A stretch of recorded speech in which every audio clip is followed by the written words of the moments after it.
Ladies and gentlemen, I am your host, the Exhausted Runner. Today, we'll be covering a couple of snippets that we missed, a couple of new things, and we'll have a special guest star. It'll be awesome. Here's the special guest star right here. So, look, Shy Guys are amazing, and one of these days I'm going to create an entire thing based on Shy Guys. It's going to happen. But first, I'm going to get a sub from Ross, who naturally didn't put it towards anything. Which is why Ross is now dead. Just wrong thing. Just like that. Just like that. Ross is just dead. That's it. That's over. It's done. Thank you, Ross, for adding your corpse to the pile. The Undead Army appreciates your service.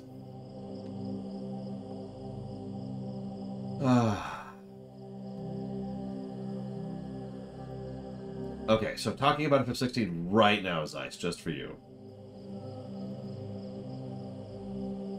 Breath of Fire, Ruby, Streaminations, and the Zelda block.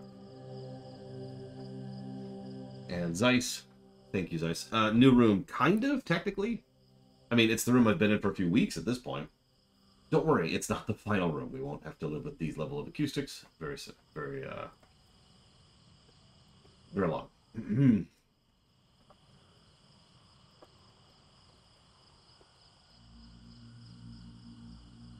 What?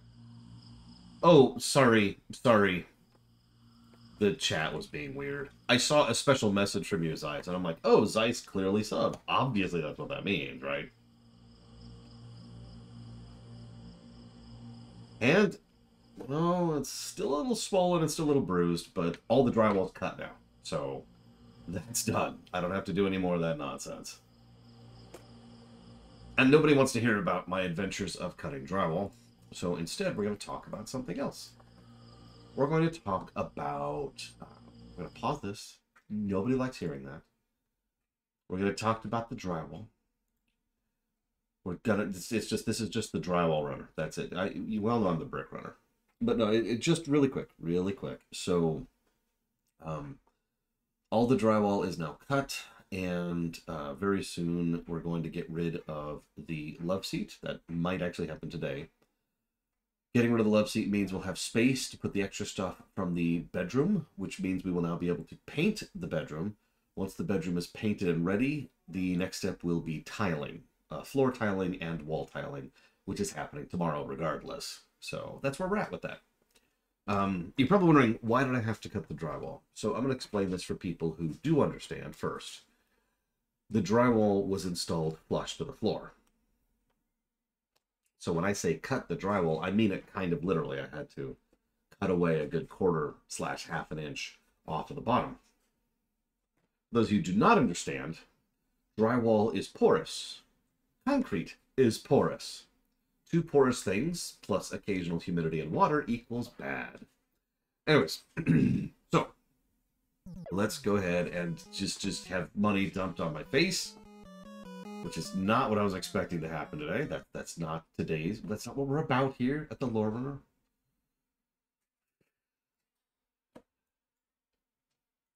Okay, so hang on. Just give me a minute. I'm actually in a lot of pain right now. I'm trying to hide it, but because you're probably thinking, why, Laura? Well, you know I'm actually in pretty good shape. I am strong, I am tough. I've proven it multiple times. Recently, like a couple weeks ago. So I know I'm actually in decent shape. But I want you to imagine you're lying on your side, okay? And you're doing this at a drywall for hours. So yeah, my back is not doing great right now. Specifically my lower back. It's going, hey, listen. Bit of a thing, bit of a thing. We need to talk here. I just wanted to say, screw you. And that's my life. That's my life right now. Yeah, and what I need is an actual massage. Unfortunately, the only person I know who can do good massages is me.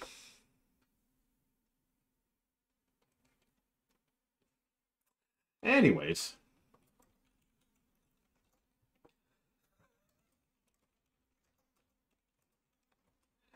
So, speaking of my back hurts, thank you very, very much, Blade Jamal.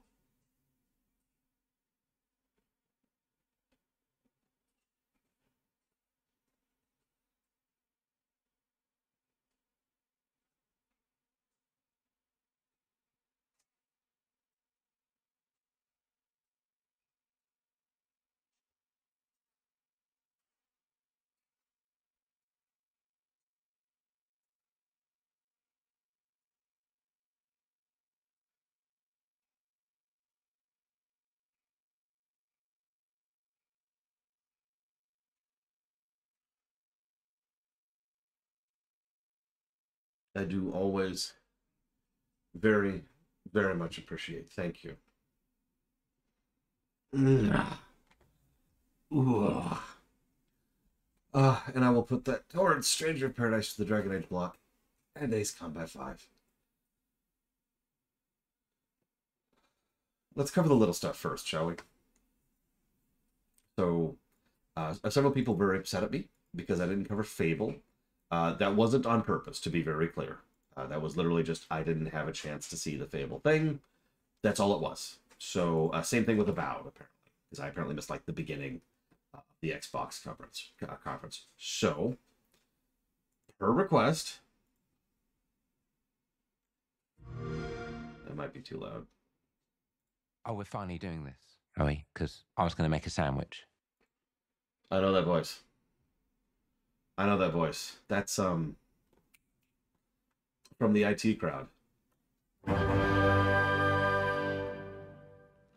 Okay.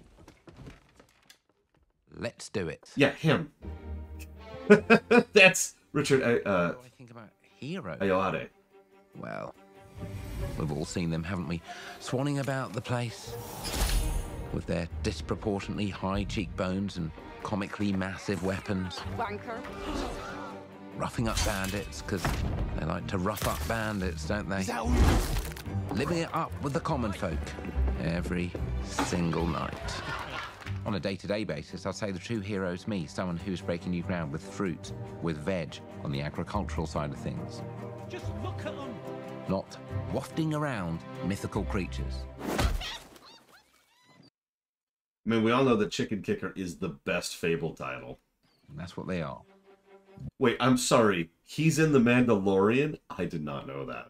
Wafters. Yeah, well done. You see, I'm not here to slay legendary beasts. I'm here to conquer the vegetable, not a euphemism. Let's face it, the age of heroes is over. This is the age of innovation. This, if you will, is the age of death. One moment.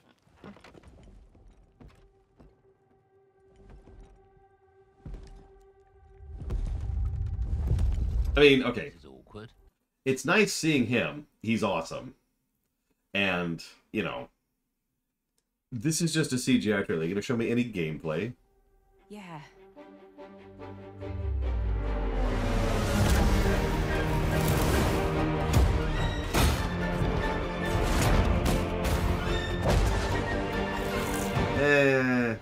That sounds like a no. Oh.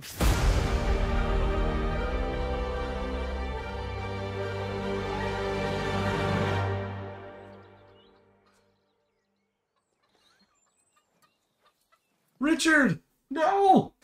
No! You can't kill him! Whatever. In-game engine, sure. I'll believe it when I see it, to be perfectly flunk. So, we have a saying for trailers like this.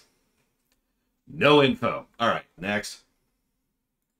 Surely the Avowed trailer will show us more, right? Like, I'm sorry.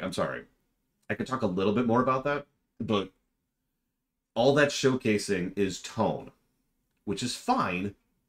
I just kind of don't care. I'm glad Richard's in it. I'm glad it's still Fable.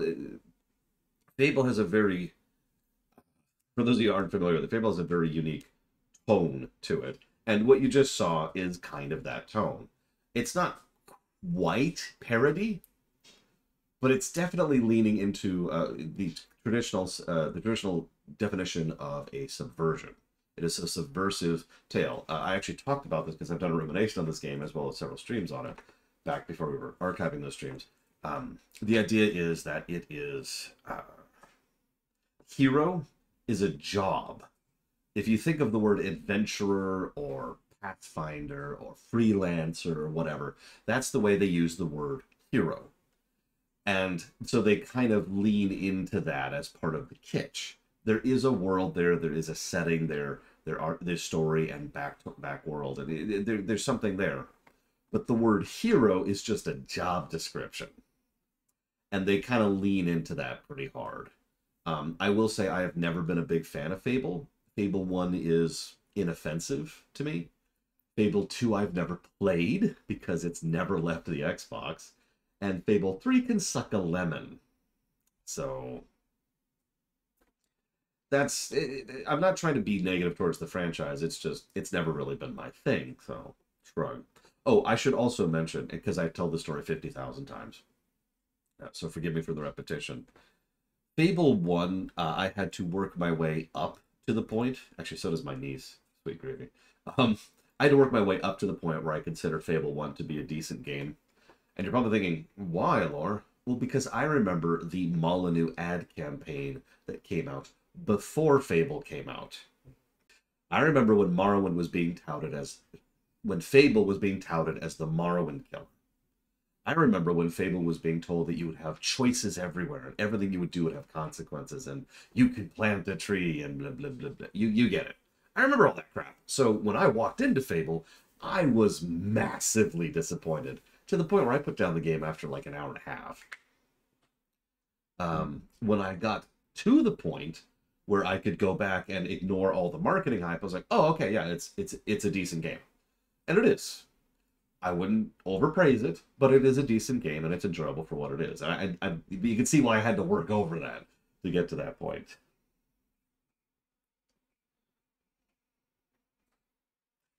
Anyways, I'm sure more people are interested in this one, to be completely honest. So, I have been told there's some controversy around Avowed. So we'll see. Yeah, this is Obsidian. It was being touted as Obsidian's Skyrim. How's the volume, by the way? We're doing a slightly different thing with the setup. Not me, the show.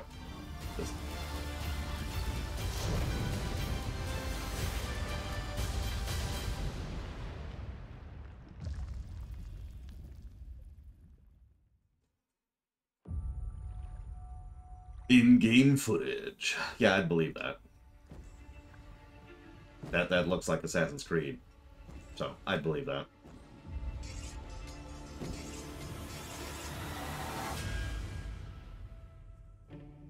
People don't like you very much, do they?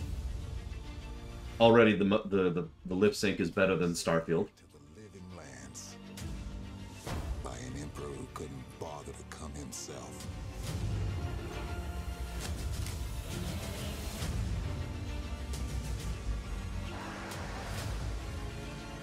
To investigate some plague that seems to be corrupting our very souls. Oh god, it's Cordyceps. The Last of Us, Obsidian Edition. I want us to trust you. That is... But the truth is, you scare us. Why? Okay, that spell took way too long to cast. I better hit like a truck. The power you wield. The secrets you keep. You're either here to save us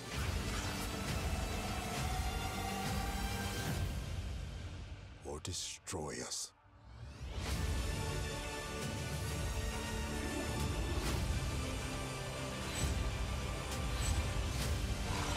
So now that you have all this power,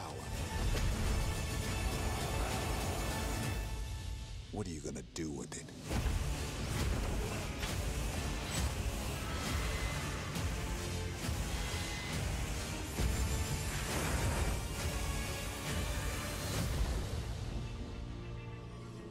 It looks like Obsidian Skyrim. What's the controversy? Like, I'm sorry. Look at it. Look at it. It's Skyrim. I'm going to qualify this as a BRPG when we ever review. Yeah, what's the controversy? What's the issue? Were people wanting another CRPG? Like, I'm with it, right? Like, I don't have anything else to add. I mean, Skyrim, okay. Skyrim's problem is and always has been the specifics, right? There's nothing really wrong with the overall format or genre or construction of Skyrim. The problems with Skyrim come down to the details, the specific quest implementation, the voice acting, the motion capture, the way the quests dovetail into each other, and the way that the magic system is absolutely terrible, blah, blah, blah, blah, blah, right? So, yeah, it looks like Obsidian's take on Skyrim. So, sure, I'm with it. Done. I'm not going to say I'm super hyped for it, but I can understand the desire to do your own take on that. I mean, frankly, hasn't that always been Obsidian's thing? And I don't mean that as a dig, by the way. In many cases, Obsidian has walked into another game's space and just done that game better. Someone mentioned Outer Worlds earlier. We also have, of course, KOTOR 2, which is probably one of the more famous ones. Pillars of Eternity, if you want to go to the CRPG territory. Or Tyranny, if you want to go that way. Fallout New Vegas, yeah. Yeah, no, that's literally Obsidian's MO. So Obsidian is making their Skyrim. It's probably better than Skyrim. There you go. And yeah, you're absolutely right, Blade Joel. That used to be what Blizzard did back when Blizzard were the kings. They would say, okay, RTSs are cool, but check this out. And that was their shtick, right? So, I'm with it. I don't really see much to talk about. The spells are whatever, honestly. And the effects are whatever, and just there's no real plot or story or anything. All we know is the Emperor sent you, and you're really powerful. You can be evil or good, and that's it. So, moving on. Let's cover something that has a little bit more meat on its bones. Let's go ahead and hang on. Actually, just when the conference actually starts, which is somewhere at some point. At some point, it should be like up here somewhere. Listen, I just want you all to see red, okay? I just want there to be red. Okay, at some point. Pesky. Why is there no visual? Are you seeing this? UFOs and other workplace hazards. Manic Mechanics launches first for consoles on Nintendo. Hold on. Let's something's off here. Classy in Nope. Manic Mechanics. It's just the direct screen with audio. I'm confused by this. And this is the official Nintendo channel's YouTube VOD. Did they copy wrong themselves? Yeah, that's a new one for me. Well, really quick, thank you, Fringe Philosopher. As always. And as ever. Yeah, I was going to say, I know they had a Just Dance thing, which... Oh, by the way. I will never stream Just Dance because it would involve me dancing in total silence. And I don't think anybody wants to watch that. Ignore the phone stream we did last week where I danced in total silence. Anyways. Well, hang on. Let's fiddle with this a little bit here.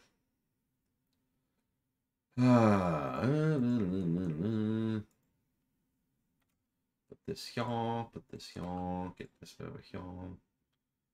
What the? Oh, right. Here, have some music.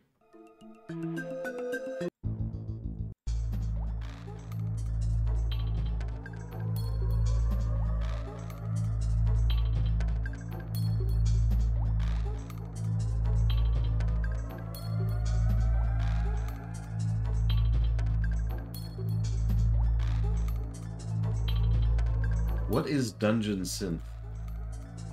Modifying your vehicle. Oh, it's still doing it. Wait, what? Okay, now it's not. But only for Pokemon.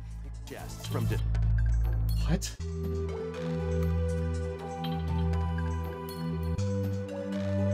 Okay, hang on. Let's see if Javan's link here. What is this? Oh, okay.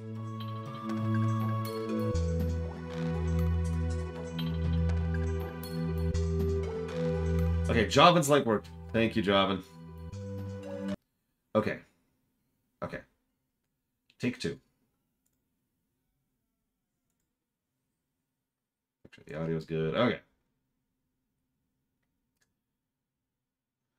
Is that today? That is apparently tomorrow. This video, look at the timestamp. This video came out tomorrow.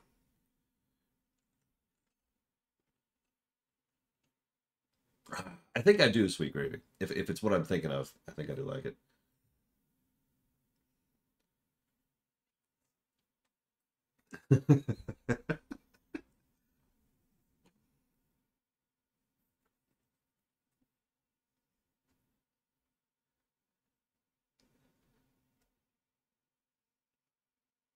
Okay.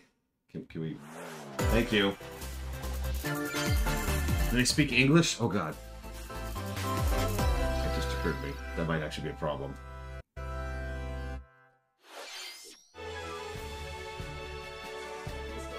Do they speak anything? I mean, I still haven't played Pokemon Scarlet and Violet, so I don't know if anything I'm looking at is new or recurring.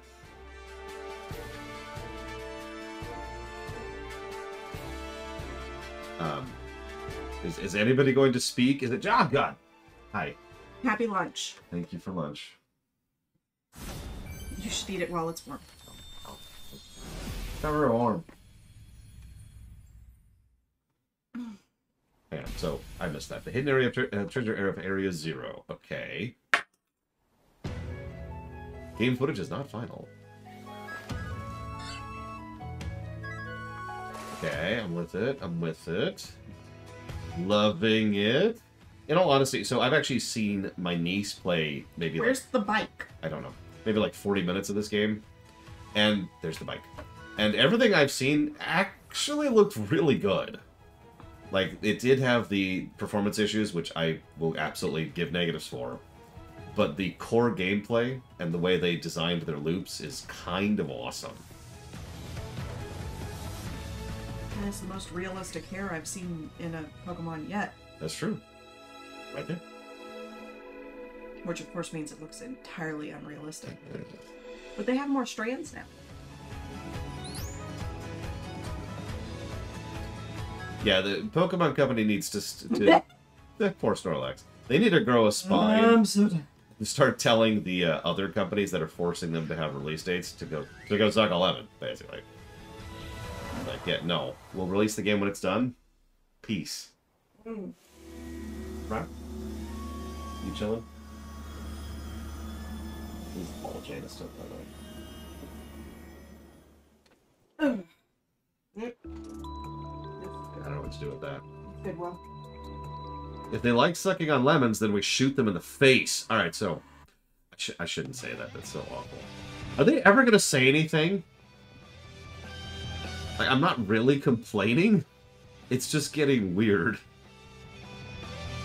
What are you doing? So, right now, I'm covering the Nintendo Direct that went live like an hour and a half ago, or 2 hours ago, or something like that. In a minute, I'll be covering Final Fantasy 16. And by in a minute, I mean about 40 minutes. Well, at least we have some Alolans in here.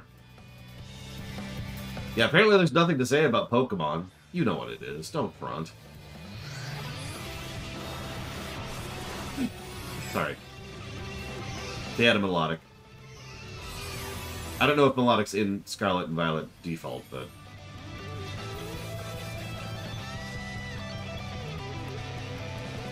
I mean, this is a better trailer than both Avowed and Fables trailers were. So... more indicative, too. Like, they're showing off more concepts. More Pokemon, more stuff you can do, more areas. Could be worse. 皆さんこんにちは。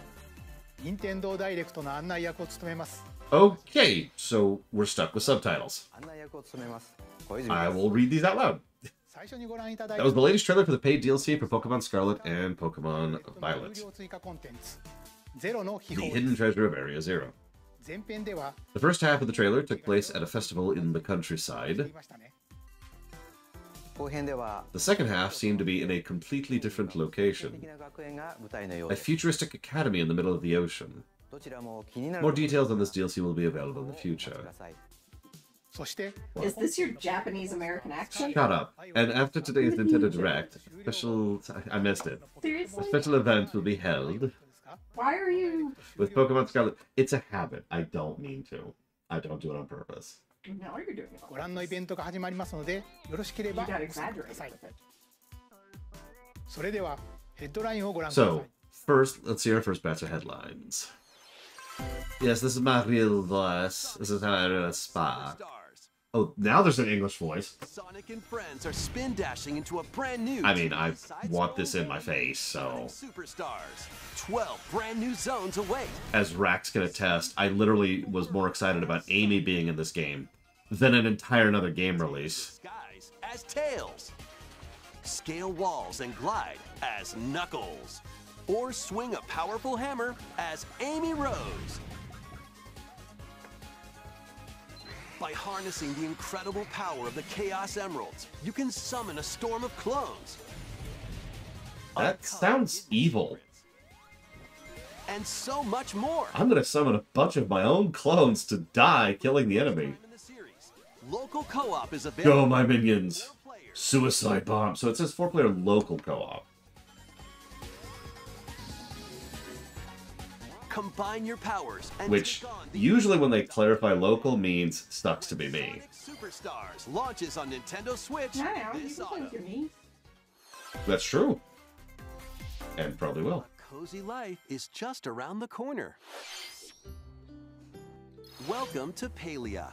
In this free-to-play adventure sim, Oh, it's free to play. create Okay. the idyllic life of It's free to play. the Phantom Thieves. Don't look at me like that. You know what I mean. It's free to play, so it's junk. Moving on. Return in this tactical spin-off of Persona 5. When the group ends up in an unfamiliar world, they must join forces with a revolutionary named Arena to combat the armies that have taken control. I said this already because they showed us off earlier. The idea of doing a grid-based, tactical-based Persona game honestly works for me because the combat approach and style of Persona 5 specifically is already lending itself to this type of combat. So sold. You know? One more. Then surround your foes and take them out with dramatic flair using the new Real question Triple Threat. is going to be how they implement the specifics. Like, Triple Threat is neat, but it looks like there's going to be some terrain requirements. Series So we'll see what they do with it. allowing you to combine personas to form other ones. What is Arena's true objective? And what truths lie hidden in this strange world? A revolutionary tale will ignite when Persona 5 Tactica launches on Nintendo Switch. Oh, have they, Jordan? Oh, my bad. I didn't know that. Step into a Saturday morning cartoon. Calling all heroes for the first-person roguelike adventure, Myth Force. Enter a high fantasy world inspired by Saturday morning cartoons of the past. I'm sorry. Hold up. I don't want to be negative, but that animation right there is literally the casting animation from Skyrim. Like, watch her arms. First-person Watch her roguelike arms. adventure, Myth Force. And Enter a then, high fantasy world inspired by Saturday morning cartoons. like, of the copy past. paste.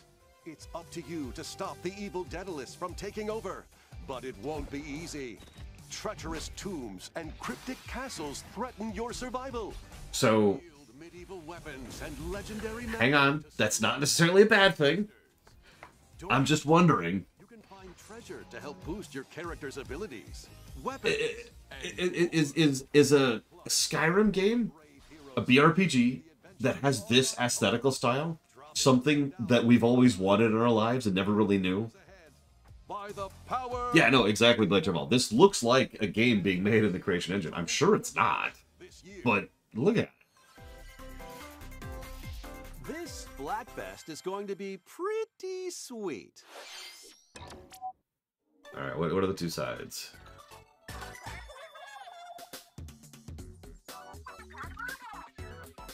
Oh, I guess I should read this out loud. Listen up, it's going down. Repping the Splatlands, we are deep cut.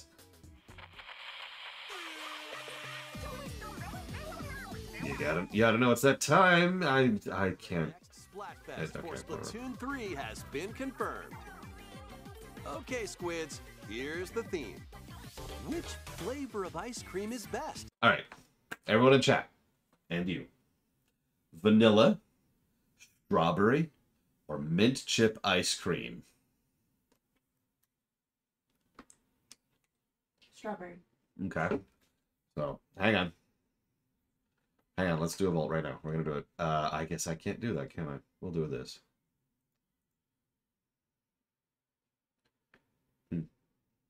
Interesting.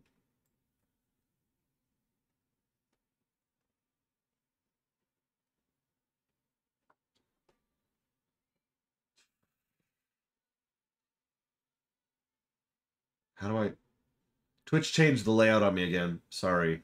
Sorry, this should have already happened, but Twitch is very stupid. Hey, look, I can run an ad. I can run a longer ad, or I can run an even longer ad.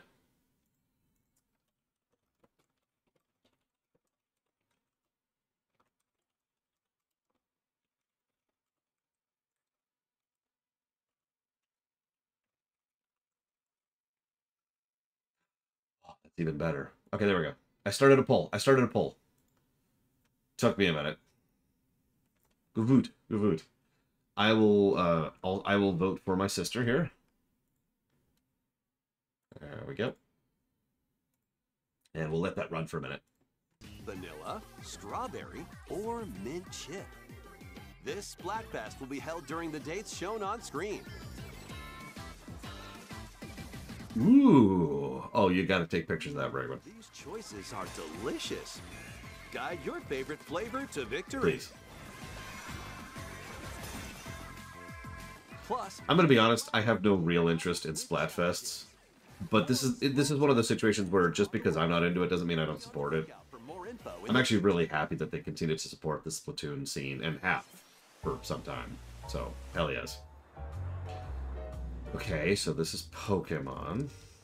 Yep. It's Pokemon. Between the people and Pokemon of Rhyme City. I hereby proclaim this day the start of Pokemon Friendship Week. Tim Goodman. Pikachu. What? You two are the ideal detective duo. Disguises are a key part of detective work. Quit goofing off and investigate. So much for my coffee. Something tells me this is just the beginning. A light roast today, huh?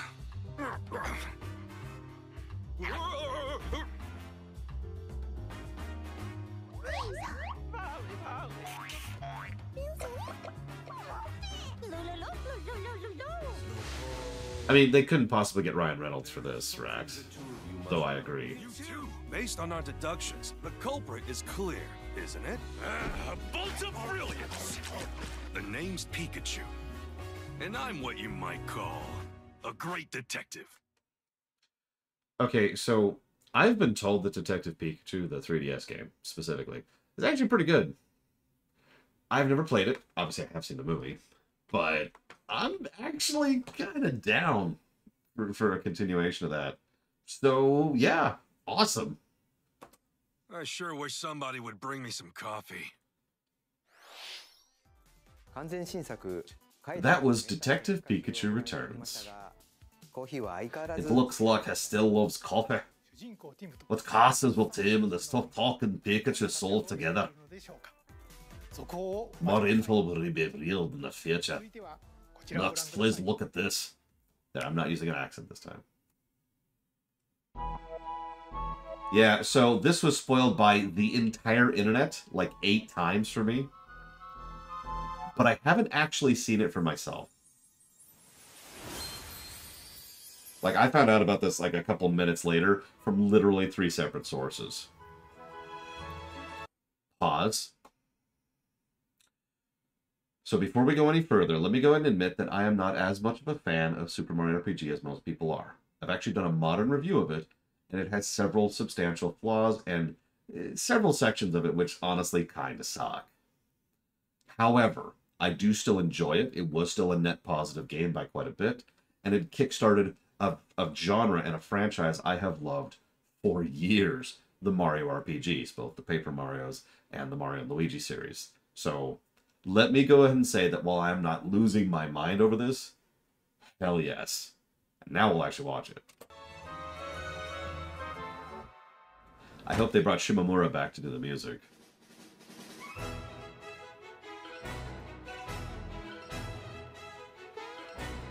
Oh my god.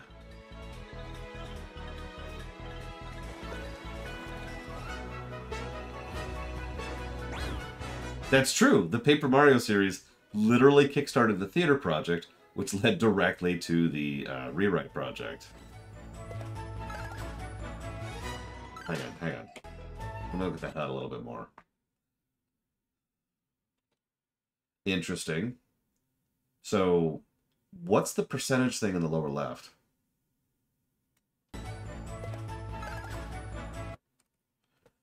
And there's a chain mechanic now. Interesting.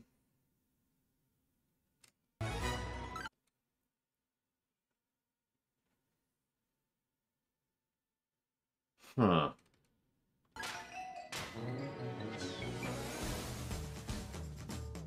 Krako, who's a dick. Turbo. One of the more irritating bosses of the game. The most irritating boss of the game. The effects look nice, but so far this looks like a remaster, not a remake, which is fine. There's nothing wrong with a good remaster. But even a remaster should have some quality of life / update changes like the pixel remasters on the Switch. So, question mark.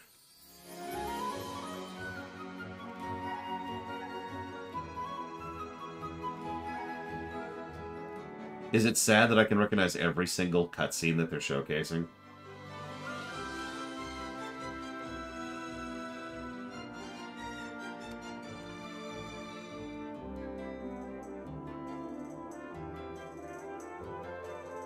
Interesting little side note. If November, that's screwed with me for a second because I'm like, what month is 17? So hang on. A very minor thing, and I noticed it throughout the whole thing. Because they do month, day, year. I was just looking at the screen. I'm not actually listening to you. I'm so sorry. Have your drink. Also. So, you looked at me weird. With no context. I looked at the screen weird. The star was fake. Peach, Mallow, Mario, and Bowser all look clay. Which makes sense. The actual, for those of you not aware, the actual stylings, what they did was they made clay figures and literally took screenshots of them and then pixelated those, right? That's how they did that style. Same thing they did with Donkey Kong Country and a couple other games back in the day. The reason I bring all this up is Geno does not. He looks like he's made of wood. Look at the texture. Look at the shine on it. I just thought I'd point that out because that's a nice little touch. It's a little more obvious in motion.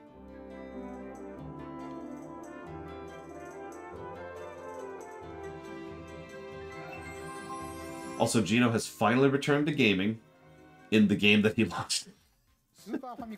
I will probably play the crap out of that. But anyway, it's originally released only in Japan and the US on the Super Nintendo.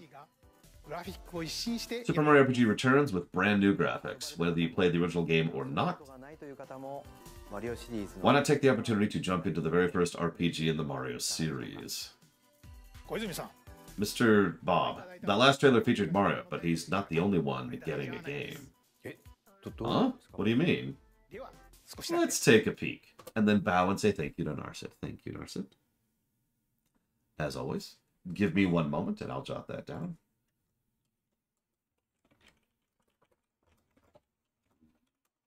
For Dungeon Thieves 2, Loop Hero, and The Messenger.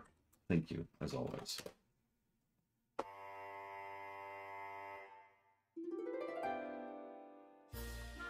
Question mark?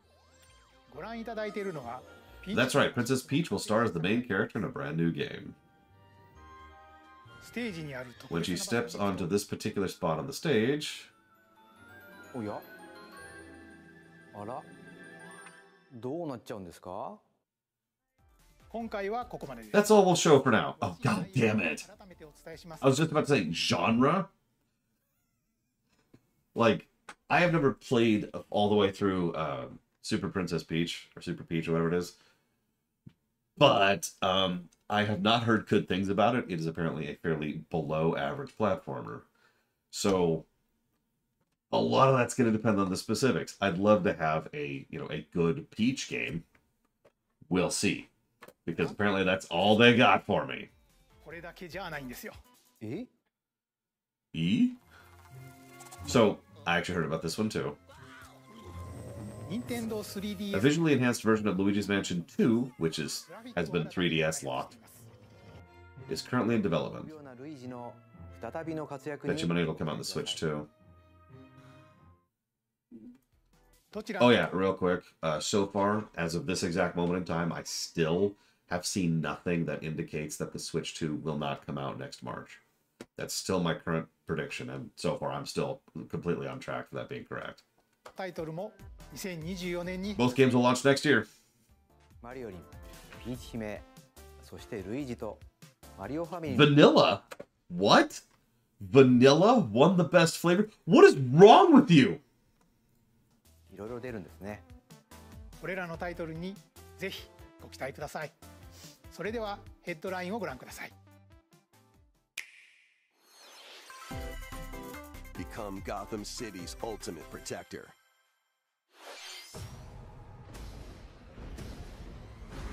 Wake up, Mr. Wayne. We have much to discuss. I want you to know the fear that is coming. This is the beginning of the end for you, Dark Knight. You're all going down. I mean, of course it's the trilogy, Jesse Ward. For the same reason that when we did the trilogy, we didn't include Origins. They're not going to include Origins either. Soon I will command forces beyond your comprehension. I've waited long enough. Batman dies tonight. This place is dangerous. I like it. I wasn't a big fan of Night. I love City. City's amazing. Over my dead body. I believe that was the idea. Asylum's okay. Asylum is a first game, so it has some flaws to it, but some definite potential, and it's still a big net positive. But City was the one that I fell in love with. You're always welcome here.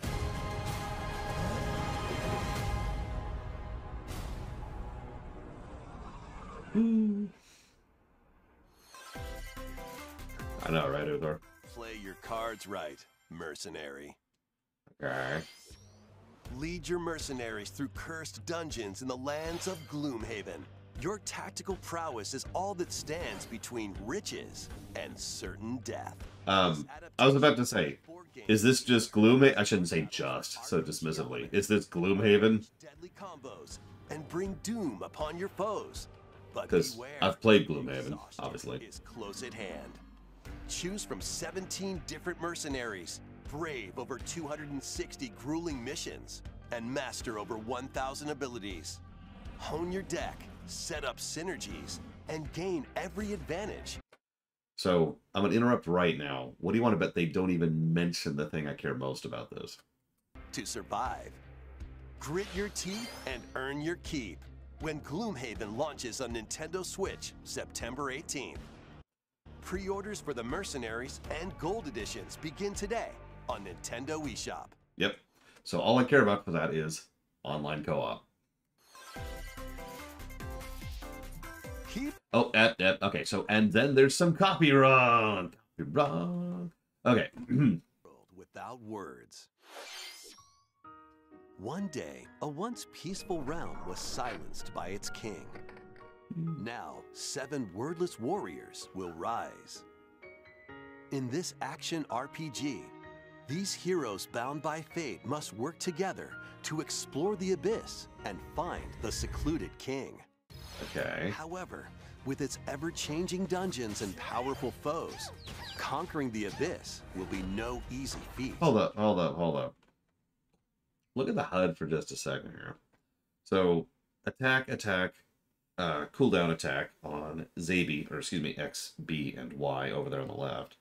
We've got our health, our experience, we've got a number, we've got the enemy health, which is presented both in the current target and over their heads. All that's whatever.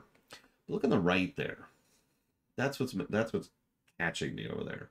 Because we have the mini-map, obviously, but then what is that thing? If I was to guess, I would say that's the floor you're on.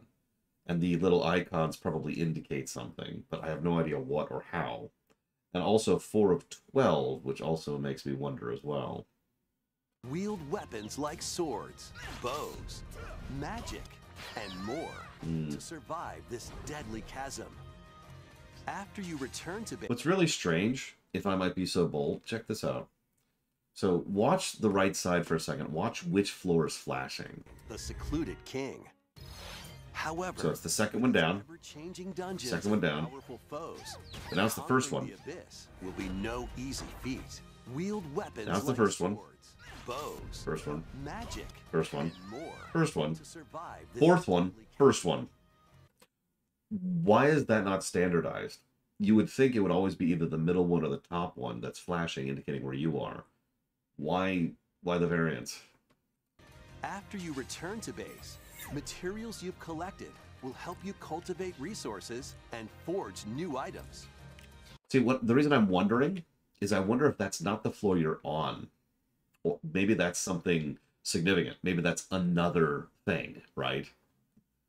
Maybe it's like that's going to be a floor with a boss, for example. Or maybe a flashing one is a floor with a teleporter, right? Sorry, I'm fascinated by the HUD design here. Deadly chasm. After you return to base...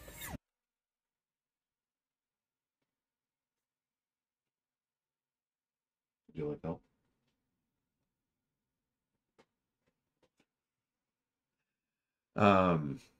So yeah, base building will help you cultivate resources and forge new items. Hang on. Sorry. Cultivate resources and forge new items. There we go. So we've got okay.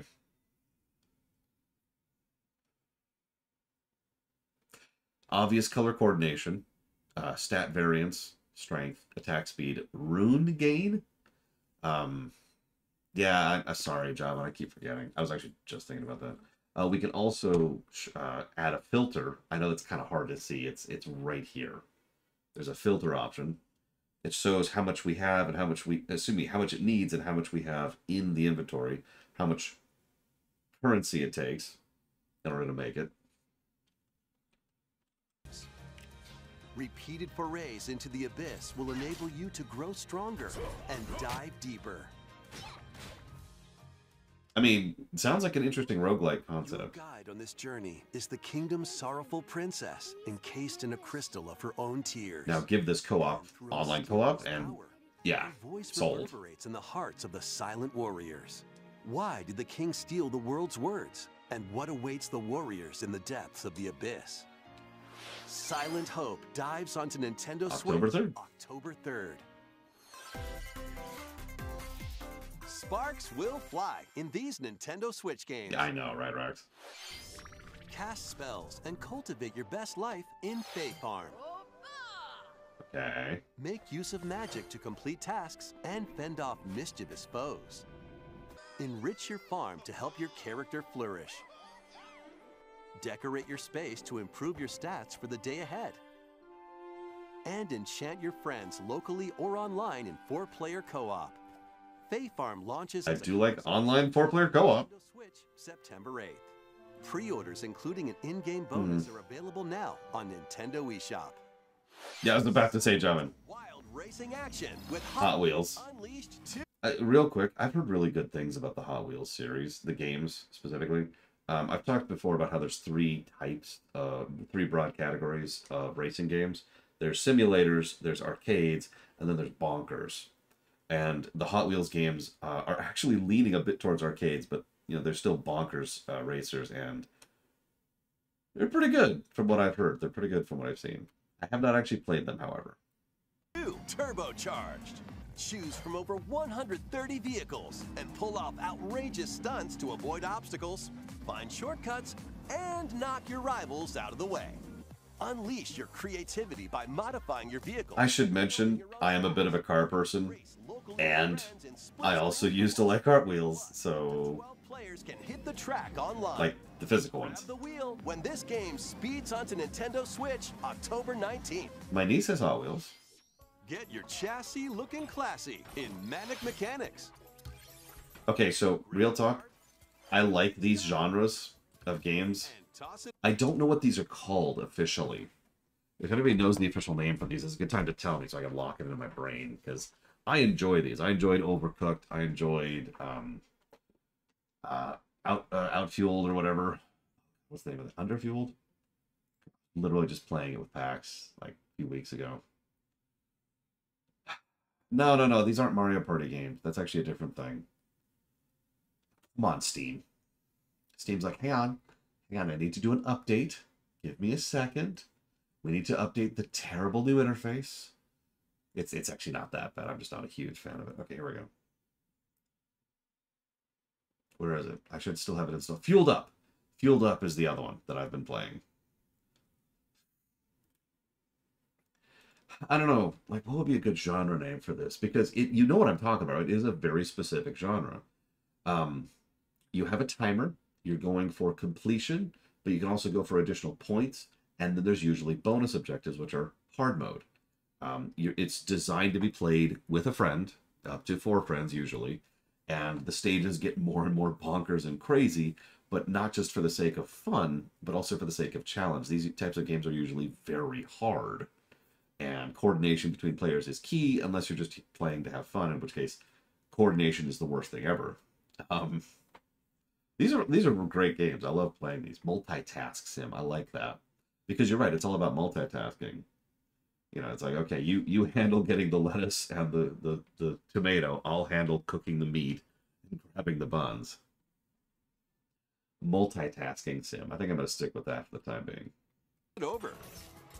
Repair vehicles quickly to earn points in solo play or 4 players. Anyways, I tend to like this genre. Watch out for treacherous pits, pesky UFOs, and other workplace. That being said, I don't like playing these alone. Mechanics launches first for consoles on Nintendo Switch July 13th. Pre-orders begin today on Nintendo eShop.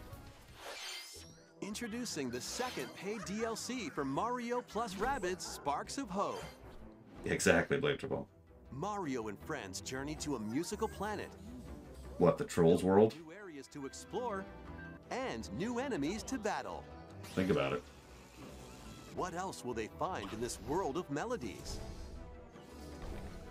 This new DLC, The Last Spark Hunter, launches later today. We will be playing that when we review that. A demo of the main game is available now on Nintendo eShop.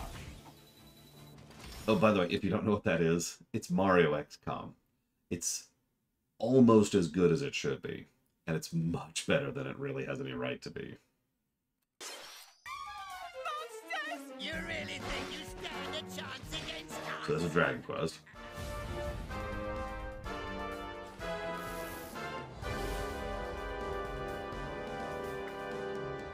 This is Dragon Quest Monsters. Huh.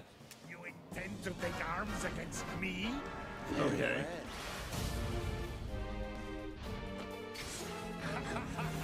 You are now cursed, unable to harm monsters. What? What the? You're going to have to become a monster wrangler. So I've never really done a lot with DQM, but DQM is legit. Let's just say that.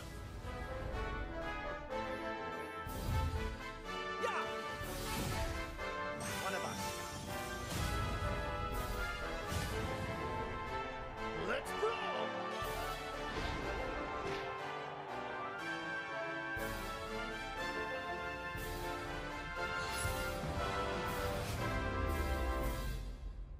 Sold. Next. The so-called hero is here. Dun dun dun. Yeah, like I said, sold. Yeah, no, I don't know, John. That was Dragon Quest Monsters, the Dark Prince from Square Enix.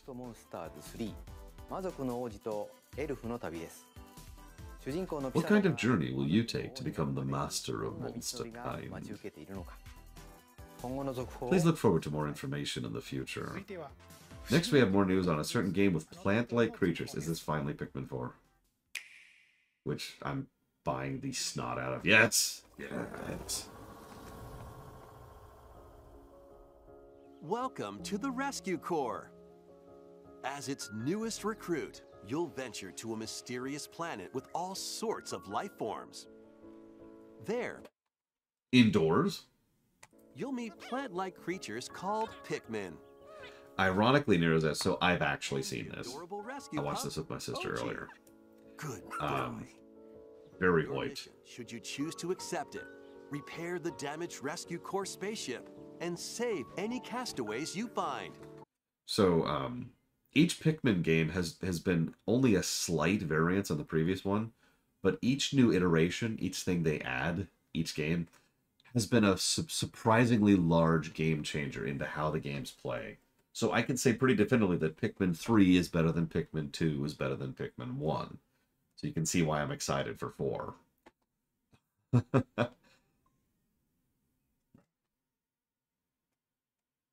So, I saw that, Javan. I saw that. You'll also notice more and more effort. Yeah, no kidding, Jesse Ward.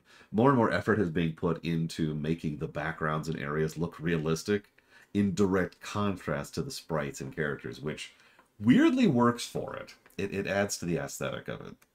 All right, let's explore together. So, for people like Neurozaz who've never played a Pikmin game, they'll actually explain what a Pikmin game is.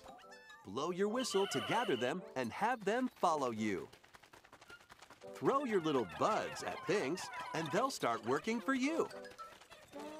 Oatchi will also prove to be a great canine companion. He can carry items with Pikmin. Looks like he's worth 3. Or smash obstacles in your way. And if you need a flotation device, well, there you go. Oatchi can even stand up to the wildest creatures.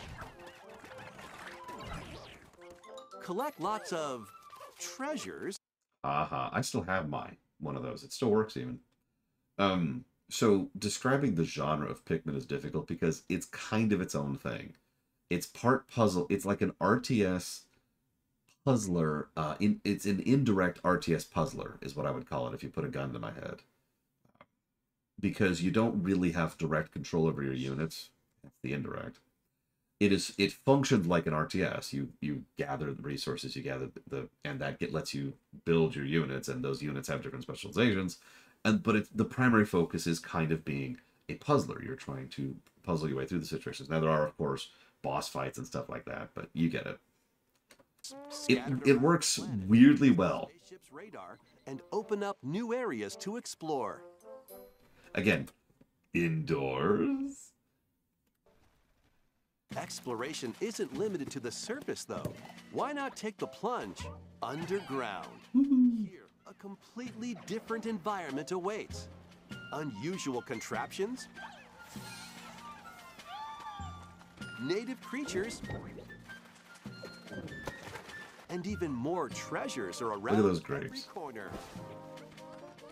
You might unexpectedly find some castaways, too.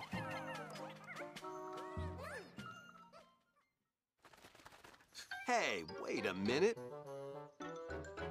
This leafy individual just nabbed the castaway. You've got to stop him. It's time for a Dandori battle. Embrace the art of Dandori by strategically issuing commands to your Pikmin and Oatchi. Collect more objects than your opponent within the time limit to win, and save the castaway. By rescuing castaways, you'll be able to do more activities back at base camp. So a versus, sorry, the bit of a versus competitive mode, which I'm sure my niece will love the hell out of. Also, random curiosity, can someone Google this? What came out first, Pikmin 1 or Overlord? Because you're right, they're both very similar in terms of style, in terms of gameplay, excuse me. Which is right next to your spaceship. Train Ochi and teach him new skills. Interesting. Excuse me. Or build new equipment and items to help make exploration. So we've got better light, better headlamp. Excuse me.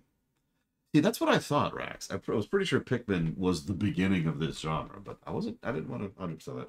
We've got Scorch Guard for us, or so we've got defenses for us or for the pup, and the ability to go faster. More manageable.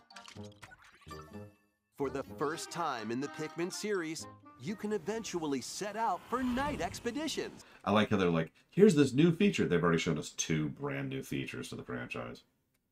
But there's a catch. Sorry, 3.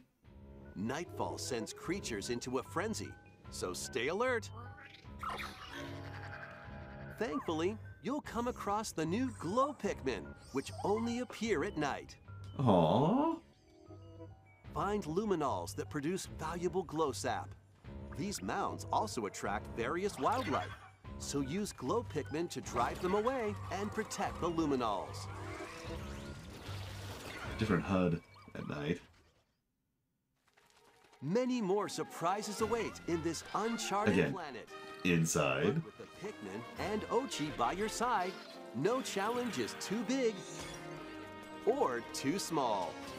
Yeah, honestly, I said this earlier in Discord. I was sold on Pikmin 4 the moment they announced it was Pikmin 4. I wasn't joking earlier. 1, 2, and 3 has been a steady incline in quality. So. Pikmin 4. About a month from today. In past Pikmin games, you had to return to your spaceship before sundown. However, in this latest entry, you can now venture out at night. We hope you can lead the Pikmin on your expedition. We also have news on Pikmin 1 and 2 to share. HD versions of these games, originally launched on the GameCube, will launch on the eShop today? Oh, dude. Hang on. Let me just pull out my Switch, which happens to be sitting right here. Let me just, don't mind me. Don't mind me.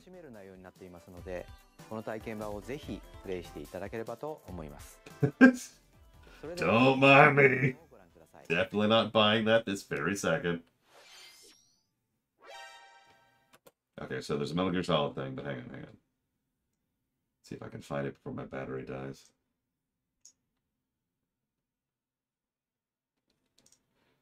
There's Fae Farm. There's SMRPG. There's a bunch of stuff here. There it is. Pikmin. $25 each. Sold. Done.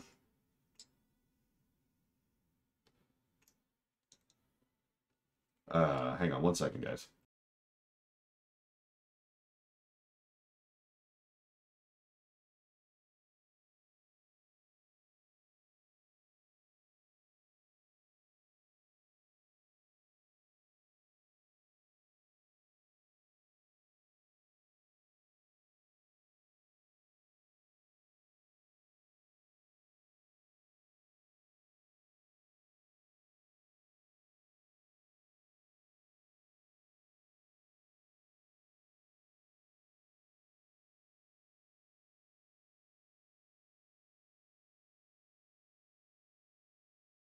Sorry, it was being weird, I think, because I haven't actually accessed the eShop since I moved. So it was like, hold on a second. And there's Pikmin 1 and 2. I wonder if my niece will like those. Okay, let that charge while it downloads. Sorry for the delay. So, something Metal Gear Solid-y. The renowned series of stealth action games is infiltrating Nintendo Switch as Metal Gear Solid Master Collection Volume 1. This compilation includes Metal Gear Solid. That's it. We're done. Thank you, Ben Smack. As always, I appreciate the sub. And if you want to put that towards something, as usual, please let me know. Infiltrate and regain control of Shadow Moses Island. Dealer's choice. Metal You got Gear it. Solid 2, Sons of Liberty. Locate and retrieve a deadly amphibious weapon. Metal Gear Solid 3, Snake Eater. Survive the jungle and confront your former mentor. You can also enjoy the games that started the series, Metal Gear and Metal Gear 2, Solid Snake, as well as the NES versions of both Metal Gear and Snake's Revenge. This compilation also contains the first Metal Gear Solid digital graphic novel and its sequel. Additional content includes screenplay books and master books with story and character info, strategy guides for each game, and a digital soundtrack. Metal Gear Solid Master Collection Volume 1. So, I was going to say, the problem here is this is either really, really good or really, really bad. And there's no in between here. Like, right? You know what I mean. You know exactly what I mean. Because as usual, it depends on the specifics. The implementation, how well it's ported, how many issues it has, if we have a GTA situation, etc. So yeah, I'm gonna put an asterisk on that one. And yeah, what the heck is Volume 2 gonna have? Launches on Volume 2 is just 4. October 24th. Pre-orders begin today on Nintendo eShop. The first 3 Metal Gear Solid games will also be available separately on Nintendo eShop. It's time. Speaking of vampires. Steel Thyself. Vampire Survivors is coming to Nintendo Switch. Do you have what it takes to survive? Would you believe I still haven't played this? Onslaught of monsters. Stay on the move to avoid enemies and attack automatically with your weapons. Seems easy at first, right? But swarms of increasingly stronger monsters will appear. I think this is on the list. Survive. By getting treasure chests from defeated enemies. Yeah, like I have time, or Rex. by leveling up. You'll acquire weapons and upgrades for your character, so shape them as you see fit. Plus, up to 4 players can now play together in couch co-op. What about online co-op? Horrors lie in store. Find out when Vampire Survivors launches on Nintendo Switch August 17th. I mean, I'm always down for co-op, but like, you know. Let's check in on some upcoming European tournaments. Sure, here's some European tournaments.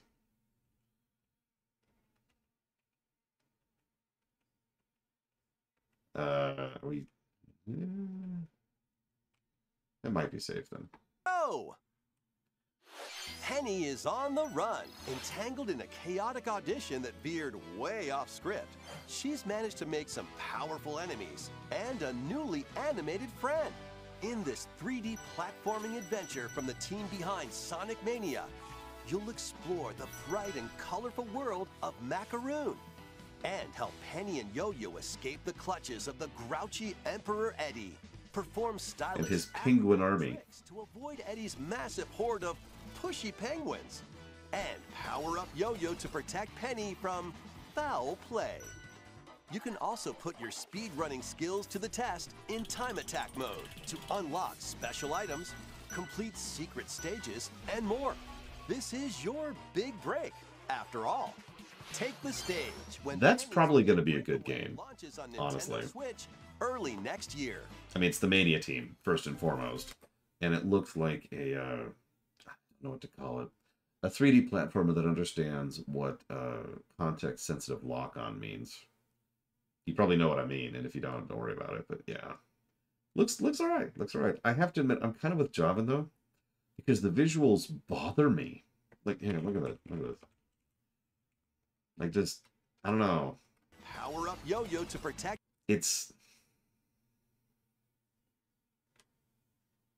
There's no outlines on anything. It's very claymation cartoony, and there's no outlines. Yeah, it looks like a PS1 game, which I know for some people would be a positive. Yeah, Bugsy. Yeah, exactly. It looks like the early era of 3D, and I think that lack of contrast is just throwing my eyes. Penny from Foul Play.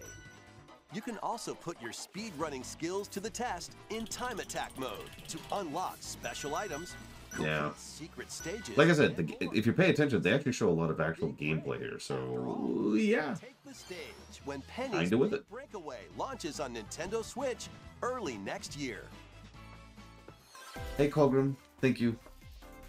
Rev Always. up for Wave 5. Okay, so, hang on.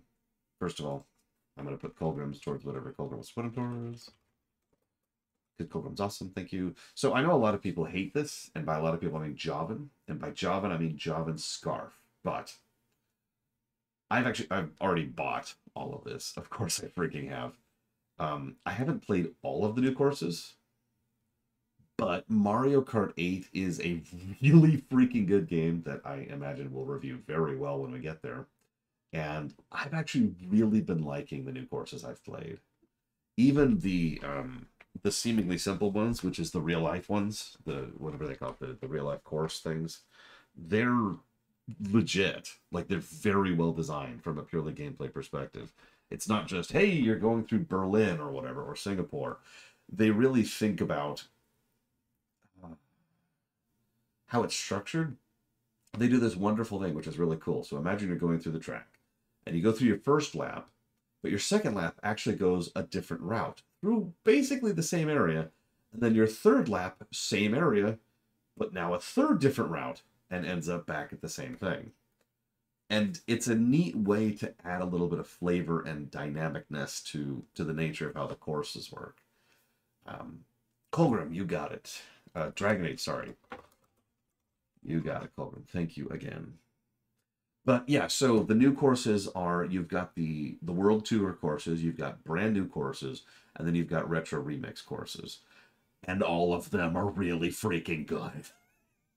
It's just, Mario Kart 8 might actually become the StarCraft 2 of bonkers racing games. So, we'll see. I don't know what this is about to show, so we'll see. A brand new course is racing into Wave 5 of the Mario Kart 8 Deluxe Booster Course Pass DLC. Introducing Squeaky Clean Sprint. More characters are also being added. From Mario Kart Double Dash, nice. Petey Piranha. Petey was actually one of my mains back in Double Dash. Wiggler. And by the way, this is what I mean. So brand new course, which is the one we're showing here. And from Mario Kart Tour. Oh, never mind. This is my new main. Actually, that's not true. My main is right here. Wave 5 of the Mario Kart 8 Deluxe Booster Course Pass zooms onto Nintendo Switch this summer. I bought that forever ago. This DLC can be purchased on its own, while active Nintendo Switch Online Plus expansion pack members can also enjoy it at no additional cost. Two worlds, one fateful encounter. Heard about this. A remake of the second Star Ocean game. And notice they jump right into Star Ocean 2, the popular one. If I can pause before we cover this for a moment, one of the things that is an unfortunate reality is that the big, good, popular games tend to get the proper remake treatment. Not the games that need them. This came up last week or the week before when we were talking about the Final Fantasy series. Because FF7 was the one to get the proper remake treatment. And they're thinking about doing, like, FF6 is another one that constantly is being bounced around there. But, like, FF2 or FF8 or FF3 need remakes, right? Those games are flawed. Those games have issues. But you see the problem, right? So, of course, do we get a proper remake of Star Ocean 4 or Star Ocean 1? No, we get a proper remake of the popular one, Star Ocean 2. And this is normal. It's the reason why we're getting a proper remake, supposedly, we haven't heard any word about it in years, of Dragon Quest III, the golden boy of the Dragon Quest series, right? So, yeah. We'll see. Complete with new graphics that fuse 2D and 3D, is on the way. After a mission goes wrong, Wait. second Star Ocean game, complete with new graphics that fuse 2D and 3D, is on the way. After a mission goes wrong, Federation Officer Claude. Okay, so that's interesting. There he meets Reyna, who possesses Not the visual approach I was going for. Was it fate or mere coincidence? Soon after, the two get entangled in a sinister plot within the galaxy. In this science fantasy RPG, select either Claude or Reyna as your hero and play through the story from their perspective. You'll also meet over a dozen Hold up. and play through the story from their perspective. Okay. I like the options. They're not perfect options, but several of these options do not exist in remasters or remakes. Change the music. Do you want the new music or the old music? Change the difficulty, and voice language is obvious, and event art. You'll also meet over a dozen potential allies from all walks of life. During your adventure, the hero you chose and the decisions I never played the PSP version of this. Was it any good? Battles take place in real time, and skills can be performed with a single button. I own it. I own the PSP version of 1 and 2. I just never got around to playing them. And having allies not in your current party unleash follow-up attacks, letting you map out strategic battles in your favor. As you search for a way home, an ancient prophecy will unfold and your destiny will be awakened. Save the planet in Star Ocean: The Second Story R, launching on Nintendo Switch November 2nd. I'm just saying, I came up with that. It's time to move it, Wario style. Get ready for more micro game mayhem in the latest WarioWare game. Hold 2 Joy-Con controllers, then action.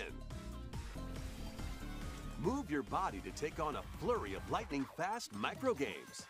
What you do and how you move depends on the micro game. React quickly with the right movement, and you'll be on the road to victory. Sorry. If you've got 2 pairs of controllers, Did you notice it was the DS version? local co-op. Sync up your actions to beat each micro game. Plus, I admit I'm not a fan of my WarioWare, but I'm not against it. I'm just not a fan of it. party mode. For example, this dicey board game is going to keep you on your Micro toes. games are an interesting idea and a great party game concept. Body moving in over 200. Like, this is the kind of thing you plop down before several friends. You know, when you've got 20, it's a party game. It's a party game. That's what a party game is. You don't have to learn the rules. You don't have to spend time setting it up. It's just you plop it down and you play it while you're waiting for the burgers to cook or whatever. 何か突っ込んでくださいよ。 Why aren't you saying anything? 結構ノリノリ You're だ。 so into it, I didn't want to interrupt. さて、メイドインワリオの Anyway, 最新作が this is the latest WarioWare game. 全身でポーズを We'll 取る use your entire body to strike different poses and complete micro games. ここで皆さんに Okay, もう一つ we have another update for you now. How much have we got left? 先月発売した Okay. ゼ A ルダ vast number of players are enjoying their time in Hyrule. Not me! 大変多くの方にハイラルの旅をお楽しみいただいており本当にありがとうございます。 No, really, just to be very clear about this for just a second. Some people have thought I've been taking a vacation these last few weeks. Anyways. ソフトの発売と同時に A new amiibo figure of the Link is... Okay, cool. さらに本作に登場するゼルダ New amiibo of Zelda. New amiibo of Sex Guy. I mean, Ganondorf. 発売しますのでお待ちください。さて、次が最後の Next segment will be our last announcement. こちらをご覧ください。 Well, whatever it is, it can't be as nearly as good as Shy Guy. It's a new Mario game. Onward and upward. Like, I can tell the art style immediately. It's a new 2D Mario game.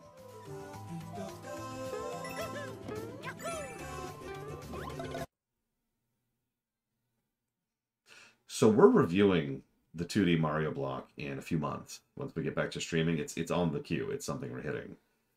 And I think I'm going to mention that when we get there, I actually really like the 2D Mario games, even the new series. They're not the best. They're not that innovative. They're just good. So, yeah, consider me legitimately hyped. But depending on when this releases is going to pretty much prove that I'm right about the Switch 2. I bet you money. So let's just keep watching for a second. I'm already loving everything about the level design.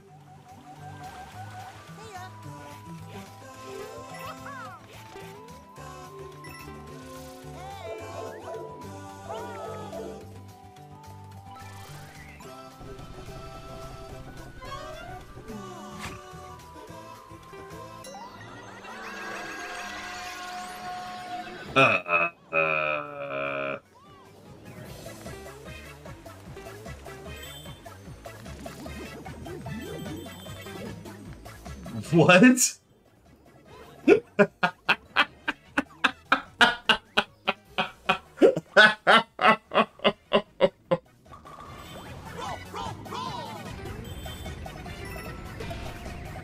I mean, this is neat and all.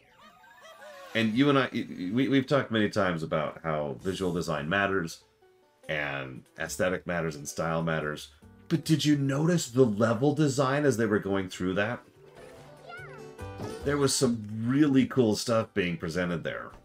Which makes sense. I mean, frankly, the 2D Mario team has always been at the top of their game with level design. And and Daisy, about freaking time. And Yoshi. Got it. Yoshi's okay too, I guess. Oh god, drug mode.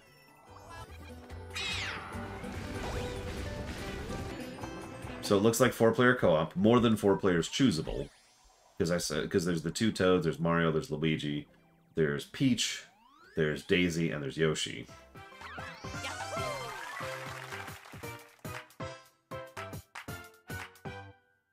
Yeah, exactly, Jesse Ward.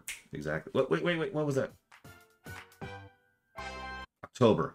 I am so right. The Switch 2 is coming out next year in March. I'm sorry. The evidence continues to stack. It has been a standard pattern for literal years to release one major Mario game of the 3D and one major Mario game of the 2D per Nintendo console. There's been a couple of asterisks to that, but that's been Nintendo policy for years. So this will be their 2D Mario for the Switch. And they already had Odyssey. And this is coming out in the fall/holiday block. Perfect time to cash in. And while it's coming out, while the hype is already high, that's when you announce the Switch 2. Because that's when they'll announce it. They'll announce it in the fall. Probably in September, I would say. You watch. You watch.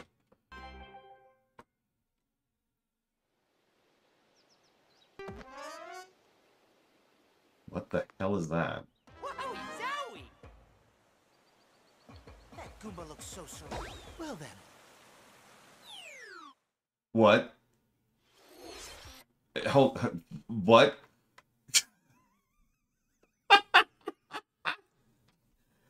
No, it's the next console Winlock. I've been calling it the Switch 2 for lack of a better term, but that's a placeholder term. It'll be the next Nintendo console. And if they're smart, and Nintendo has been smart about this occasionally, the Switch 2, whatever it ends up being, will have backwards compatibility with the Switch. Because there are a lot of Switch users, and they want all those people to be part of the new user base. They would be very stupid not to do backwards compatibility. Yeah, anyways. I gotta see this one more time. I'm sorry. Whoa, Zowie! That Goomba looks so well then.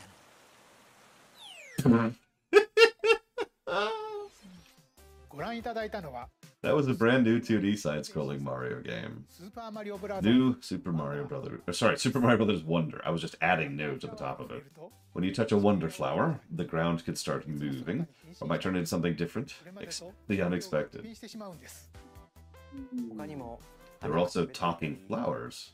Voice-acted flowers. Daisy appeared, who's apparently very strong, and Mario became an elephant. We'll share more details in the future. Yeah, no, sold. I don't need any more details. Here's my money. Like, I'm sorry. You have won. Here you go. Sold.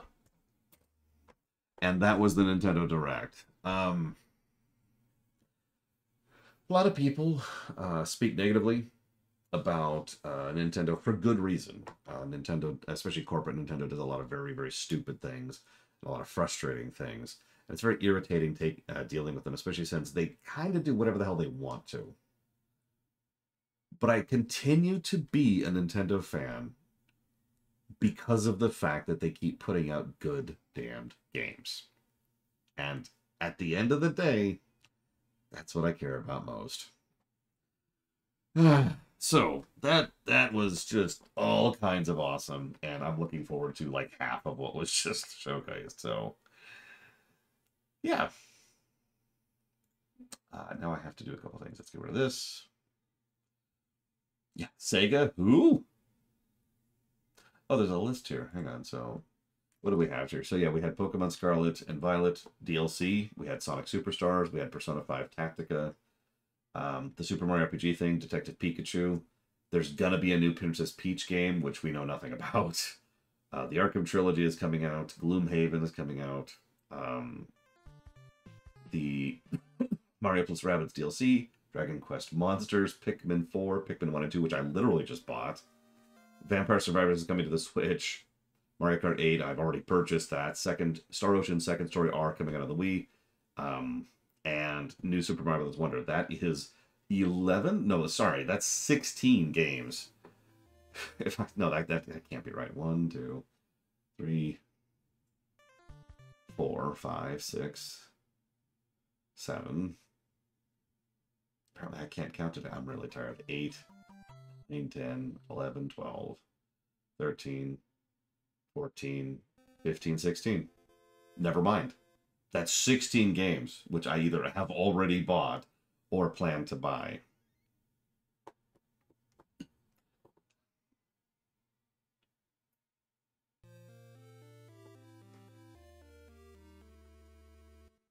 I mean, I don't know what else to add to that. I really don't. Thank you, Dark Prince Raven.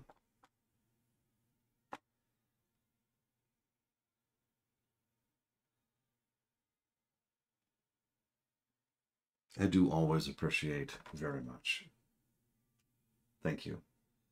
I suppose you know the usual question. And yeah, I did add Persona 5 Tactica to my personal list, Ross. It looked pretty good. How come my logo's 2 Fs? It is not. It has nothing to do with F. There's no F there. Someone go throw some donuts at Sweet Gravy for me, please.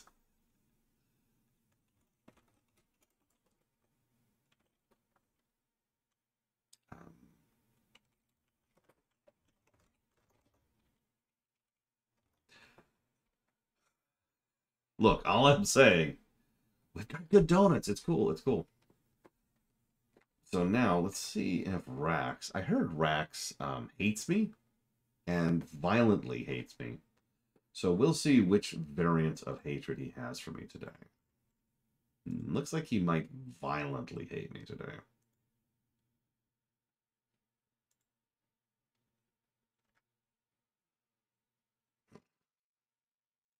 Who, Roth? Would be my answer to that. Okay, so we gotta actually... I used to have a setup for this. I used to have a very specific setup for this. And I have moved since then, so... let's try here. Nope, nope, that's that. Yes, perfect. Perfect! This is exactly what it should be. Isn't it beautiful? This is perfection. This is what perfection looks like.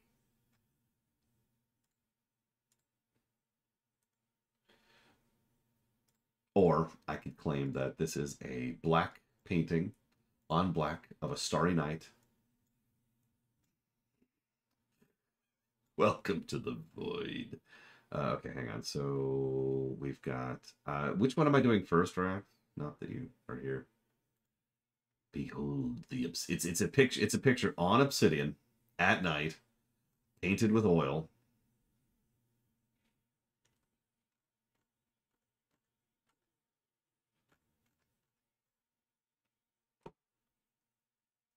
I have carved this darkness into my heart. Okay, for real though. Rax! Rax! I think he abandoned me. I think that's it. I think he just abandoned me. Well, let's pull this up then first, because this is a short one, and that's the relevant part. So I'm going to need this, which hopefully is correct. Hey! That's actually exactly where it should be. Perfect. Okay, now I guess some of you want to see me. I guess I don't really understand why. Why would anybody want to look at my ugly mug? Okay, Active Fan lore is first. Hey, I was right. Woo! You did. Why would you need to see me? Oh my god.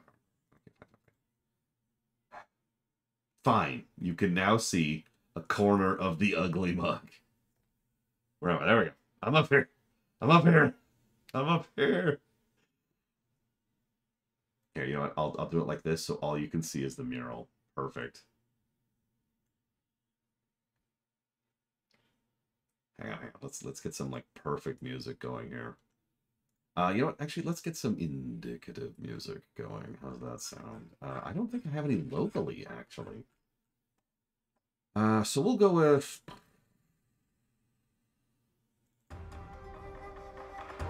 No. Let's go with...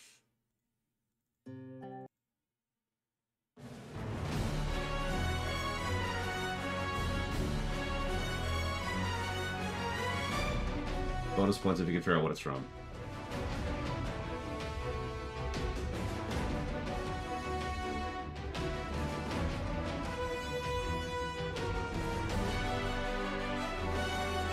No, you don't get to guess.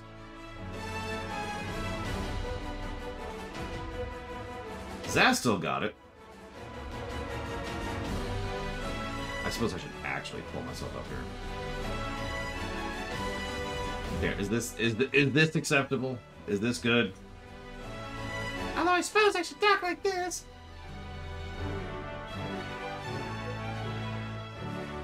Very well. Let's make yourself nice and tiny in the corner here.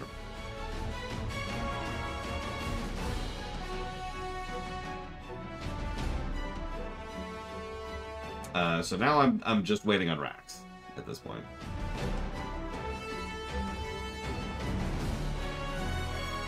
Oh, there it is. Okay, so hang on. We're gonna hit this button, and then we're gonna hit this button. And getting old. Oh my god, look at him. Yeah, I know. I turned 30 on Monday. My god. How do you live with yourself? Okay, hang on. So I gotta do a couple of things now that I got you here. So let's go and pull this up. Ah, damn. Thought I had it still. I kind of have it still set up from back in the day. So just give me a minute. Thank you, by the way, everyone. I love you all.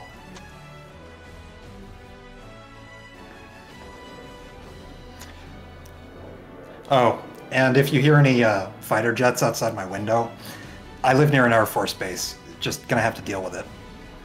They're just keeping an eye on them for me, really. Yeah, the government is watching me. I'm gonna crop you in a little bit more than your camera, if that's okay with you. Go for it. It's literally just for size reasons. Yeah, no problem. There we go. Okay, pull him in, pull him in. There he is. There's the man.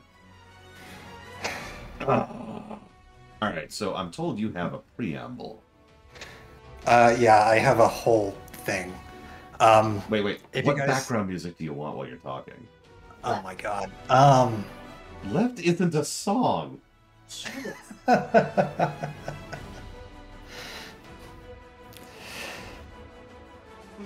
have many music. Do you have the Amarat background music? Yes, but I don't know what it's called. Neath Dark Waters.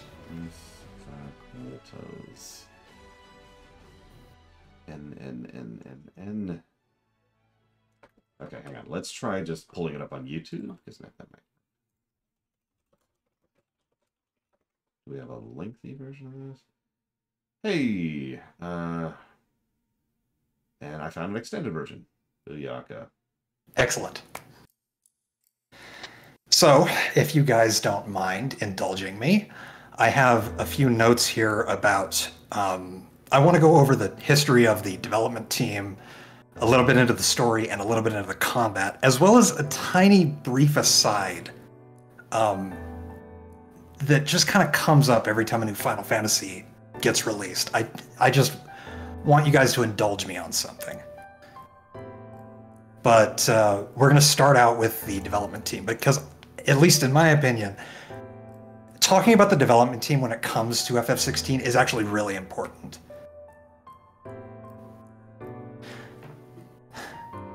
So, first of all, producer, Naoki Yoshida. You guys should probably know who this guy is. He's the guy who made FF14, he worked on Dragon Quest X, before that he worked on Dragon Quest Monsters. This guy is, in my opinion, the heart and soul of this team. He's... God, how do I even sum up Yoshi P? I don't know. He's got a lot going for him in terms of his drive, his vision. He's brought this entire team together, really. So, yes, he's the man, the myth, the legend. He's the strongest primal. He's Yoshi P. That's all you need. Next up, director Hiroshi Takai. Worked on FF4, FF5, a very important game for this, The Last Remnant. And he worked with Yoshida on an unreleased game that was supposed to be a Bloodborne-esque RPG before Bloodborne ever came out. He later went on to work with Yoshida on 14 itself. I don't know much about Takai, but from what I understand, he's got a great track record. And I love The Last Remnant. It's a really good game. So if you guys have any interest in political stories, which if you're watching this, you probably do have an interest in political stories, go play The Last Remnant. It's good. Next up, writer and creative director Kazutoyo Maehiro. He worked on the Ivalice games. He also worked on FF14 ARR and Heavensward. He is one of the writers within all of these games. And that'll actually come up to when I talk about the story. Next up is localization director Michael Christopher Koji Fox. Koji is a bit of a legend in terms of the FF14 and 16 development teams. He does a lot of, stylizing the story, the dialogue. He'll bring in a lot of his own touches, which you'll probably see a lot even in this demo. He worked on FF Tactics War of the Lions. He actually started out working on Dirge of Cerberus. He was picked up by Square because he enjoyed Final Fantasy XI and was teaching English in Japan at the time. So he's got a lot of history with the team. Relevant to Koji, the game was actually written in English first. The synopsis was written by Maehiro. It was passed to Koji to write the script and then passed back to Maehiro for Japanese dialogue. So you'll notice that the lip syncing is very accurate to the English dialogue. I really, really think that's going to go over well when it comes to English-speaking audiences. Whereas, sometimes you'll find the Japanese dialogue and the lip syncing doesn't match and stuff like that. Next up, Masayoshi Soken, composer. My notes literally just say, the legend. I don't think anything more needs to be said. Soken is wonderful.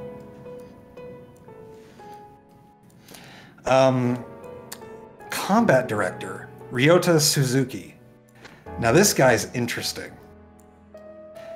He is not with Square Enix. He's a Capcom developer. He's the combat director for DMC5 and Dragon's Dogma.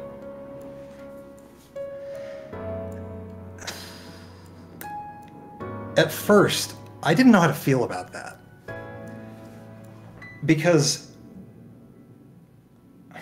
I mean, DMC in a Final Fantasy game? Dragon's Dogma? And then What the hell's this? You know? I showed up. I don't know. And smacked Drax across. Oh, But then- hang on. Sorry. Whoops. I didn't mean. Yeah, go ahead. I apologize. Apparently, it wasn't unmuting both mics simultaneously. Oh. So, Have you been trying to talk? Look, it's fine. It's fine. It's fine. But obviously, his concerns about Capcom are very, very valid. I myself infamously once thought that a Mario RPG was one of the dumbest things I've ever heard of.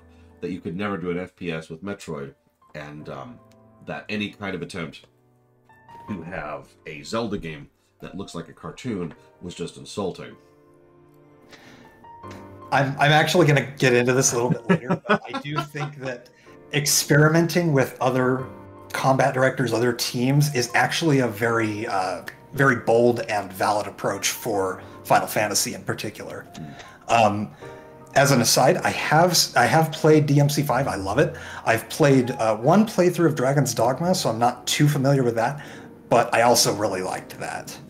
So I had hesitation when they announced that Suzuki was going to be developing it, but I have since cast aside all of those reservations. So yeah, I wanted to highlight some of the key staff, some of what they've worked on, because I do think that their history is actually very informative for what FF16 is. So next up, I want to go over the story in brief. No spoilers, no major things, just a few elements. So first of all, it is going to be a dark fantasy game, similar to, a lot of people have compared it to Game of Thrones, which Yoshida actually had the team watch the first 4 seasons of during development. My immediate reaction was actually different, because when I played this demo, I got a lot of Vagrant Story vibes. How many of you played Vagrant Story? I'm wondering. And Laura, have you played Vagrant Story? I apparently have to manually unmute myself. I don't know why that's being weird. That is very strange. But yes, I have in fact played Vagrant Story. You might actually notice a lot of similarities as well then. But in terms of Vagrant Story, you've got political summits between leaders, you've got a lot of intrigue. A lot of you who may have not played Vagrant Story may notice some similarities to Final Fantasy Tactics. Set in the same world, Vagrant Story is kind of an FF spin-off, sort of the same thing.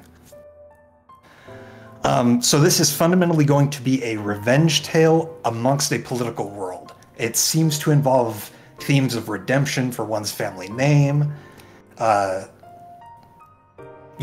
themes of war and the costs of it, stuff like that. Now, one, or technically 2 questions that I had, actually rather recently, prompted mostly by a YouTube video that I watched. Will the stakes increase in ways similar to a typical JRPG? Will we kill gods? What is the end goal?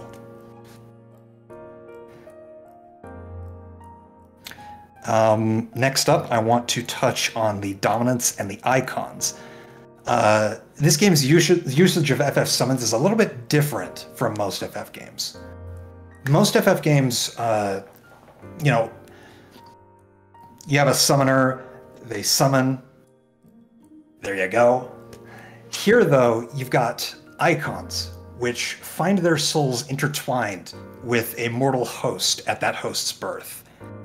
This host, called the Dominant, can transform into the icon, and which one is in control, the icon or the Dominant, because both are distinct souls, can actually differ at a given time, shown by the color of their eyes.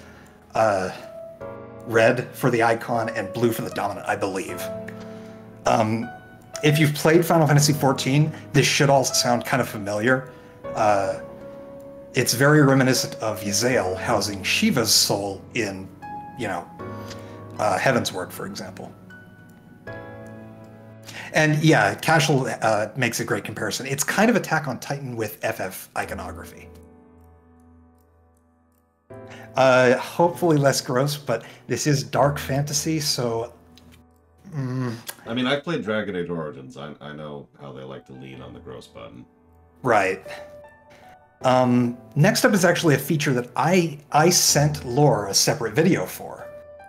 This is called Active Time Lore. It's a... Yes, that's right. I'm actually in the game. Sorry, that's your big spoiler for the day. Yeah. So this is a feature that can be pulled up during almost any cutscene. There are a few cutscenes where it can't, notably the very beginning of the opening.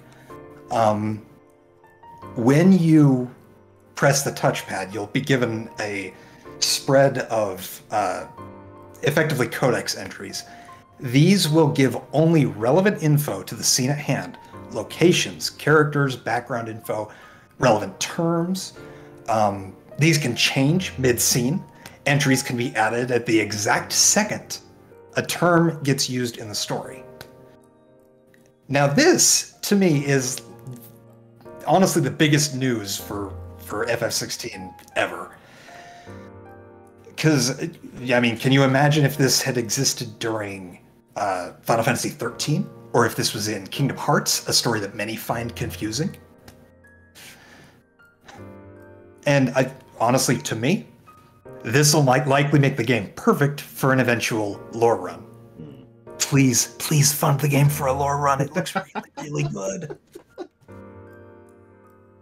It's currently nowhere, if I'm remembering. Yeah, fund this game. In fact, didn't it come out like today? Comes out. It's out in Australia already, but it comes out very soon here in the West, for example. But if any of what I'm describing, just as an aside, if any of what I'm describing or if any of what you're going to see sounds appealing to you, please buy this game. This team deserves your money. They deserve your time. They deserve all of your attention.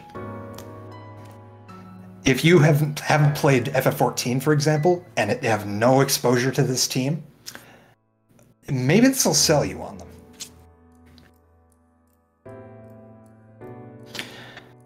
So next I want to kind of touch on the combat a little bit. So something very recent that we actually found out. The KH team and Platinum Games actually helped combat director Suzuki develop and refine the combat system. I actually have in my notes here, with the notable exception of FromSoft, to me this is the action RPG dream team. It's kind of nuts. So this game... If only my brother wasn't an ass and actually let me persuade him to send you a copy. Oh, I've already bought the game, Cord. I bought the game as soon as they announced that pre-orders were available, so you don't have to worry about me. So anyway, the pace of the game is similar to Dragon's Dogma, but it's got the stylish flair of DMC. This combat is simple to learn, but it allows for a high skill ceiling. It does have a lot of advanced tech, but at the same time, it's not very daunting for newcomers. Still, if you aren't comfortable with action games, no matter what, there are accessories that help make the game more approachable. They make certain actions automated. There's like one that completely automates combos to just the square button, for example. There's one that makes it so that dodges are easier to perform, or one that makes dodges completely automatic. There is another one that automates Torgal's actions, so all of your pet actions are completely automated if you choose to wear that ring. Regarding the advancement system, the game uses ability points to unlock skills similar to FF15's Ascension Grid. when I was watching some pre-release footage, I actually compared it to the Sphere grid. That's inaccurate. It's much more like the Ascension grid. When you master an ability, it usually gets a modifier that makes it more forgiving, or makes it do more damage, or so on and so forth. Typical advancement stuff. Now, the skill system in particular centers around these things called iconic feats, relevant to the icons within the story. So using the flavoring from the various icons, you're able to perform flashy skills. Like, for example, Titan gets a block in addition to like a JoJo's Bizarre Adventure flurry of punches. Phoenix will get kind of a flame dash sort of a thing, and a launcher. Stuff like that. One that actually stood out to me was Garuda's main skill. I can't remember what it's called. It's basically Nero's Devilbringer, though. And if you use it at specific times, you can actually stun enemies and bring them to the ground. It's wonderful. So you can have 3 icons active at any one time, and you can cycle between them and their abilities. These abilities can range from AoE attacks to blocks, counters, charged up hits, and more that I haven't seen yet. Upon mastering one of these skills, it can be used on any of your icons. So you could take a Titan skill and place it on Garuda, for example, and use that, like that flurry of punches, for example, while having the Devilbringer active. Let's see, if you're ever dissatisfied with your build, you can also do a full respec. No penalty, no cost, no anything. So feel free to experiment. And one thing I found out just today, the game will have a DMC style training arena.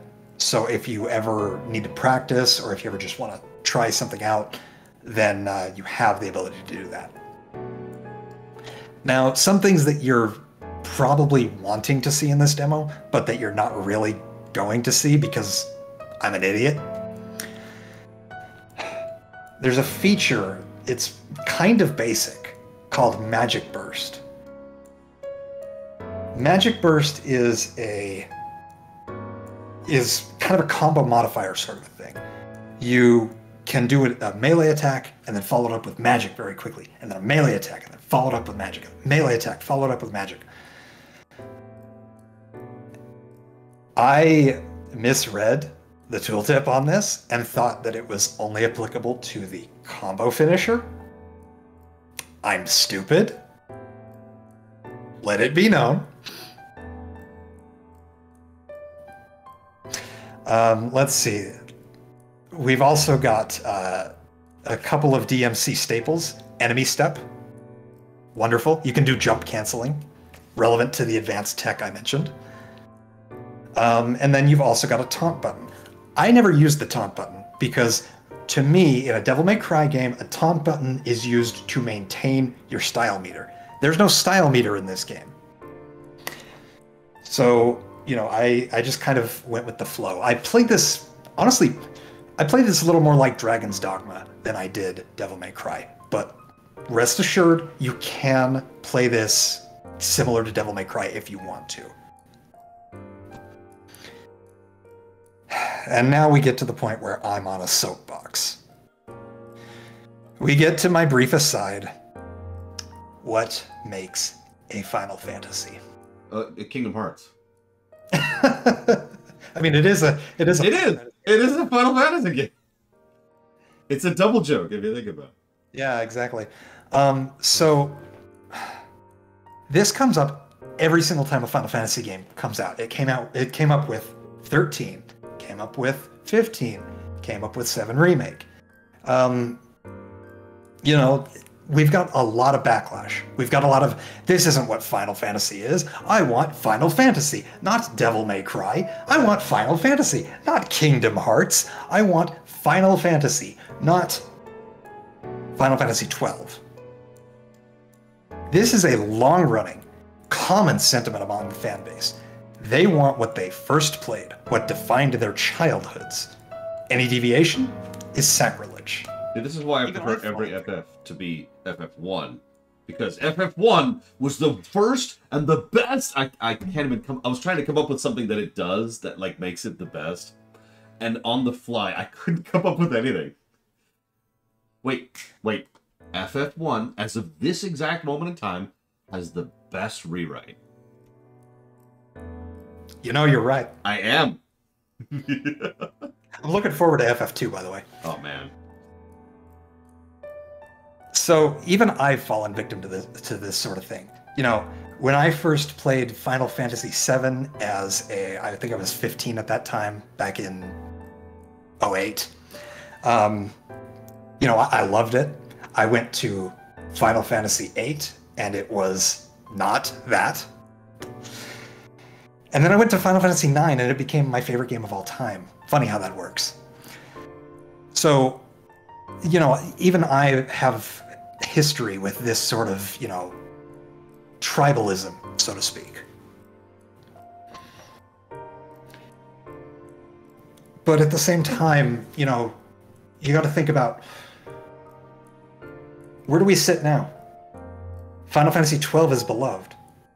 Do you guys remember what happened when Final Fantasy XII came out? Laura, do you remember what Final Fantasy XII's reception was like? Yeah, I remember exactly what it was like. There was a giant line outside the GameStop at midnight, and I played it so late that I didn't realize it was morning. That was my launch of FF12. I don't know about you all. But yeah, no. I know what you mean. FF7 though, like 7, 8. Yeah, I was gonna say if I could be the older guy for just a second here. Please in my experience, the FF that really made people think this is an FF, in my experience, was 7. Mm-hmm. I know it's shocking to say nowadays. I was just about to talk about that. Yeah, it's 7 was the one that made people go, "What?" And obviously, it was doubly funny because if you remember, and I've talked about this a lot in multiple streams, FF7 suddenly had this giant additional player base thanks to coincidence and luck and time.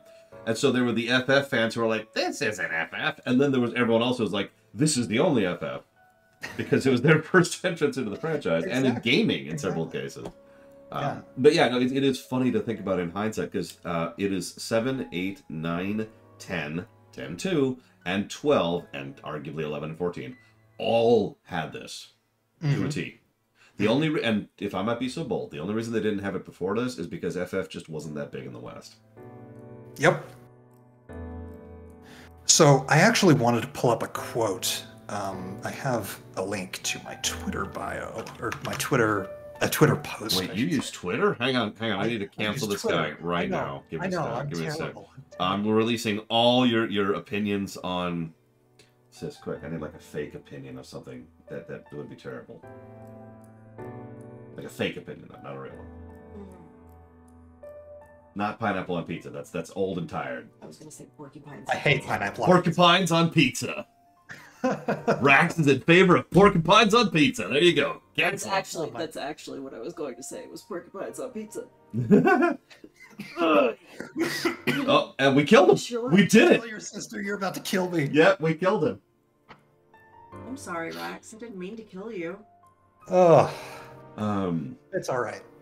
It's okay. He's had a good run, you know. He got to play Kingdom Hearts 3. Yeah, I got to play Kingdom Hearts 3. And FF16. Told you. Can I ask you a gargantuan favor? Could you bring me one of these, please? You don't have to. Sorry, please continue. Okay, so I actually found this not too long ago. There is a quote from Sakaguchi. Actually, a little bit of background.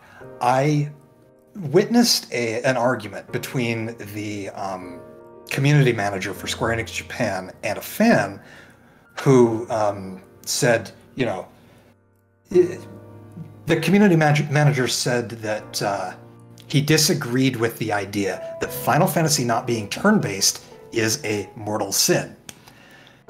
So, you know, he says disagree. The guy says, of course you do. You work for them. I want Final Fantasy, not Devil May Cry. FF15 was the worst Final Fantasy I ever played.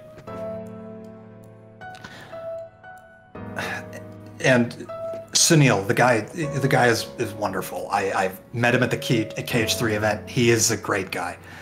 He says, even if I didn't work for Square Enix, I'd still say the same thing. I am a fan first and foremost.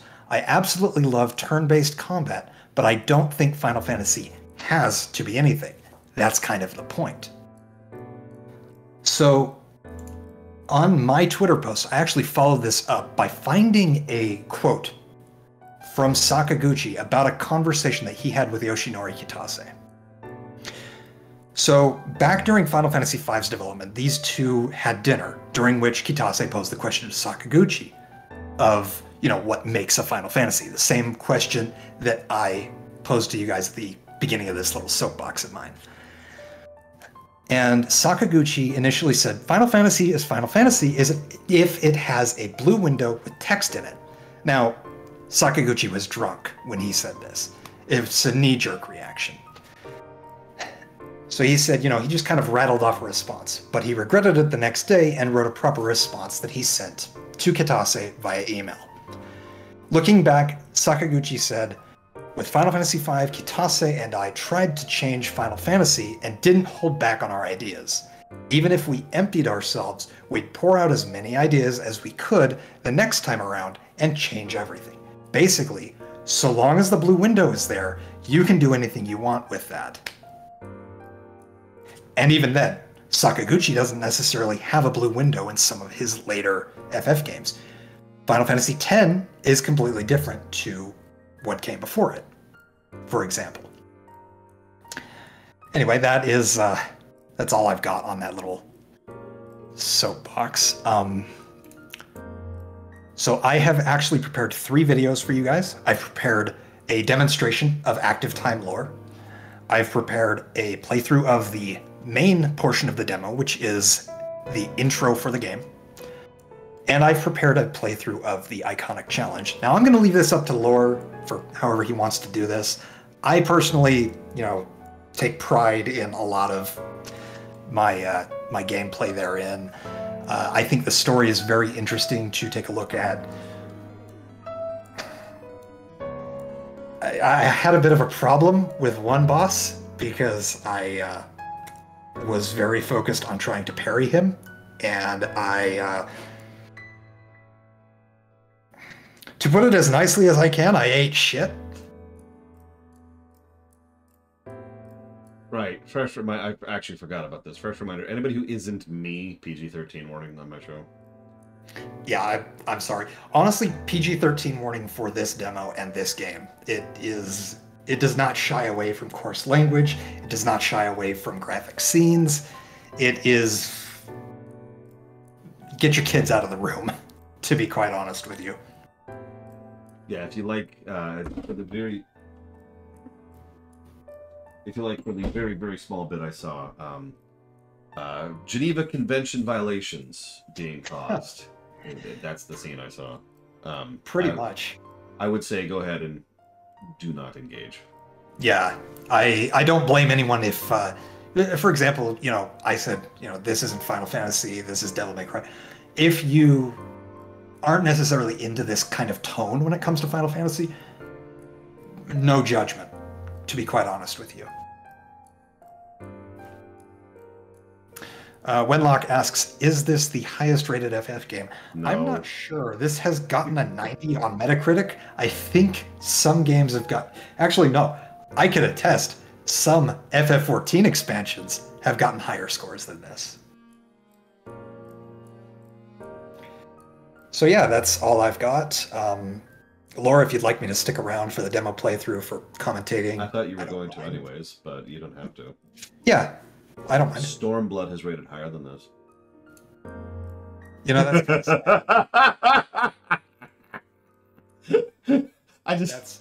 I was glancing through and that just jumped out at me. The original FF7 has as well. I know that and FF10 and FF9 and Walker, I know that those have. I don't know if you caught that. 10 and 9 both rate higher on Metacritic. Really? Yeah. I don't actually. Excuse me. I'm actually surprised by that. Can I just say Metacritic's filter sucks while we're here? Like a sort button would be nice. Exactly. Hey, Metacritic, fix yo crap. FF12 rated higher. FF8 has rated higher. That's very strange. No kidding. FF6 is rated higher. Also, that water is wet. Now, here's the best part. Both FF6s have rated higher. As in SNES and GBA. Yeah, I was going to say. You got me going down the rabbit hole now. I'm curious. What else we got here? God. Of course I have. It's the end. It's over. FF14 Online, that is to say 1.0, is only at a 49. Okay. I'm shocked at how high that is, to be completely blunt. Literally the worst game that I've ever played and experienced. That's bonkers. Heaven's Word is only 86? What's funny, Evo, is I can actually kind of hear myself. I've lowered the stream. Sorry. No, don't worry about it. It's my fault. I've lowered the stream volume, but I can kind of hear myself. And as I'm talking, I'm just kind of pausing because I'm like, am I sure about what I'm saying? You know, you probably noticed it. What I'm trying to say is you're just the worst presenter ever, and nobody should go follow Rax at twitch.tv/Raximus. I haven't streamed it. Don't. I know. It's been a minute. Ask Django when last I streamed. He always holds that above my head. It has been. Oh my god, FF11 got it. No offense, Blade Turtle. FF11 got an 85 on Metacritic. How's that possible? I don't know. I liked FF11 back in the day. I didn't. I don't know. Okay, hang on. Like two more pages. Damn. Stranger of Paradise got a 67. That's really low. That is low. People really liked that game from what I saw. Okay, so because again they're all sorted weirdly, I was trying to figure out which FF14 expansion was rated highest. Can you guess? I mean, it's between two. You know it is. So yeah. Which one do you think won? You're pretty close. It's got to be Shadowbringers, right?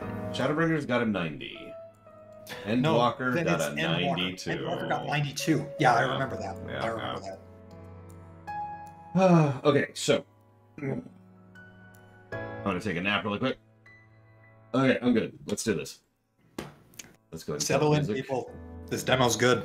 Whoop, whoop, whoop, whoop. Yeah, I've seen people saying this is the best FF game from the demo, and if I can be real for 1 second, I hate that kind of hyperbole. Yeah, don't do that. Because here's the thing. Yes, the full game could be the best Final Fantasy game ever made. Don't base it off of the first 2 hours of gameplay, please. Yeah, exactly. There we go. All right. So this first video that you've pulled up is, I believe, is the demonstration of active time lore. Correct. I also wanted to give a bit of a mentality on this, so I'm going to talk about this now, mostly because I'm curious if I'm right. Mm-hmm. This sounds a lot like something several games have done recently with regards to interface design, which is the layered, I can't remember what it's actually called. Layered nesting is what it actually is. I don't remember what they call it. So you mouse over something, and it's usually a proper name, or maybe it's a game mechanic or something like that. Mm-hmm. It pops up something, and then a few seconds, it's usually a toggle. A few seconds after it's been up there, it solidifies, and now you can move the mouse around in that to pull up another one, to pull up another one, to pull up another one. They started experimenting with this quite a while ago with Pillars of Eternity, but more modern CRPGs and more modern strategy games have leaned very heavily into this format. And it sounds like the text equivalent of, I guess, the non-combat-y, non-quickly equivalent of what we're talking about here. Yeah, I can kind of see that. I think, didn't Divinity Original Sin 2 have something like this as well? You know, I don't remember. I've beaten that game 3 times. It's the only recent CRPG that I've played, so... Well, I don't know, but either way, it sounds like yeah, I know Tyranny did it, and I know PoE 1 and PoE 2 did it. Yeah, I haven't gotten around to PoE. I really should fix that. I recommend skipping 1 and just playing 2. Fair enough. That goes for everyone as well, by the way. So, without further ado, everyone, I need you to tell me how the volume is. I wonder that you summoned us at all. Have you so little faith in your own men? So I'm actually going to pause here at 2 points. in the video. I pause after the reference to the Battle of the Twin Realms, because that pops up immediately after Benedicta here talks about it. And then I pause after the term dominant comes up. Okay. Max who drove back the Crusaders in the Battle of the Twin Realms, was it not?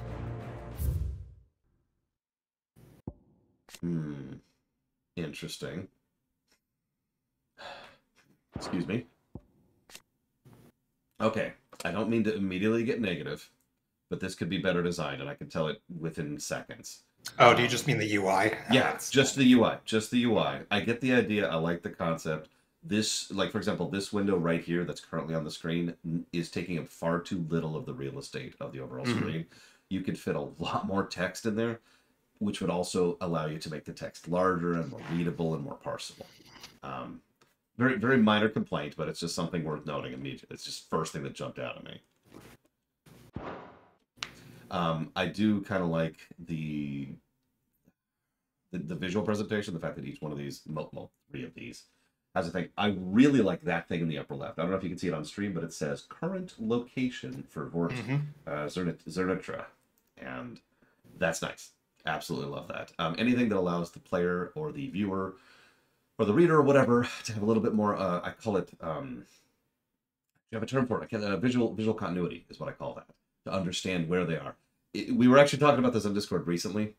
Final Fantasy 13 is a game that will get negatives to visual continuity because who knows where you are at any given point in time, right? So having exactly. I'm surprised they didn't do like a map thing or something. Like a map, or like Stormblood has, you know, showing your trail through. Yeah, exactly. Or hell, I mean, even FF12 did the same thing. Every now and again, there would be the bits narrated by the Marquis, and he would be like, "You are now walking down towards this area, and I'm a great voice actor, so I'm going to talk for a minute." Yeah, it's something, right? So yeah, I like it. Like I said, I do think it needs to take a little more space, but that's it. Or am I mistaken?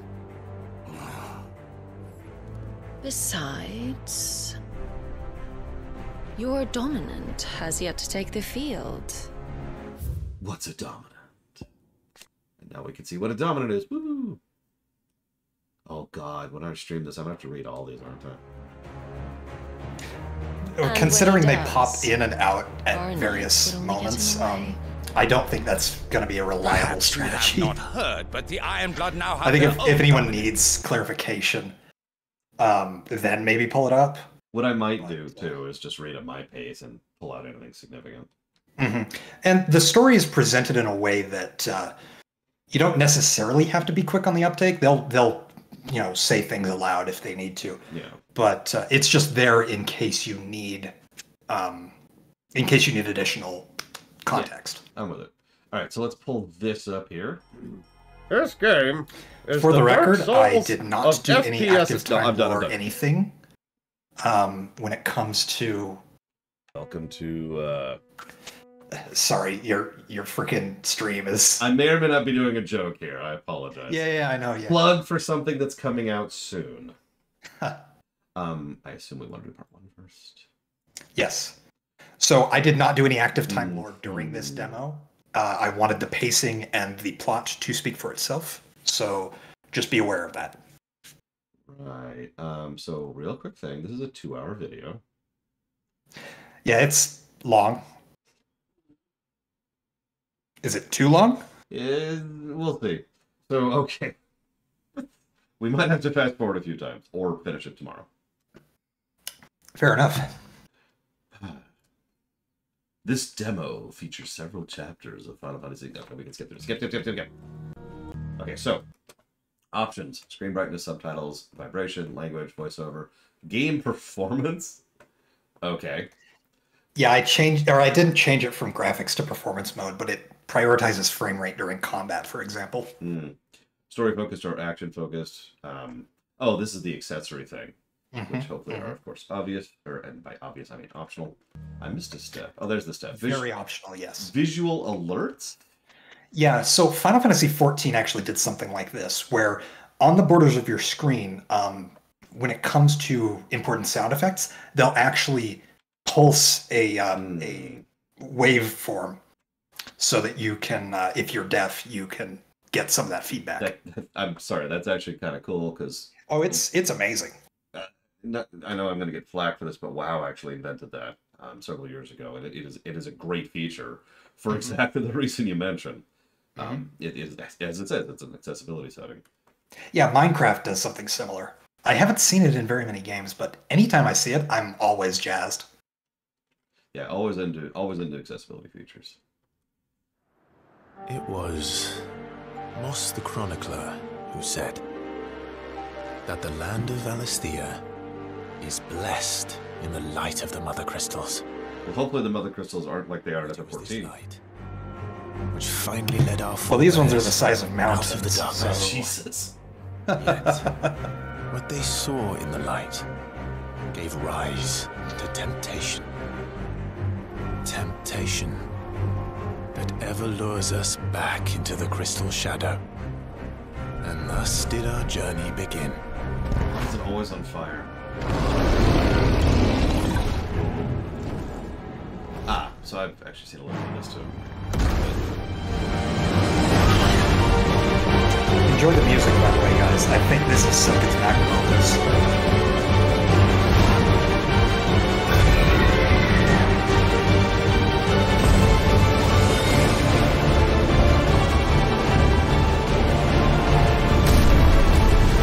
You said it was too quiet, so I left it at full volume.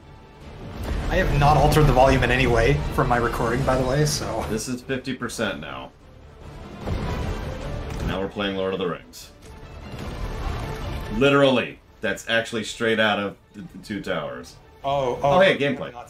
You have not seen anything yet. They do the whole Gandalf Balrog thing at some point. It's wonderful.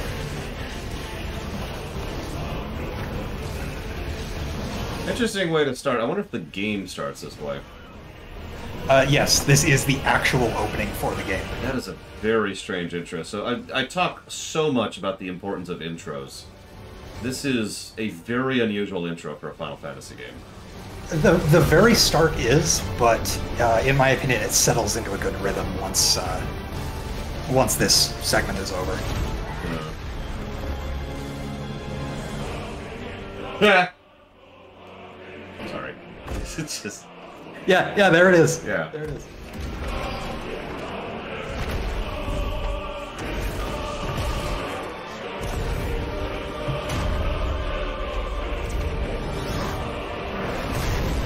I mean, most FF games start with primary cutscene, secondary gameplay. There are only a few exceptions to that.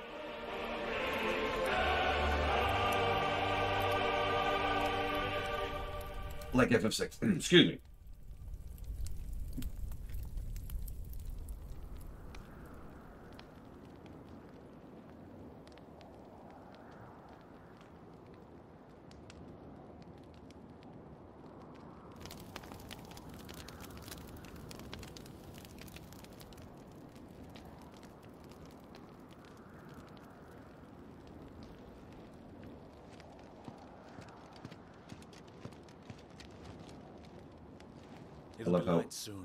I love how early Amano's thing is there. Mm-hmm. You all know the target. Shiva's dominant. And only the dominant. No one else? Where's the fun in that? How do we even know the girl will be among them? Our kind do not question orders. We follow them. Try to keep that in mind.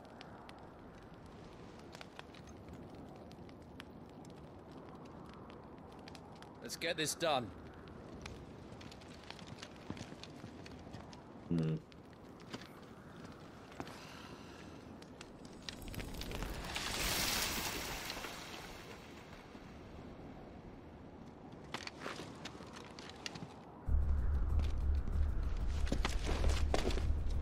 mean, yeah, a lot of implication pretty quickly. I don't want to sound hyper critical. The dialogue is kind of strange. How do you mean? Yeah. I don't mean this fully, but it sounds like it's leaning to Hollywood. Yeah, I kind of get. You know you know what I mean by that. It's just it's not fully Hollywood dialogue. That's terrible. It's just leaning that way. You are key to this mission's success. It's something I see a lot in fiction. Good and bad exposition alongside each other. Right. Yeah, for the most part, I find the exposition and just the general tone to be, quite acceptable, but sometimes, Yeah. This is the main menu. You can adjust things within the main menu. Don't have time for this. No. All hell is about to break loose.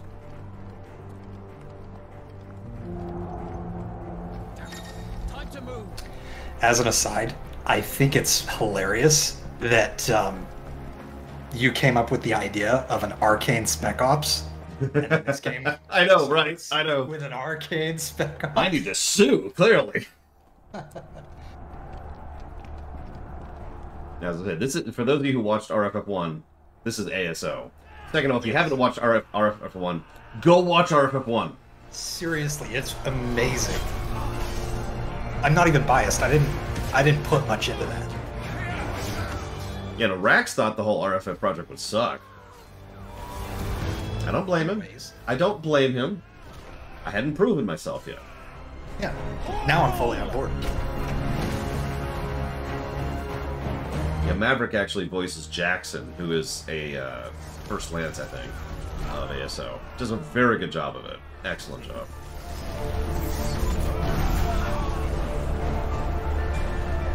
Generally good merger of magic and martial, which, let's be honest, it's Final Fantasy. They mastered this back in 12. Beast than that. The way this is going, they won't need this new dominant of theirs. What?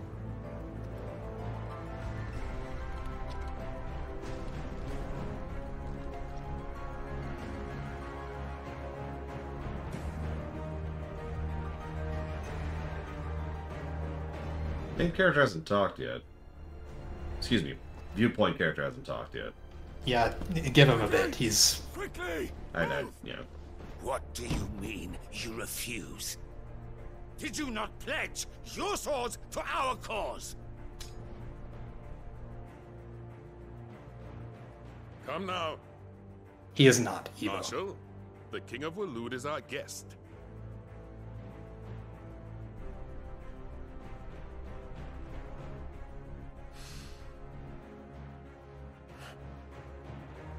And you have His Majesty's answer.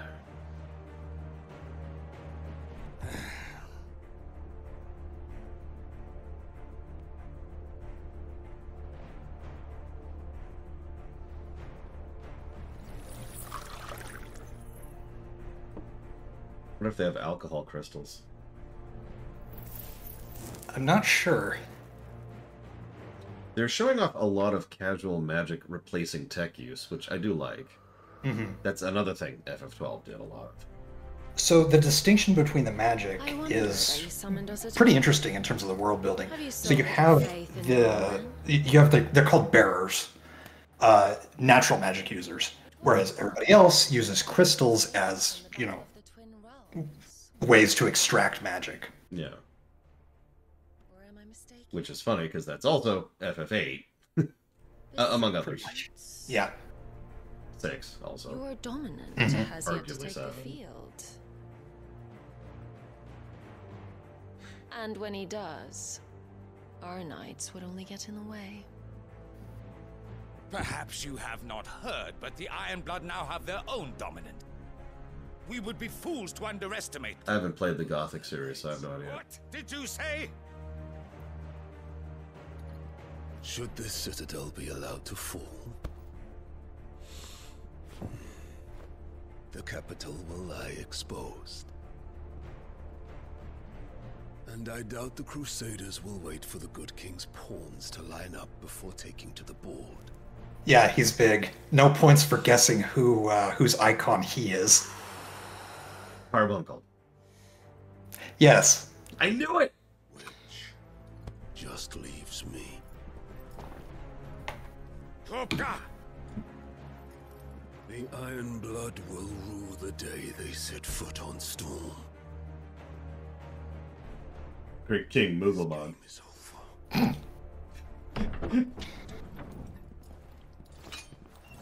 Lord of all the land. Sorry.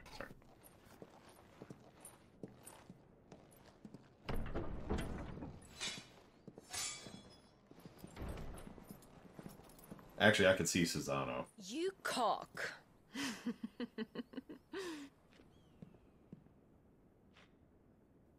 Benedictum.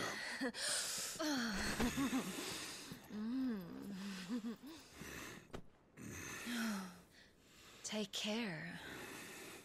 Does the lion take care when he chases the hare? His head is almost twice the size of hers. Yeah, he's kind of a mountain of a man. No pun intended. I'm not afraid of a little frost, Benedicta. But I will need someone to warm me when I come home.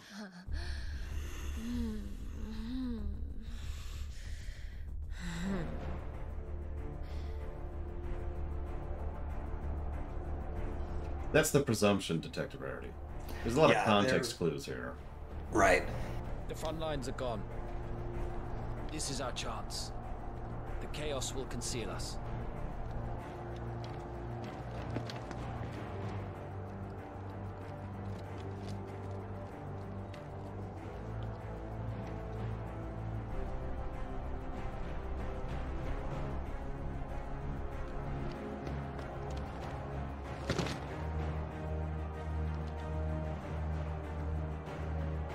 Gameplay again.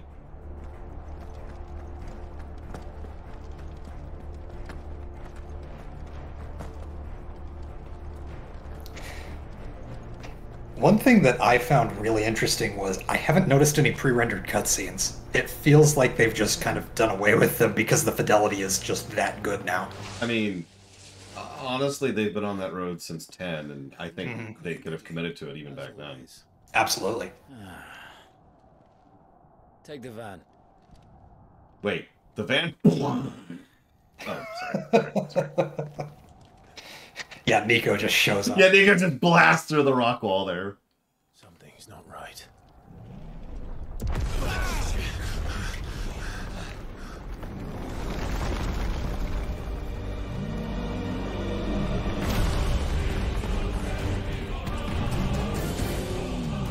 Titan. So the Darmaks finally grew tired of being slaughtered.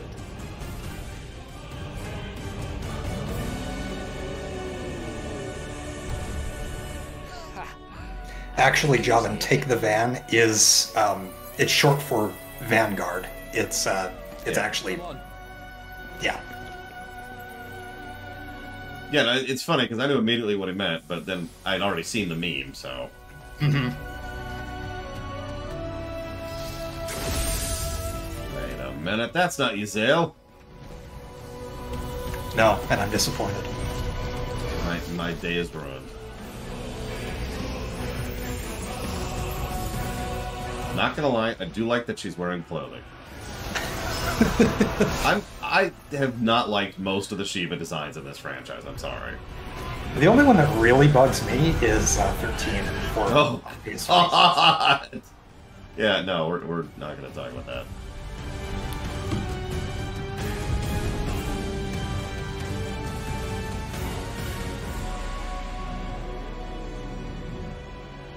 Oh, I saw Nero's.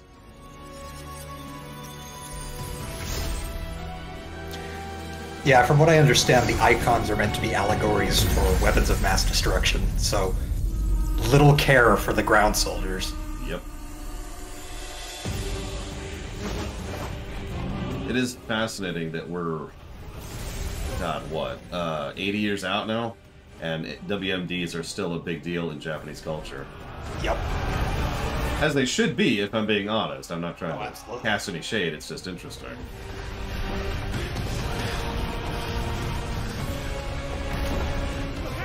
This is all very cool, but I do have to make one complaint. What's that? So there's about 15 minutes of functionally no gameplay. Pretty much.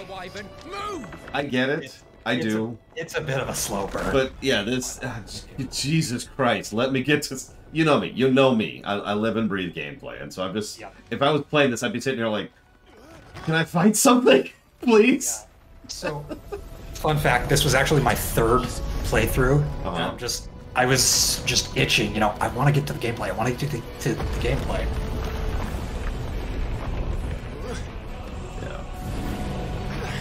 I get it. I get it. It's interesting, though, because even if you pay attention to the FF series, well, they obviously have always leaned on... Well, okay, from 4 on, they've leaned on story. There's usually gameplay pretty early on. I'll point to 6 as the obvious example, the March through Narshe. It actually functions as a tutorial, too. Hi, Ryman. Thank you. They're dead. That was Ryman right there. Who's gonna stand there?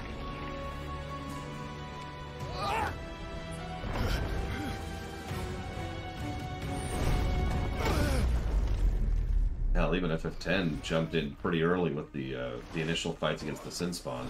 Yeah. And then the exploration section right after it. I think one of the longest segments where there's no gameplay might actually be 12. Because I remember that initial cutscene being, what, 6-7 minutes? It's a hefty one. Ironically, still not as long as this one. Oh yeah, no, absolutely not. Why then? Because yeah, I think you're right. 15 jumps into gameplay pretty quickly. Yeah, you take the car, and then immediately after talking to Cid. Yeah, you get your first side quest just like that. I told you before, you do not get to die here. You know, 13 was kind of this way too, now that I think about it. A little bit. Not as bad. Not as long. No, it still jumps in fairly quick, but still. Again, I'm not trying to sound complaining, I'm just pointing it out.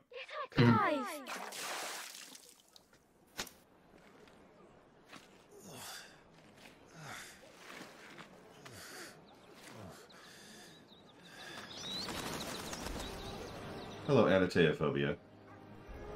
Welcome to 13 years ago. Do you yield? Welcome to story. Well, if you're not cut out to be a shield, there's always work for you in the stables. Unless, of course, you think you can defend your master while sat on your arse in a puddle of pig swill. I'm sure he'd find a way. My brother always looks after me. Right? Go on. You're sure to hit him eventually. Don't give up now. So there's Fenrir.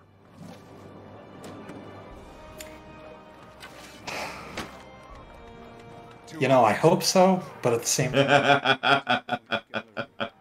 I don't know. Sorry, I should turn off my analysis brain for a minute. So, gameplay. Except it's the tutorial. But at least we have finally now at the 18-minute mark reached gameplay. I do think that is a record. Yeah. I do think that is the new record for the FF series. And it's a tutorial, but it's something. It's something. Once more, please. Oh, sorry, I'm still logging. Such swordsmanship will serve you well in the field. But can the same be said of your spellcraft? The flames I like his armor. within you. What was that? Now let them I like his armor. Ah. Come, Clive. Rain fire down upon me. So is that a save point back there? It's like, thing? yeah, it's glowing back. No, that's an item. Oh, okay. I mean, I know I can wear chainmail and make it look good, you know. Don't hold back. I can take... Well done. You wield the Firebird's flames just as a first shield should. You flatter me, my lord. Or would you rather I flattened you? Can be arranged. Let's see if you can elude my blade. After all, Your attacking prowess will count for naught if you don't live long enough to use it. On your toes, Lord Rosfield. Flatter, fatten, or flatten?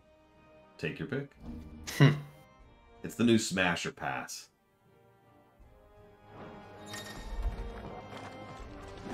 I noticed, interestingly, more of the HUD is being revealed as we go through this. Sure, I had you. So I'm guessing those are categories of buff in the upper left? So those buffs specifically are your 5 accessibility accessories. Ah, okay. Yeah. As you have them equipped, they'll glow. Okay. Was I not clear as to the purpose of this exercise? Good. Remember, Clive, your blade is not your only weapon. Quickness of thought and fleetness of foot are indispensable arms in any shield's arsenal. But you are not just any shield, are you? Show me what sets you apart from the rest. You have been blessed by the Phoenix, granted the use of its power.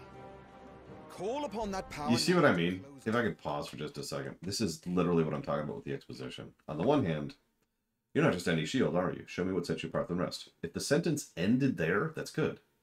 And then we go into the gameplay of whatever it's going to be. But then he has to then actually say, you have been blessed by the... Hey, Rex, you have played this game that you are now showing me. Like, oh my god. You get my point, right? Yeah, exactly. It bounces back and forth. I've noticed this a lot. Like, in a lot of this, if you'll forgive me, this is what the active time lore is for. Like, yeah. We will find out very soon that Clive here has been blessed by the Phoenix. It will make itself evident not only in gameplay, but in story. They don't need to explain it from this guy to Clive. Mm-hmm. That's sort of my overall point. I do get that there is a debatably valid reason to dumb it down to the audience, but I'm still gonna dig it when I see stuff like this. Did the use of its power. Call upon that power now to close on me. Well, I'm waiting.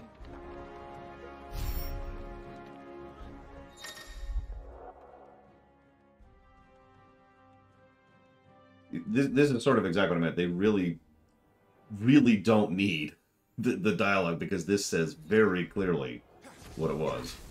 Exactly. Fly at your foe before he can raise his guard.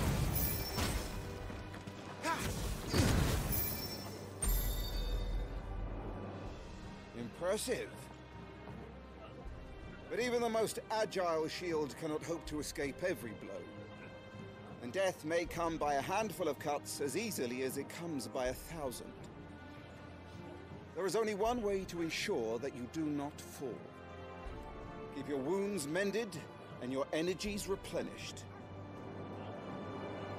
Speaking of which, my lord, you seem a little worse for wear.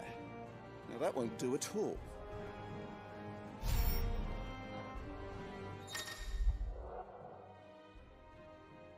I want you to watch my health here. Watch how little health how little missing health I have here in a bit. That'll have to be for now. God damn it. Screw it. Screw it. I was debating zooming in there and just being like, really?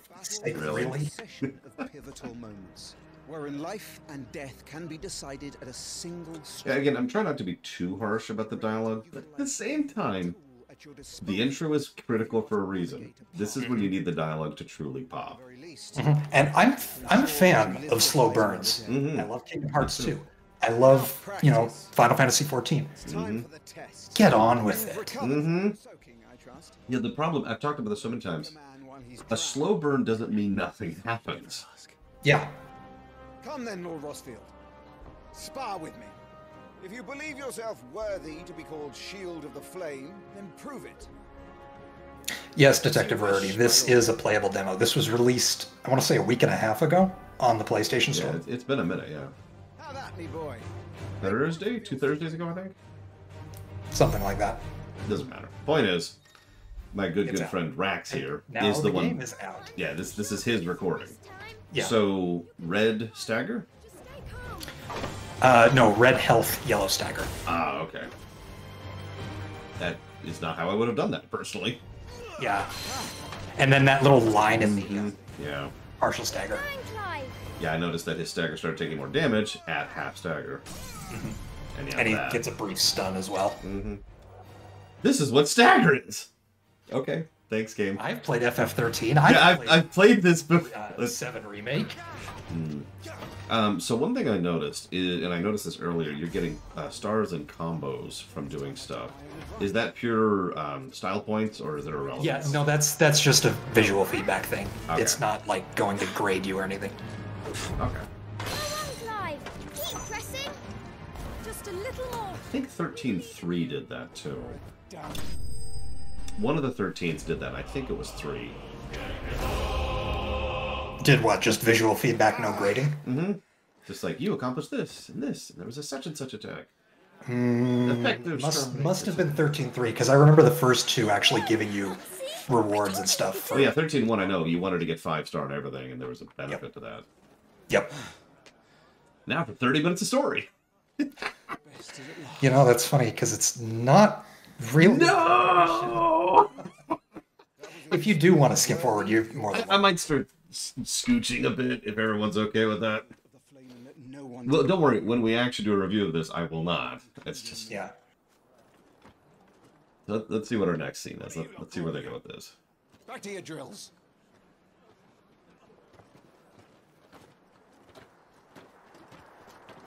Small visual detail. You can tell this is a very old castle because of the cracks and the ivy. Just a little tidbit there. Never not the brick runner, are you? Look.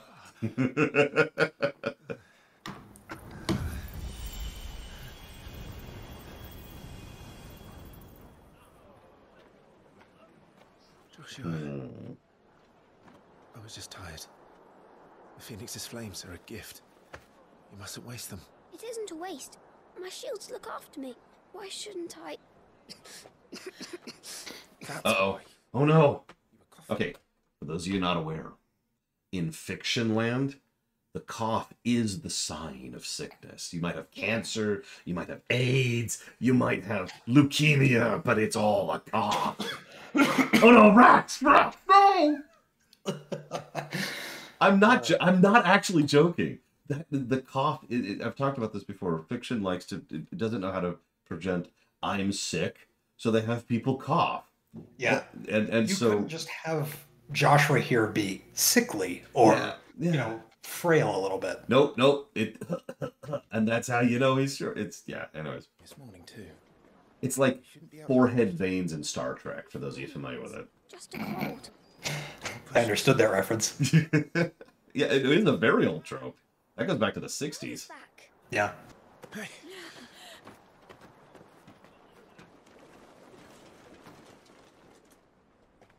Your Grace, please, this is no place for one such as you. I would gladly brave hell itself to see my darling boy. Okay. Gentlemen, Rosaria thanks you for your indefatigable loyalty. I've actually already commented on this, but I know it's not Rosaria. It's just a coincidence. But the first time I heard that, I'm like, yeah. It would actually be funny, but no. They take a lot of cues from Evilise, so, you know, I was kind of like, Thank you, Your Grace. We live to serve.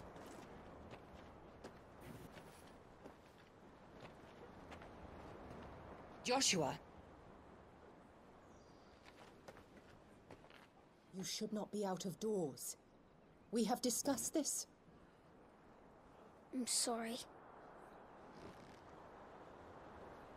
Good day to you, Mother. Very interesting visual presentation point. Every single person in this entire lineup bowed before the queen here, with one exception. And that's the younger son. Not the elder son, who did bow differentially, the younger son.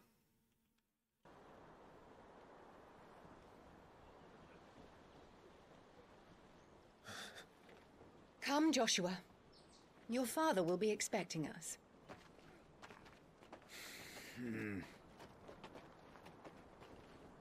Lord Murdoch?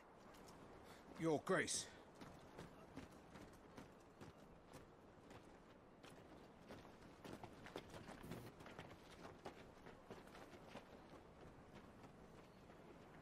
What a way to treat your own flesh and blood. I know. It's not his fault. Not everyone can be born the Phoenix.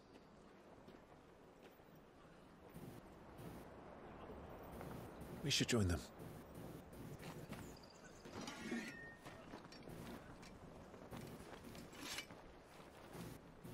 Okay, guys. He's got a magnum on his back.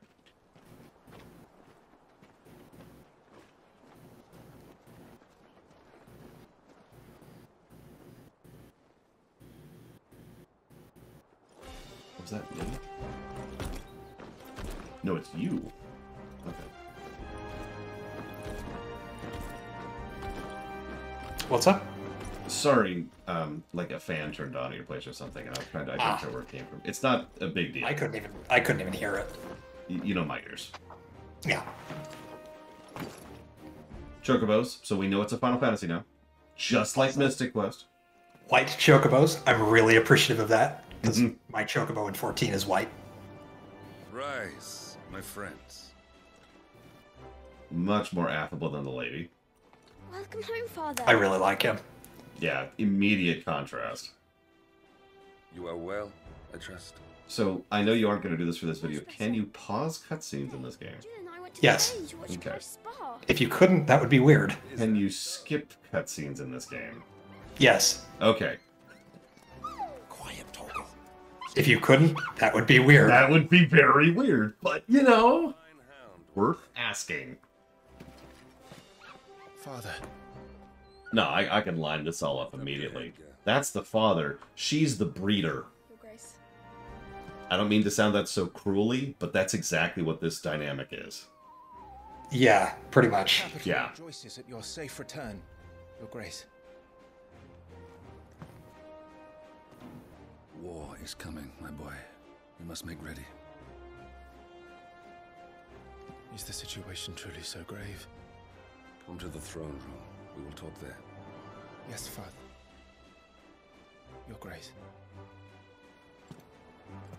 Notice that even the mother Shields dismissed. is just over there, not acknowledging him, not interacting with anybody other than the successful child. No, I'm sorry. She's the breeder. Whether she's doing it deliberately or being forced against her will, that's where this is at.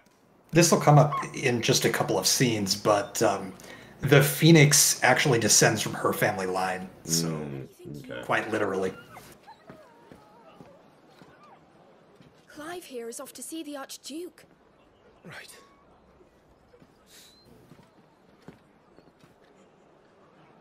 So, we're the son of an Archduke. Interesting. Mm-hmm. Not a full king. Nope.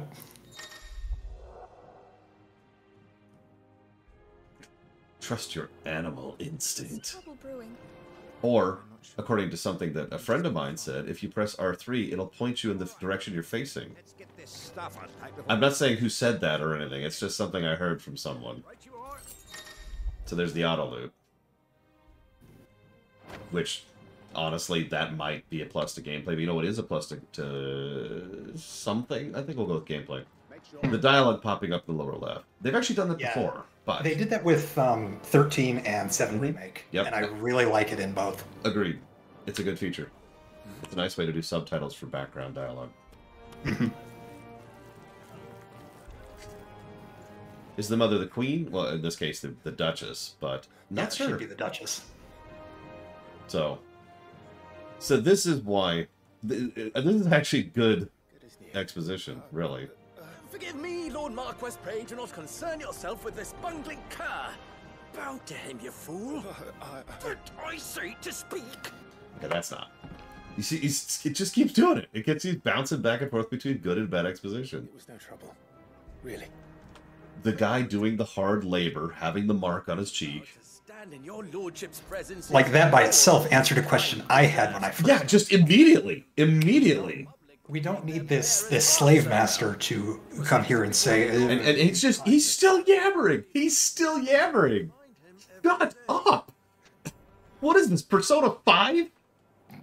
Stand, please. Look, okay, actually, that's We just unkind. need one more line of dialogue. No! Actually, some of you saw my semi-recent review of Tales of Arise. Exact same problem. Tales of Arise is a good game. Let's be clear about that, and I enjoyed it. But goddamn, they couldn't shut up. Yeah, they couldn't shut up. They're still talking, by the way. I have no problems talking over them because nothing new has been said that wasn't said in the first second with no dialogue. Yep. As do we all. Thank you, Nemesis. No, Javin, no! Say it isn't so. I will put that towards Stealer's Choice, Nemesis. Thank you. Yeah, I can feel some empty text negatives for this game already. A little bit. It's probably no. Tales of Arise was really bad.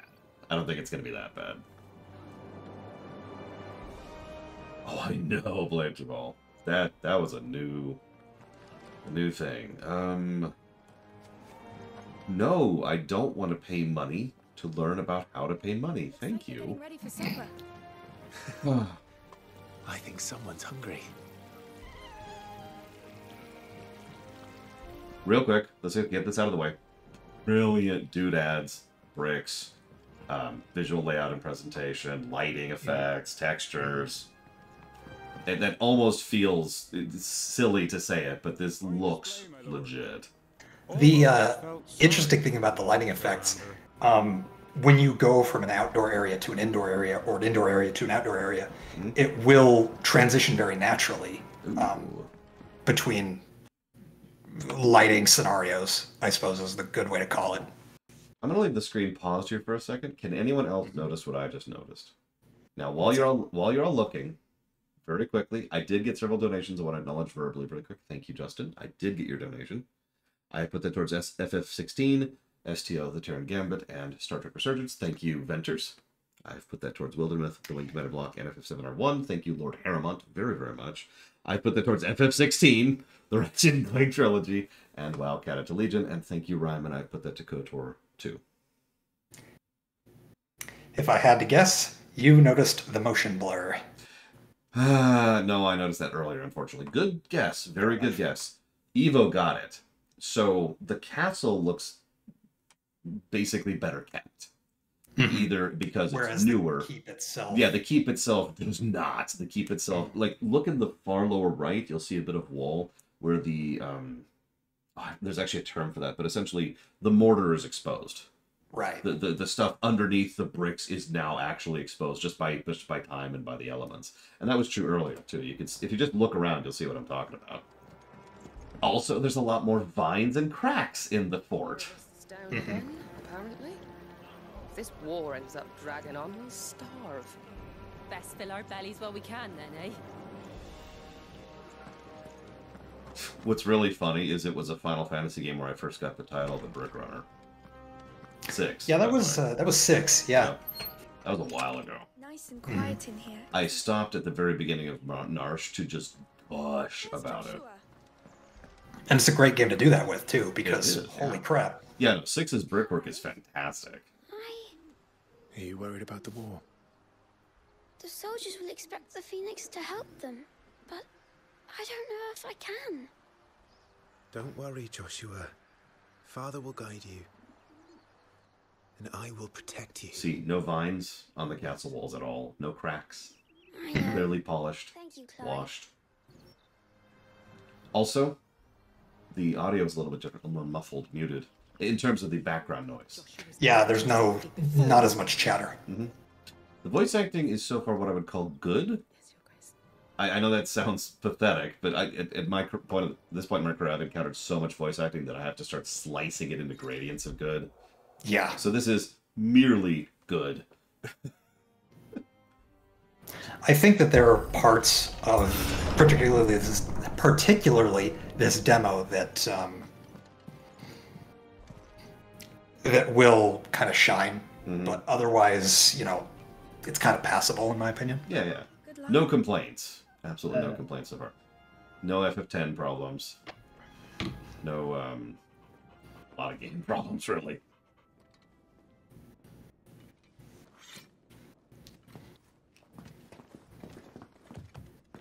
Also, I like that fact that they turned the Dark Souls door thing into a mechanic. Yeah. Fun fact about that: on the PS5, you have force feedback triggers, and depending on how heavy the thing you're interacting with is, it will actually resist you more and more. It's quite interesting. Nice. Do the territories fare any better? Most lie under a pall of black. In just these few moons, the Blight has taken nigh on all of the northern reaches. It is only a matter of time before it crosses the border. By the flames. Nearly every available bed in the capital is already occupied by those fleeing the Deadlands. Even if we were to send them south to Port Isolde, more would only follow in their wake. Every day we delay brings us closer to disaster. We must move now. Against the Iron Kingdom. We have traded blows with them for too long. It is time to end it. At the very least, we must secure Drake's breath. Without the blessing of the Mother Crystal, we cannot defend our realm from the spread of the Blight. I'm sorry. Miasma?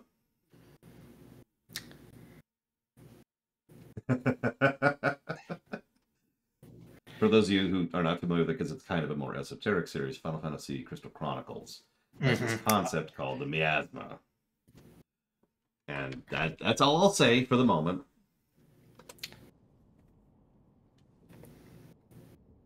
The Iron Blood will not relinquish it easily. This will be a bitter fight. Oh, sorry, it's the gloom. We ride for Phoenix Gate tomorrow. There we will listen to the words of our ancestors, as tradition dictates. Am I to go with you as Joshua's shield? There is something else I would have you do first. There's this thing called a side quest. No, he's got to do the typical protagonist thing of slaying rats in a sewer. Right. Here it's goblins in a swamp. Oh, jeez. Goblins in the Stillwind Marshes. I know of the rumors, yes. Then you know what must be done. I will give you 2 good men. While we ride north tomorrow, you will journey to Stillwind, search it, and clear it. Then you will join us at Phoenix Gate. How convenient. We won't be there while they're losing and dying at the Phoenix Gate.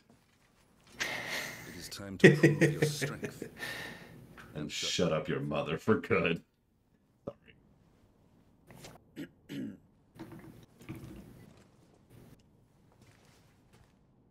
I will do my duty, Your Grace.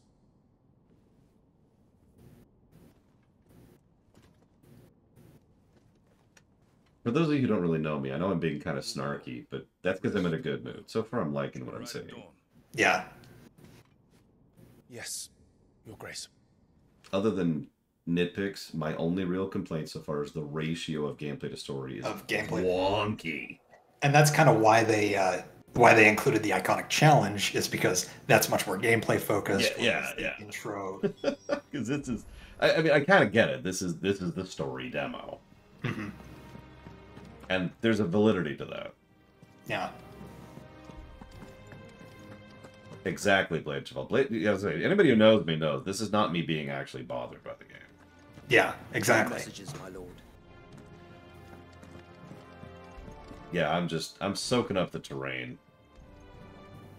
Well, I was. Thanks, game. Yeah, so I recorded this on an LCD screen, and it kind of didn't look right. I'm wondering if I play it on my OLED out in the living room, I mean, if it'll look better. Speaking of someone currently watching this on an OLED, it is very dark. Excuse me. How long will you be away this time? Not long. 4 days, maybe 5. So how many other guys are you going to sleep with while I'm gone? And you will be taking Joshua. Well, I can't exactly leave him behind, can I? The blood of the Rosfields runs in his vein. I'm sorry, I hate to keep pointing this out. That sentence right there, I wish I could do an editing pass this game.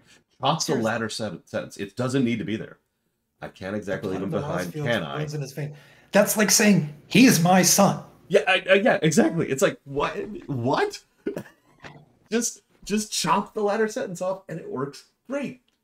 Thank you, Eunice Cornscott. As always, much appreciated. Like, seriously, let's look at this for a moment. The kid is 10. Would you leave a 10-year-old behind? Yeah, obviously. Duh. This is the Pokemon world, right? I've seen that they summoned freaking well, I mean, earlier.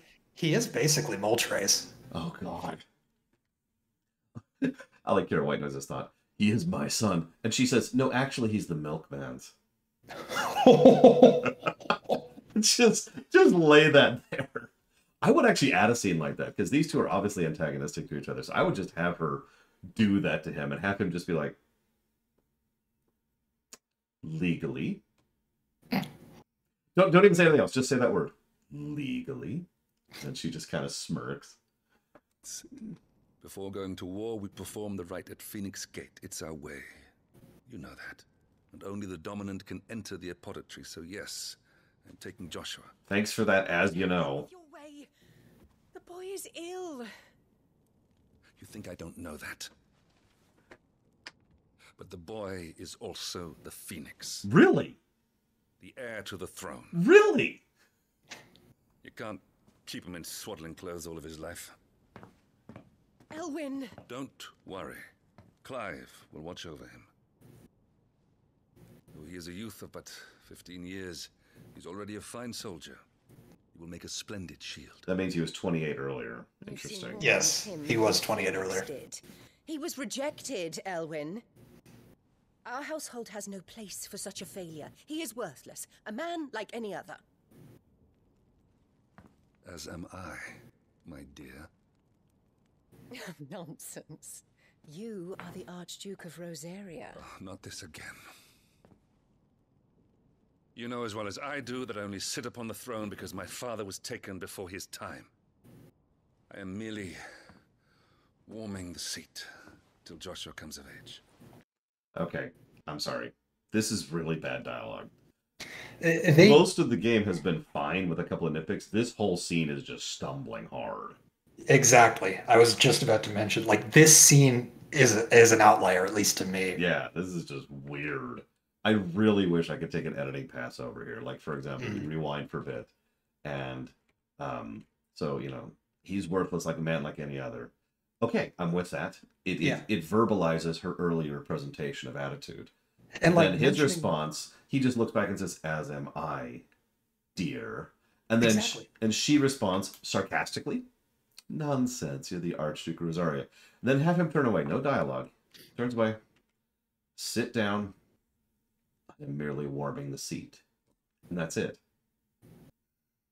And like so now we understand. You want to put the, you know, my father was taken before his time, stick that in the active time lore. It's not exactly crucial to the scene. So something, if I can give a bit of advice for any aspiring writers out there, dialogue is best when it's minimal, in my opinion. Less is more. Less is more. Specifically when it comes to dialogue. If you've seen either of my recent rewrites, which is a good example of how I do dialogue, I always pare it down and try to be very, very precise and very tactical about what they say and what they imply. There is a time and a place for really sitting down and saying, oh, and we've got the active time lore thing, which is a baked-in way to do this in this. Two people talking to each other shouldn't be doing this. Yeah, this is literally this is a narrative scene. Even though it's two people talking to each other, it really isn't. It is the writer talking to us. If you need to do a scene like this, do it with a viewpoint character for whom this information is entirely new. And to keep this within Final Fantasy, FF10 pulled this same trick much better. Tidus. Tidus was the outsider, the fish out of water, and Lulu naturally slid into a bit of a narrative role for him, and she would just explain bits to him naturally as they came up. Yep. It even served as a bit of character development, because at a certain point, Lulu just started explaining things without being prompted to, and Tidus said, basically said, "Thank you for believing." She's like, believing what? The fact that I'm actually from Zanarkand, that I don't know this stuff. I can't believe I'm praising FF10, a very, very problematic game, especially in dialogue, But they did this better. Yeah. Anyway, sorry, way off topic here. You are your father's firstborn son, and you sit upon the throne. All is in its right place. Unlike some, you have not disgraced our noble blood. Without men like Clive to keep us safe, your precious noble blood would long since have graced the gutter.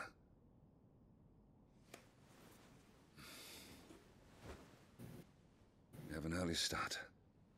I'm going to sleep. Okay, so let me go back to editing here. So she pushed, so he's, go back to how I rewrote the scene. He sits down and says, I'm just keeping the seat warm. She walks up, leans down on top of him, almost seductively, and says, unlike some, you have not disgraced our noble blood. Keep that line, but then remove all further lines. He doesn't say anything. He just grabs her hand, pulls it off of him. Mm-hmm. Pushes Body her language off can of do him. a lot, and Yeah. I think a lot of people just don't. They underestimate it. Oh, absolutely. I agree completely. So he pushes her off, doesn't say I'm going to sleep. He just looks at her for a second and then rolls over and goes to sleep. And we end the scene on her. That's how I would have done that. And if while we're on the subject briefly, if you want to see body language used properly, play Doom 4, a game where the main character never says a single line of dialogue. This is it then. Also, I'm sorry, really quick. It's Lavos! All right, moving on. I was about to say, did you notice the? I did. It's there. Right there. Okay. Anyways. This is it then. Time to prove yourself. Wishing on a star? I'm a little old for that. I should get some sleep. Right.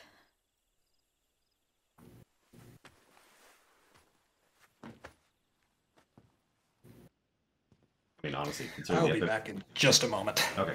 Honestly, considering the FF14 aspirations, I'm picturing something else up on that moon, and I can't even say what, because it would be a huge spoiler.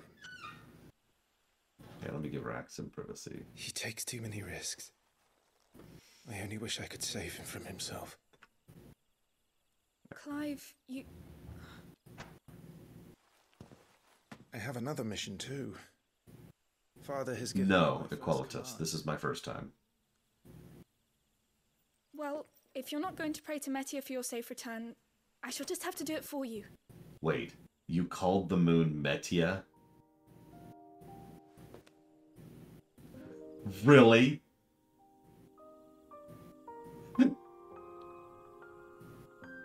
Okay.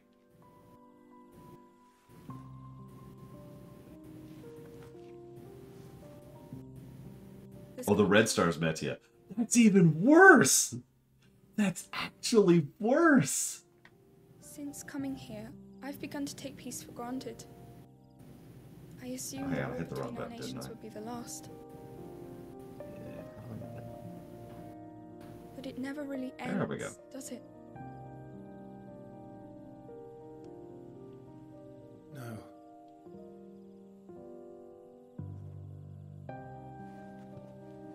The next war will be bigger than before. And then bigger. And then bigger.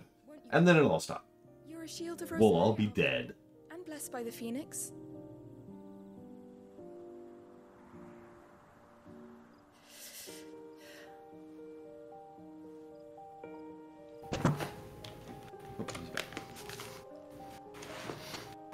Hey, Rax.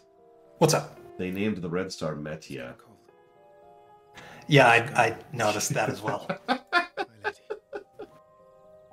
I can't explain that one, everyone. I'm sorry, but that amused the hell out of me. It's a really deep cut from Endwalker. Yeah.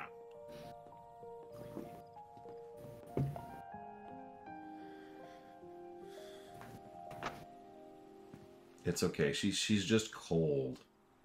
Yeah. So to contrast what I was just talking about, that scene we just saw, honestly, no complaints. I'm not. It could be better. I'm gonna laugh if that stupid. I'm sorry. I'm gonna laugh if that stupid star ends up destroying the world. By the way. I know. Anyway, it could be better. It could be better. But what I was trying to say is that I think you're right. Even already, the stupid scene between the two dukes, the Duke and the Duchess, is just such an outlier of bad writing. It's weird. I guess we all have bad scenes, right? Like every FF has bad scenes. Right. And for those of you who've played 14, you know that Koji's writing is usually pretty good, so... Yeah. Although, didn't he also write the weapons storyline? Good luck. Or am I thinking of the wrong guy? You might be thinking of the wrong guy. I'm probably thinking of the wrong guy.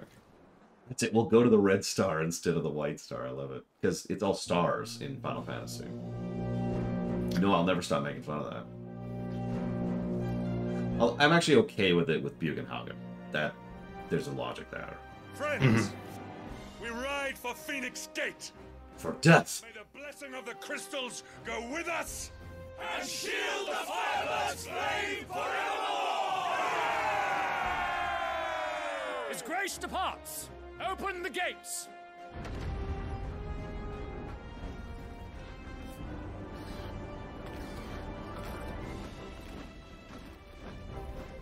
I'm not sufficiently familiar with Game of Thrones to be familiar with the Red Comet, I'm afraid. Neither am I. Lord Rossfield, allow me. I shall see her safely to Phoenix Gate. Thank you. Well, that Chocobo's dead. Bye, Boko. So, there's a question I've been holding on to. What's that? We're going to get an answer to pretty soon. May I say Party what combat. an honor it is to serve alongside you. Yeah, just give it a moment. Yeah. No, like I said, I've been holding on to this question for weeks, honestly. If there are goblins in Stillwind, they won't leave willingly. Also, this should be Biggs and Wedge. Yeah, just Wade and Tyler. Who? Not today, we won't. Sir Wade, Sir Tyler, let us do our duty. With pleasure, my lord. As you command. To the marshes, then. So, I know this is going to really raise some hackles with the viewers, but we might actually have to have some gameplay for a bit. I apologize, sincerely. Oh, that is totally a tactics map. It's stylized, but that's the tactics map. Like I said, this game takes a lot of inspiration from Ivalice.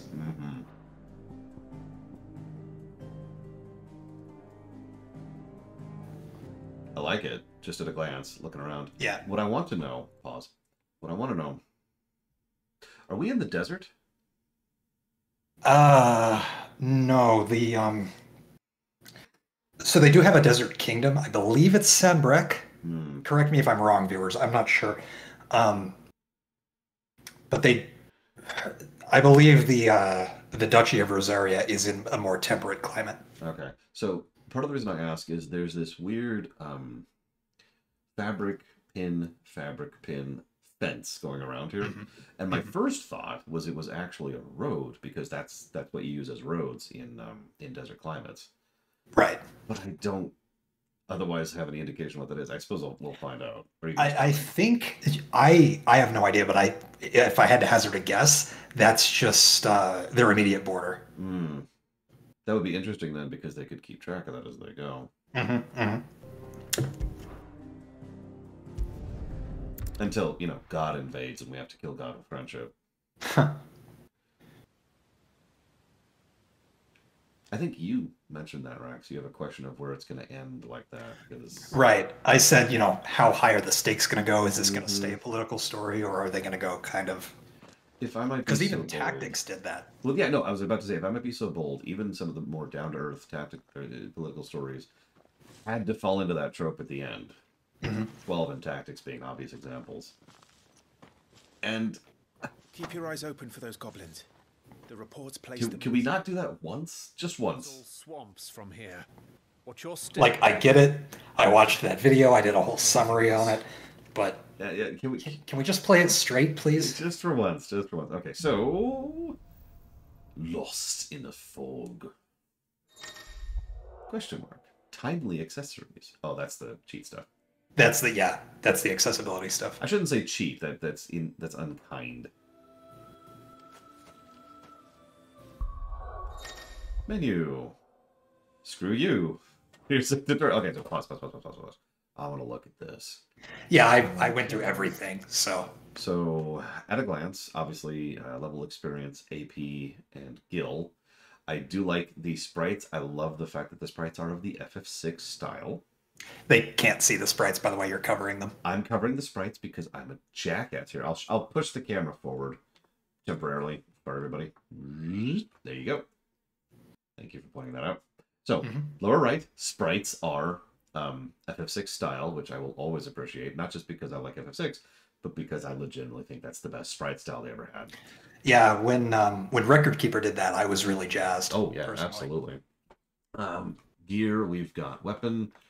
I'm going to be generous and say armor, then bracelet, and then three accessories, which is interesting. Standard stats. I notice we have a stagger stat, which is interesting. I feel like there's something I don't understand on this screen, and I'm curious if you can help me with it.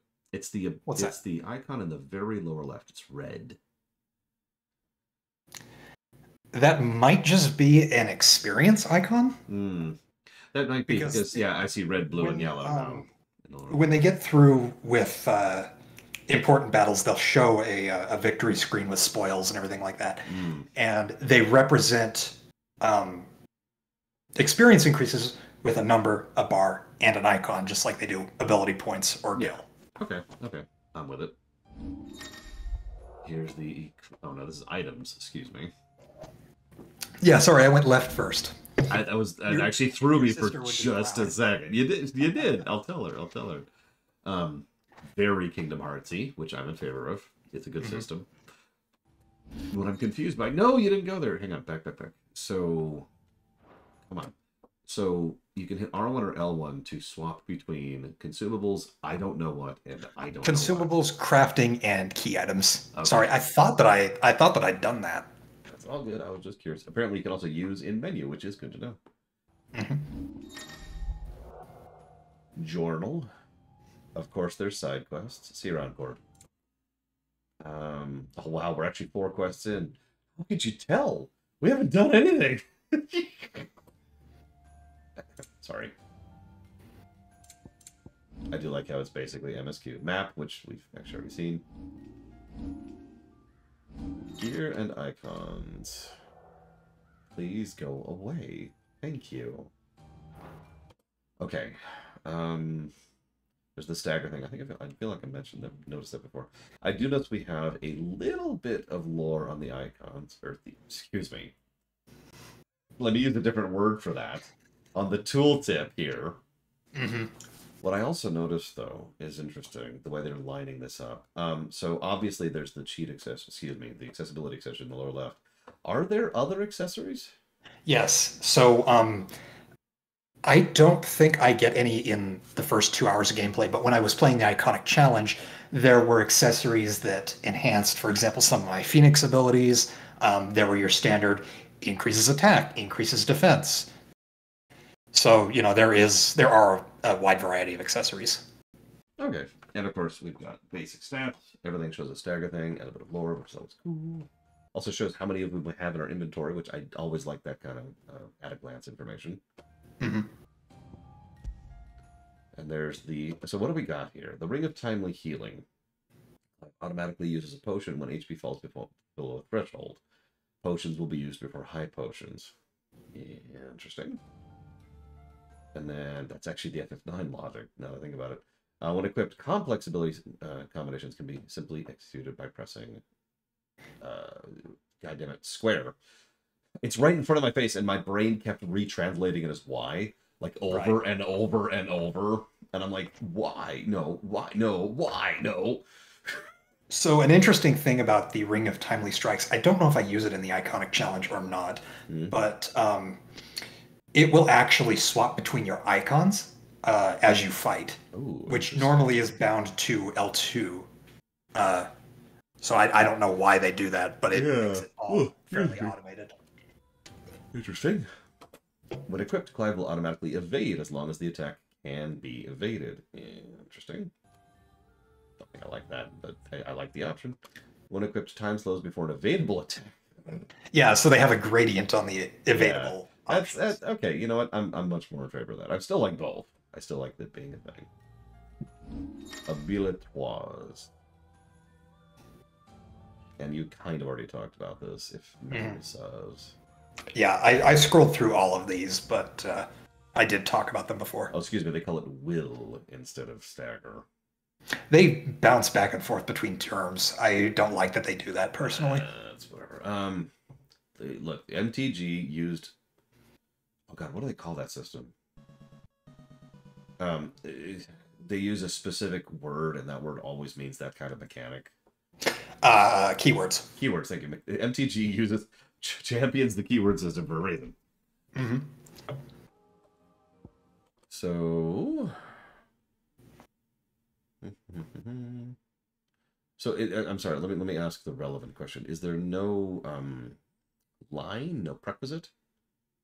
Yeah, no. I thought that there was when I was initially watching the pre-release stream, but I guess I was wrong. It's all just available to you as you unlock it. Interesting, and I'm with it. I also like the demo reel there. Always like that. Very, very Devil May Cry-esque. Mm-hmm. And there's the mastering thing, which you've already mentioned. Thank you very, very much, Renzada. I do always appreciate the sub. If you want to put that towards something, please let me know. And hello, Zethor. Welcome to a rather weird stream, but here we are. We are discussing some recent announcements and showing off the demo a little bit.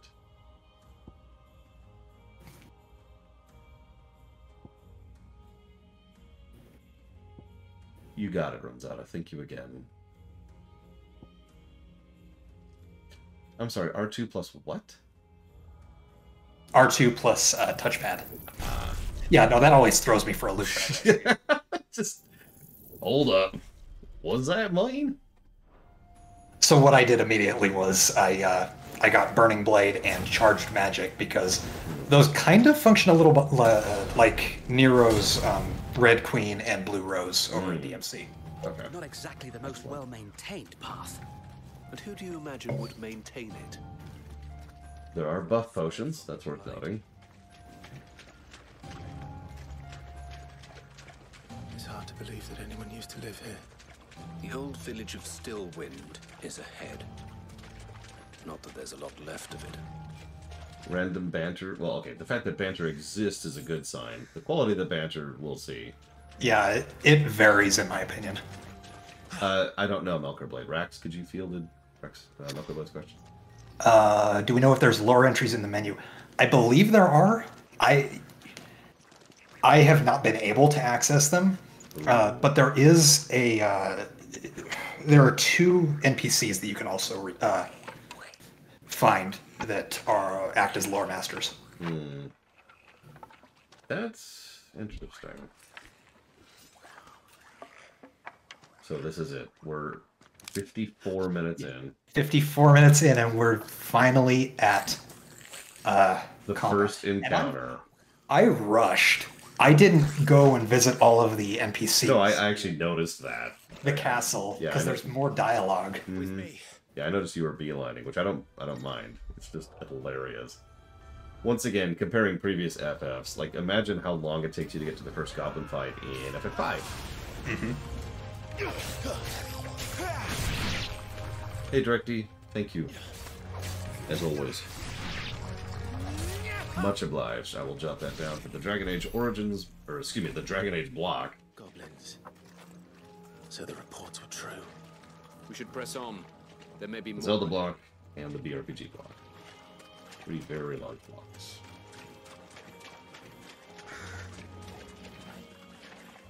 Load screen.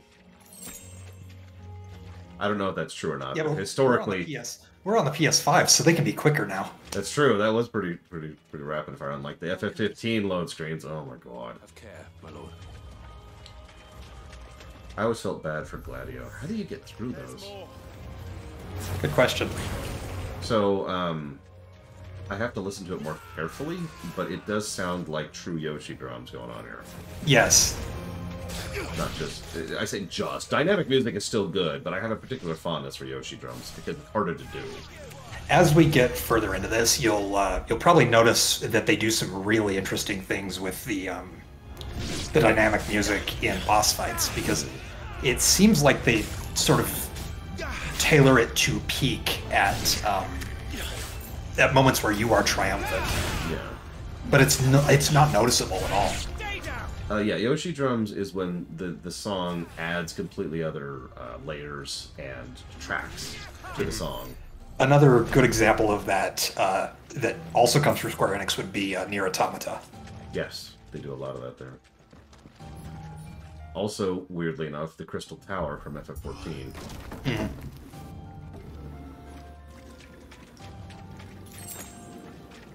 If you, by the way, on the off chance anybody's wondering why it's called Yoshi drums, Nintendo invented that with the Yoshi drums in Super Mario World. In Super Mario World, yep. 92. There's a weird thought.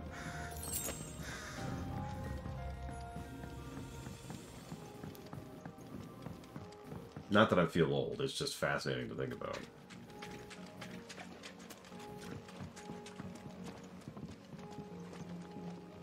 Obvious gushing about the visuals here. Mm-hmm. And if I can gush about the music for a moment, this particular song sounds a lot like FF13, which is not usually Soken's style. No, yeah, I was actually noticing that. It's, for how dark and depressing FF13 really is, its music is very uplifting and almost whimsical. Right. And I agree completely, this absolutely sounds like that. Nice dodge, by the way. Yeah, my quality of dodges does not stay consistent. Just warning you. I like to point it out when someone actually does something well. It's a real thing. It's called positive reinforcement. You can either point out when someone screws up, or you can point out when someone does well. I tend to prefer the latter. I've been playing through Far Cry 6 with PAX, and I'm an extraordinarily good shot. But every now and again, I do a really good shot. I use a pistol as my primary weapon, and it happens to have armor pen, which means if I get a headshot, they die, which isn't true for other weapons in that game. So there'll be times when there's this person in a truck at visual range, pop, and the truck just kind of keeps going off the road, and nobody notices, nobody cares. And I'm like, but that was a really, really good shot, damn it. FF13 has actually never been reviewed by me, neither in the previous system nor the current. Yeah, no, just a couple of lore runs. It's kind of weird to think about. Yeah, I actually have been putting some very serious thought into tacking it on to the 7 through 12 run. And because we should be nearing. I'm not super positive towards 13, but I do think it would be a fascinating review. Right. And I actually don't think it'll review as badly as some people think it would. Yeah, no, as we've gone on in years, I feel like 13, it's no longer indicative of the direction the series will take. Thank God. If I might be so bold. Right. Even despite what I just said, I don't want more of that. I'm gonna be right back. There's a dog barking outside my... We're trapped. 15 did not review very well, unfortunately. Working on it. And you can probably guess why, Ross. You especially can probably guess why.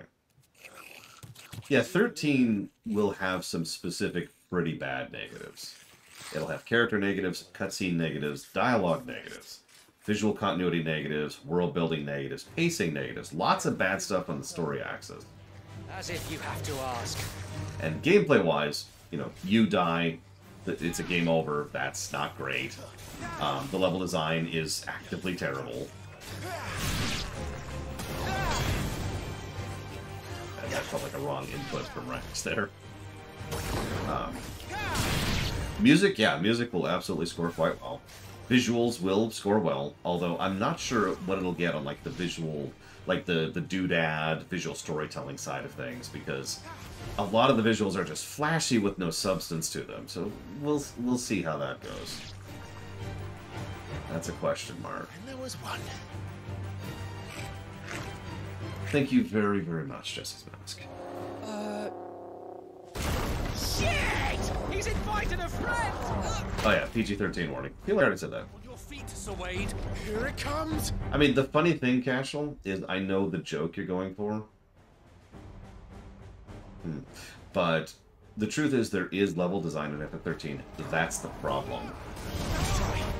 Founder, that's a swing and a half. Be ready to move when it winds up for another. You don't have to tell me twice.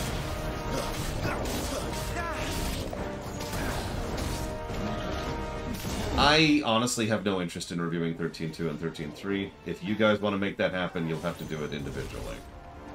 This should help. If you ask nicely, I'll bake them into a block, but I'm not baking them into those 7 through 13 blocks.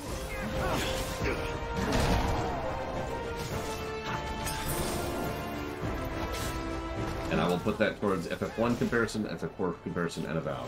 Thank you. This is nice. Very much.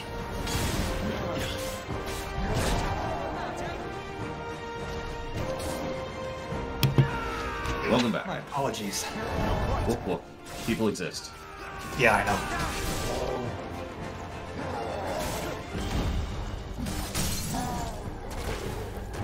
I wasn't going to complain about the health because I want to see how this health. Okay, that's much bigger chunks. That's sort of what I assumed we were going to go for. So one thing FF13 will almost assuredly get a negative for is encounter design, because there is only one. You stagger the enemy in pretty much the same way. There's actually like 5 ways you can do it, but you stagger the enemy, and then you hit them, and then you do that over and over and over and over and over and over and over. It is my actual biggest gameplay complaint about the game. I have not been watching Strange New Worlds, but I do hope people have been enjoying it. I've heard good stuff. I do like this kind of gradient system, too, rather than stagger hit, stagger hit. It's stagger, mega stagger hit.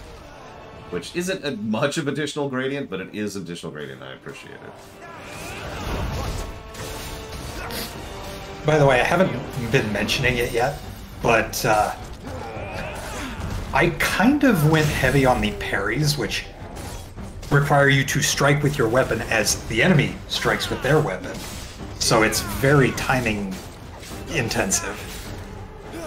Anytime I actually manage to connect with it, it feels very satisfying. It's so awesome. There's another boss fight that will be coming up. I don't do so well. In fact, I include a failure. No! My only failure in this entire demo.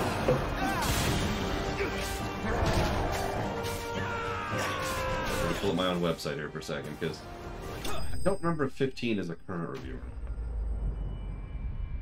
I don't think so. I think you're right. I think it isn't.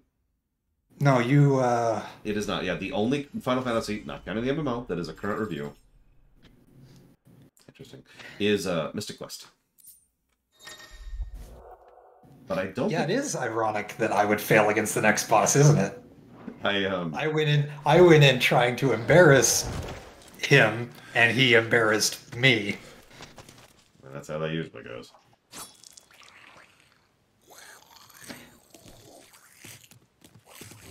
Come back and fight, you coward! Okay. After him, before he summons the rest. Gear can significantly improve your attributes, but only when equipped. What? Wow, what a revolutionary concept. Guys, this game has RPG elements. Can you believe it? Oh my god. Hang on. I heard from someone that RPGs don't sell. I shouldn't harp on that. That was years ago. And he no longer works as their president, but... Yeah. God damn it. The president of Square Enix once said that RPGs just don't sell well, and was then surprised when they sold well. I will really never, ever let that go. I'm really glad that the current guy is actually a fan of Final Fantasy. Mm-hmm. I mean, to my knowledge, Wada does still work there, and honestly, screw him. But at least he's not the president. I haven't heard anything from Wada in he decades. I think what happened is he got kicked upstairs. That would explain a lot. Yeah. Correct, Mr. Red.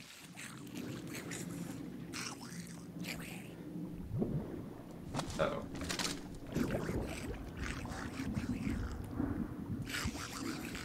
Just fireball it. Just fireball it. What's in there? Or a Marlboro. That's acceptable, I suppose. How was that hiding under, like, an inch of water? My immersion is ruined. Excuse me, a Morbol.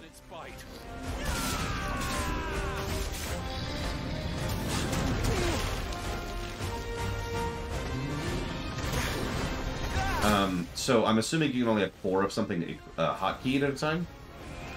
Kingdom Hearts style? Oh, yes. You can have 3. Left on the D-pad is actually bound to swapping between I'm sorry. items and I'm speaking incorrectly. Let me rewind a second. You see how there's a 4 Oh, there? you mean the stuff on the right. No. Look there. Look on the left. Look on the left. There's a 4 and it's yellow. When you use one, it My goes camera's down. covering it up. God damn it. Okay, so this is you. So there's a 4 there, and the 4 is yellow. When you use one, it goes down to 3, and it becomes white. So I'm assuming you can have 4 of an item equipped at a time, just like in Kingdom Hearts. Yes. Okay. God damn it. There we go. Okay. I can usually intuit interface design. I like to clarify.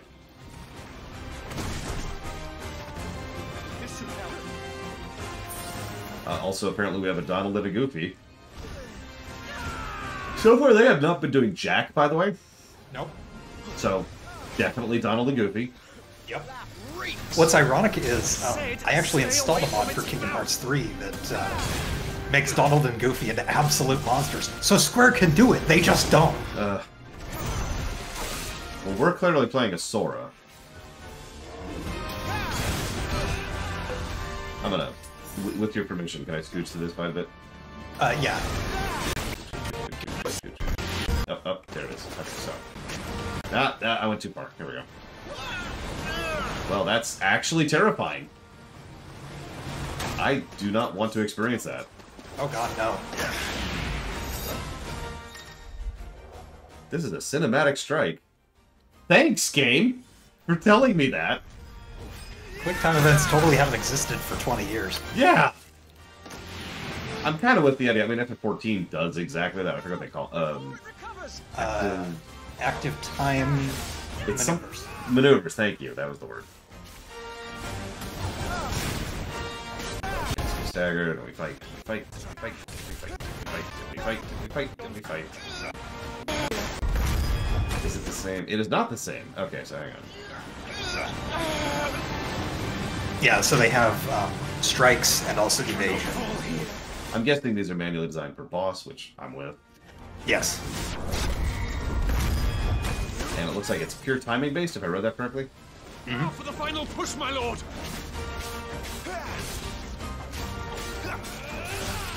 We fight, we fight, we fight, we fight, we fight, we fight, we fight, and... I'm in your debt.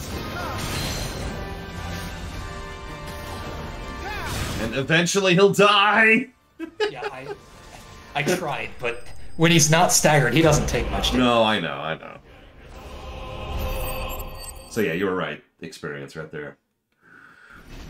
Oh, God attack. God, I didn't even notice it, John. I'll have to listen to it again.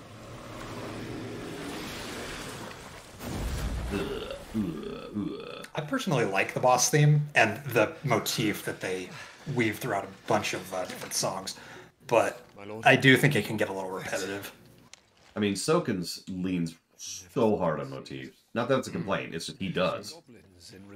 But like, think about in Shadowbringers, how often the theme of Shadowbringers is in every freaking... Okay, I'm exaggerating. But it's in a lot of songs.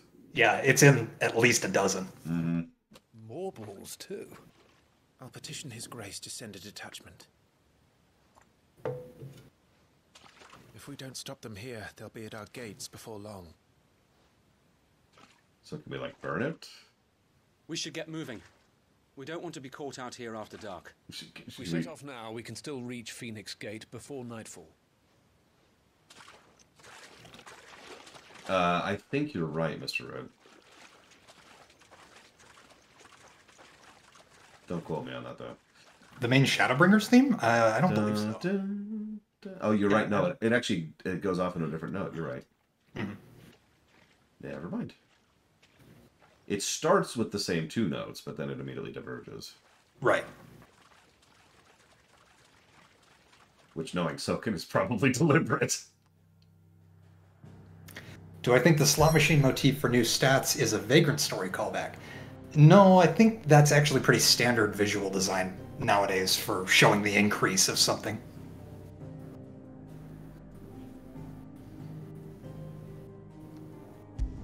If you want, by the way, you can skip forward. Okay. There's actually a boss fight against a Dragoon that I sucked at. Congrats. Yeah, I know.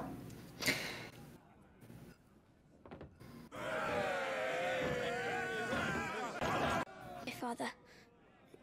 So, we're all some good character moments. Forgive me, but Clive is popular. That's interesting. Mm-hmm. Populists are dangerous to royals I didn't see you at the feast.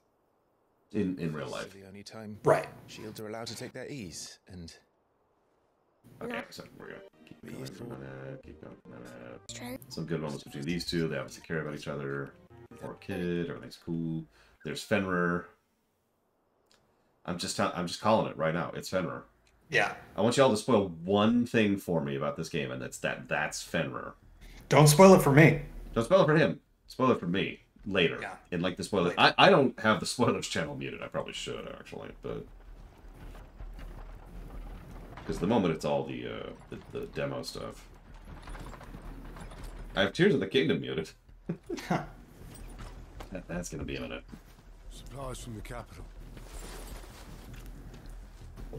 No, it is. It's. I could tell it was a good moment, Primarch. I don't want to sound dismissive. It's just I kind of need to get on with it. So yeah.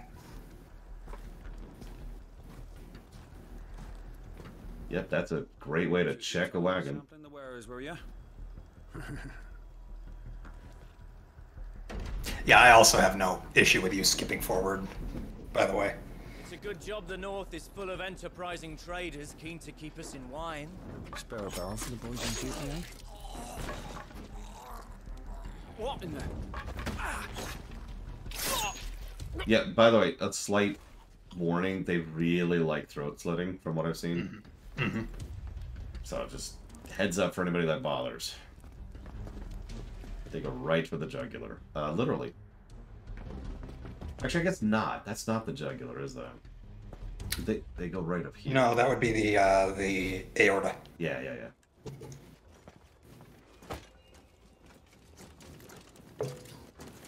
Gateway secured, Captain. We proceed as planned. Well, you can tell they're evil because you can't see their faces. Actually, knowing this story, they're probably not evil, but it is a very common trope. Mm-hmm. Or if it's Kingdom Hearts, that once they take off their hoods, they can never put them back on again. Unless they're Shion. Unless they're Shion, yeah, that's the exception. That looks good, Bregman. I hope you're enjoying it.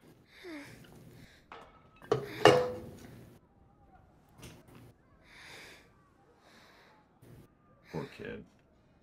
Out of all the characters so far, I like actually quite a few of them, but that's the one I feel the worst for. Joshua, yeah, I was in the same boat.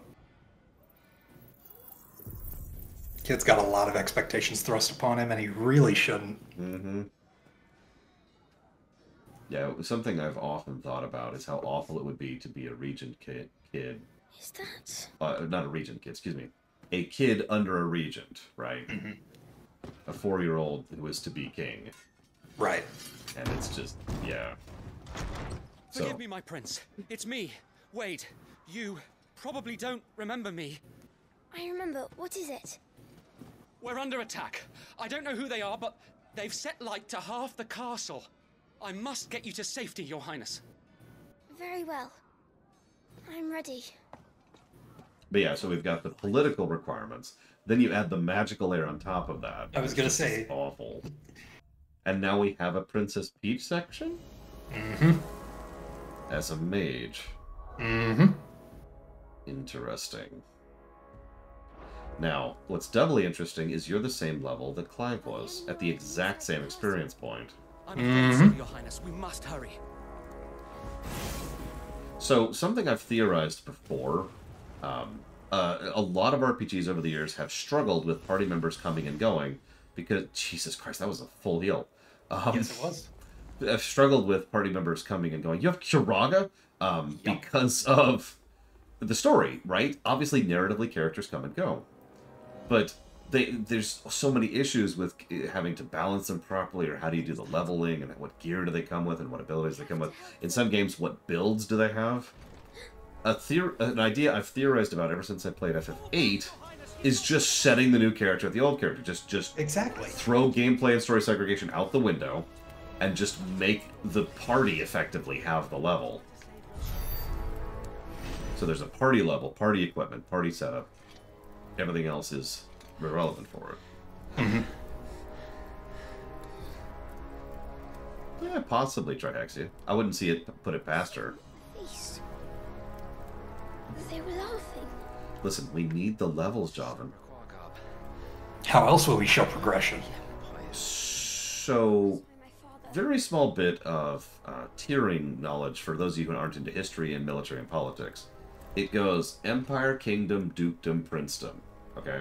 And there's more stuff below that, like duchies and baronies and all that fun stuff. But those are the big ones. And I just mentioned that because we have currently seen a dukedom, a kingdom, and a empire now has all been referenced. I believe there are other nations within Valistia. I don't remember what they are off the top of my head. If someone could help me out there, that would be great. Damn it, the bastards are everywhere. Listen, Javan, we can't. We need to show progress. Allies. Yes, Empire, allies with Dukedom, fighting Kingdom is the current setup from what they've shown us. The Empire has just turned on them, or a faction from the Empire, or it's a false flag operation. Like, there's some options here. Could be any number of things. Yeah. And Javan is correct. There's some gradient here, because we are an Archdukedom. Which essentially means we're not recognized as a king, but we have multiple duchies under our territory. Barony is almost at the dead bottom. Like, in some cases... Baron is usually just a regional, like, within a town, for example. Uh-huh. The old joke is a baron is ruler over all they can personally see. So if you can look around, that's yours. Save him.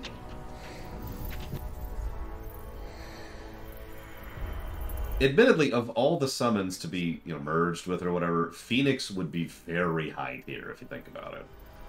Don't worry, you're going to be all right. I mean, right? I've played FF7. I'll hold them off.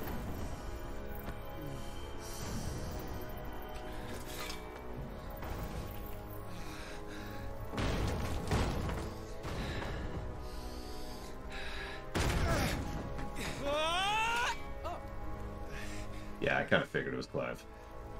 Clive! Joshua! Come here. Tyler. Yeah, I mean, think of the Phoenix in FF14, no spoilers. Survive. Thanks to His Highness. Your Grace! Lord Murdoch!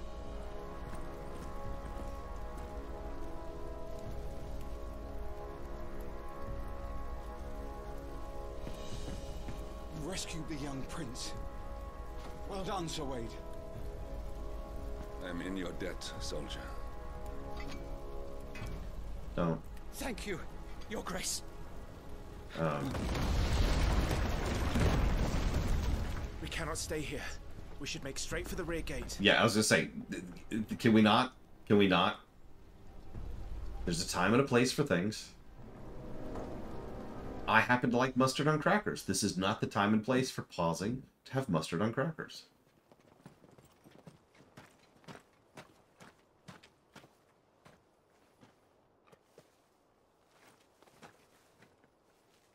Omir lost Alan, Tuisa Gelith.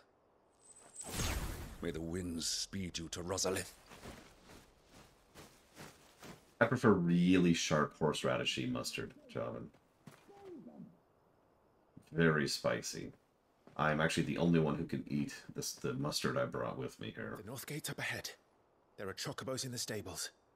Father, take Joshua and get to safety. No, I'm not going without you. You're supposed to be my shield, remember? I remember, which is why I'm going to hold the enemy here while you make your escape. I will order our remaining forces to rally at the gate. Now go. I actually don't like yellow mustard. I will do my duty. I apologize for that. My neighbors are causing a ruckus today. Sorry. It happens. I know. And they never see each other again. To keep Father safe. I'm counting on you, Joshua. So something I mentioned briefly was that Phoenix is a very high tier summon in all the FFs.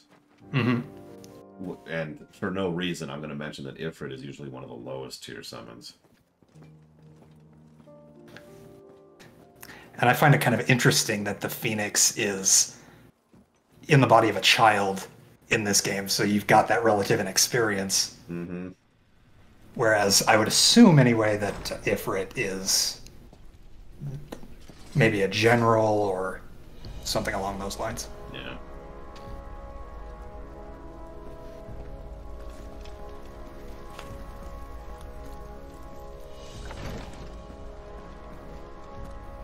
That is what kids do, like it or not, Brooklyn. Capture the beast and kill the rest!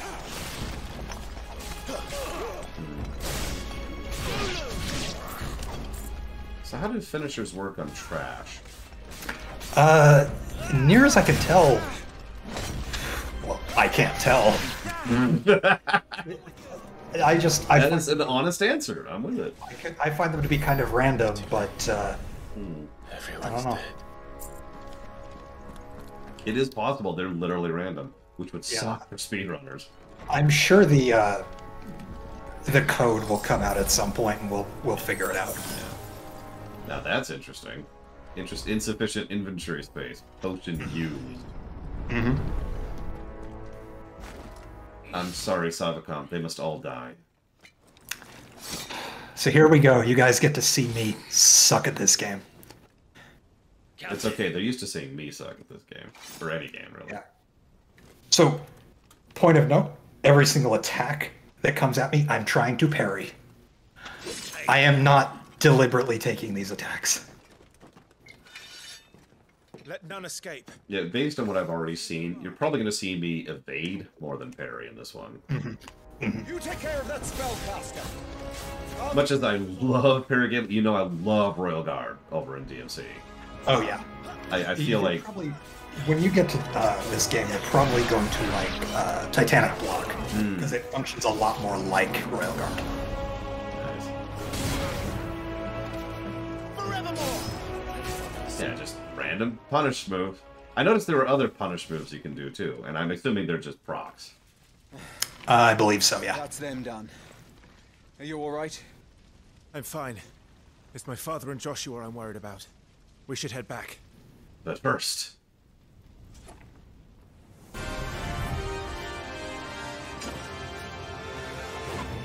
Clive, look out!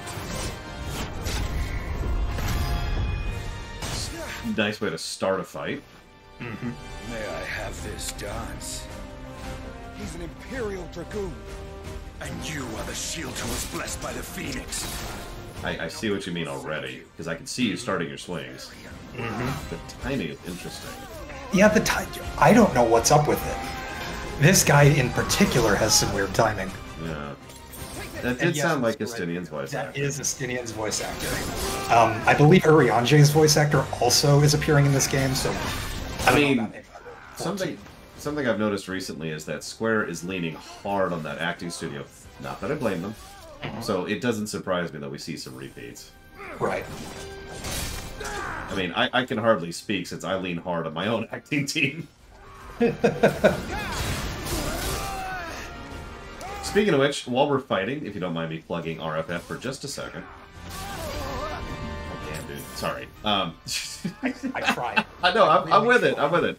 I can feel myself being frustrated by this because I just saw you successfully parry, and that's not where I think that parry window should be. Exactly. Yeah. There's been a slight restructuring with the RFFs that we're doing, the rewrites for Final Fantasy series. We are connecting them all. I think I've already mentioned that, for those of you guys have heard that. And what I think I'm going to do is I know what I'm going to do. I'm going to outline all of them, and then do a couple of editing and polishing passes of timeline, outline, timeline, outline, so it's nice and cohesive, and everything's lined up and ready for scripting. And then I'm probably going to go ahead and think about casting all of them pretty much at the start. God damn. Okay. Well, because my thinking here, there's a specific reason for it. I want to have the strategy as the director and as the writer to know, let's say you, Rax, decide to play Zidane, which is very likely to happen. Mm-hmm. I want to make sure that Zidane, who may or may not interact with Locke, I want to make sure that you're not voicing Locke. Does that make... Yeah, that's funny, because I was considering voicing Locke. I was just picking one out of the hat, I'm going to be honest on it. Yeah. You get my point, though, so that'll give me the option to kind of line that up a bit more. I was actually just... I'm in the same boat, John. I was going to say, can we play as the Dragoon in this game? Like, probably not, because I did get to see... Clive is pure swordsman. I did get to see Alex do the demo, a little bit of that, and I'm pretty sure this is the gameplay style. I don't think we're ever going to have a thing where we play as a Dragoon, or a Summoner, or Mage, or whatever. It's just going to be the combat system we currently have, which is fine. Right. Whoop. You're going to regret that, boy.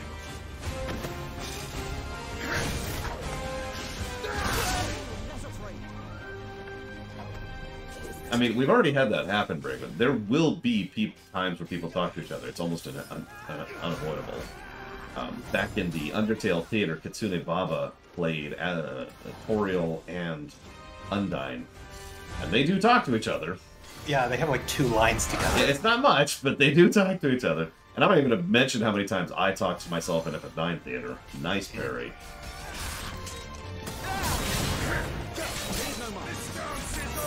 Believe it or not, that one with the Phoenix Wing was a partial parry, not a full. Ah! That's also true, Savacom. No offense to any of my actors, but some of us have better range than others. Like me, for example, I don't. It's one of my worst qualities, is I don't have a good range on my voice.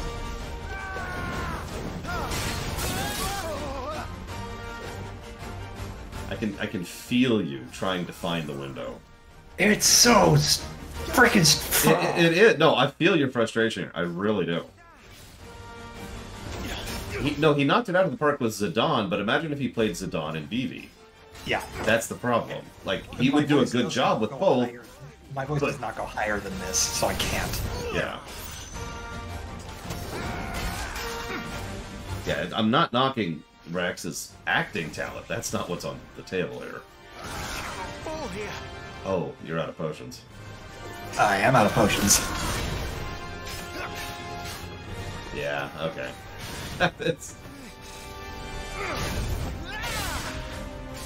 Give me, Joshua. No. So...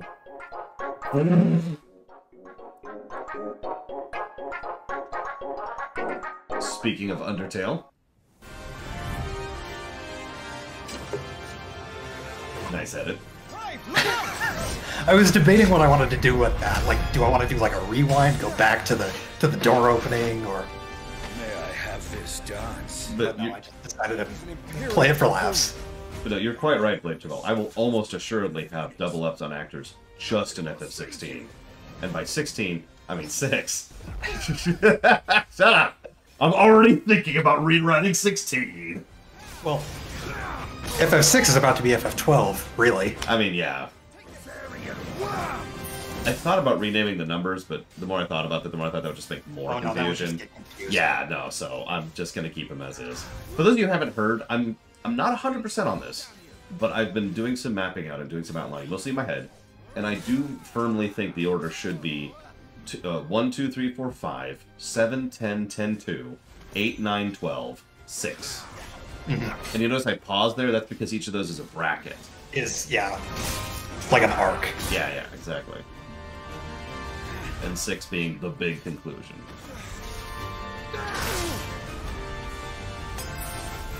I know, right, John?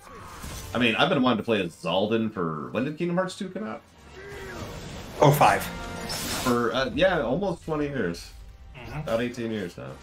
No tactics? No tactics. No Mystic Quest? Look. Let's push everything else out a bit. Yeah, seriously. There's a lot of other stuff I would love to touch for rewrites. In fact, I've been putting a lot of thought into making Trek my next big one, because my sister had an idea. If you don't mind my talking over this excellent boss fight, that maybe, so with each of the rewrites being essentially a movie in every way that matters, maybe make the Trek rewrites really lean into the episodic thing. Nice parry, and try to, nice double parry, and I'm getting it.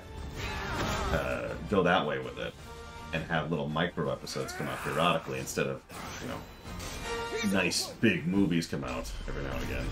Right. Oh no, Tactics actually needs a pretty hard rewrite pass, unfortunately. I like Tactics, but going back through there for the lore run really emphasized the negative parts, unfortunately. You're going to regret that, boy.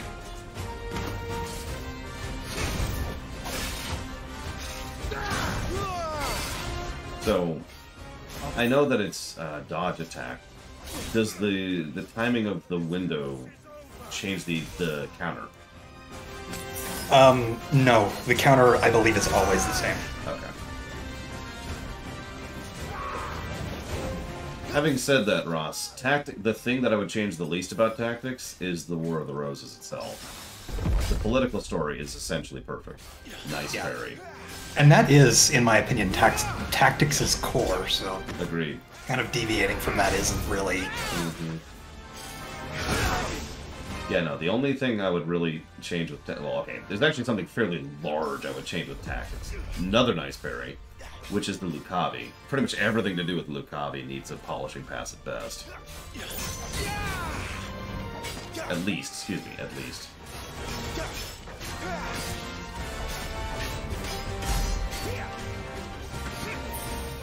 You're just crushing them this time. Oh yeah, I've actually played this demo another half dozen times. I'm a lot better with this guy now. I believe you.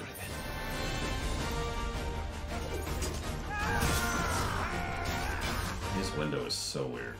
I know I've said it like 4 times, but I'm just watching it. Paying attention, too. Yeah, like that. Right and I'm still looking at it, and I'm like, I know these animations. These are FF14 animations. I know when they should hit, but they don't.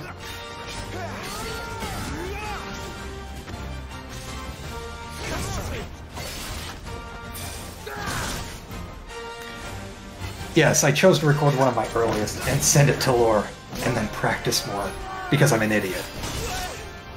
Well, in the interest of fairness, we weren't sure when we were going to have time for this, because my schedule is all over the place right now. I mean, I spent my entire morning cutting drywall and painting and cleaning. Yeah. And that's just my life right now.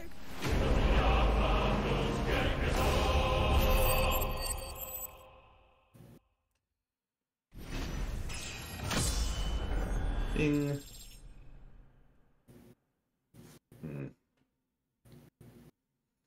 The next step, which is actually tomorrow, will be tiling both ground and wall, Justin.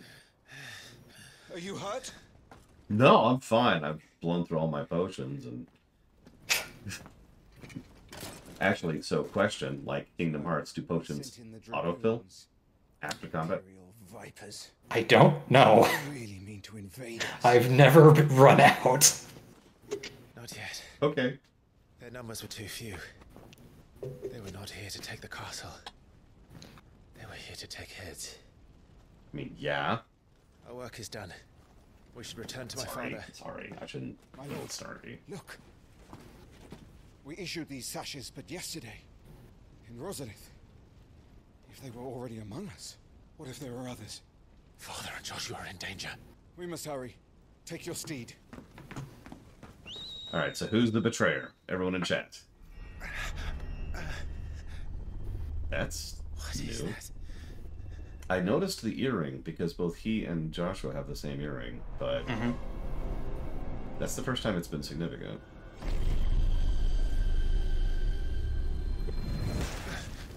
Kingdom Hearts! Oh, sorry.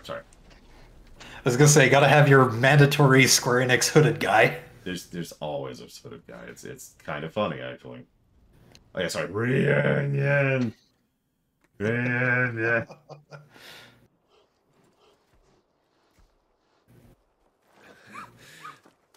Torgal, you're all right. Thank goodness. It was always Torgal. You know what? Hang on. It's English, right? Yes. Yeah. Are you trying to figure out what he's saying? Yeah. I'll find you is what I pulled out of that too, Raylan.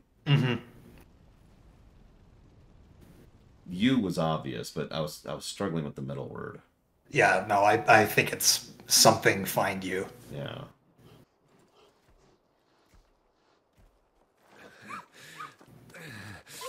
Oh, sorry. For the moment.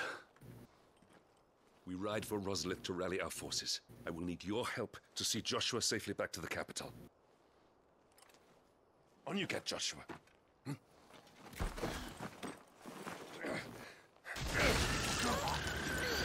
What? Father? I'm sorry, Your Grace, but that won't be possible. No.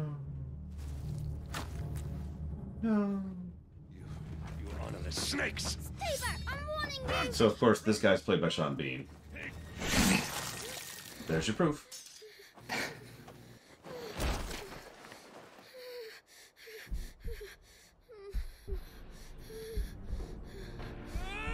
Yeah, no, it was pretty obvious.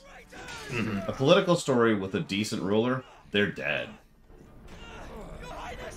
The amount of, like, willpower and personal power that is required for someone who is a decent person to navigate political spheres is rare. Yep. Do your duty too. Happens. Even in real life. But it's rare. I had to.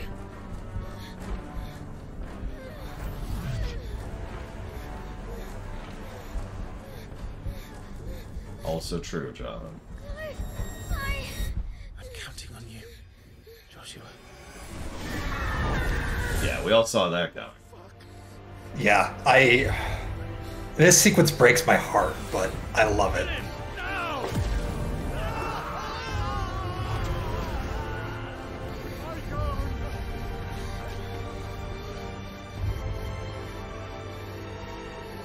Also, and I don't in any way mean to diminish this scene, but would killing the kid even work?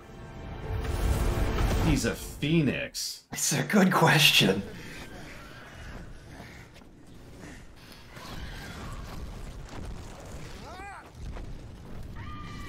You know what? Jalen's got a point. Yeah. Maybe they don't know. Lord Murdoch! His Highness! Joshua! Stop this! I don't think he's trying to do this, Clive. He's lost control. I have to do something. I have to save him. No, my lord. Fall back. Clive! Thank you, Boko.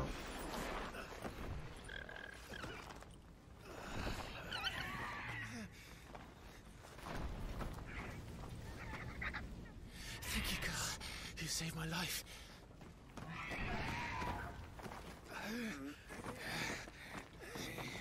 Get her on her feet and run. Please.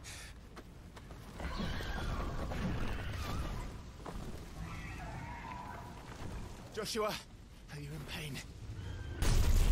Not now. Come on. You're his shield. Do your duty. Another thing that is unfortunately common in fiction, especially anime, is the headache. The headache. I was just about to comment on that. It's so universal. It can mean so many different things. Mm.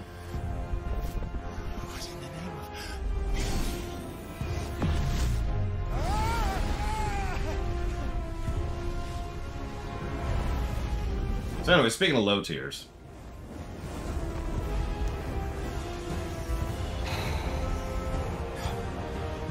Second icon of fire. That's impossible. Hey, maybe run instead of burning to death. Okay, no, he's dead. Cool. Okay, so.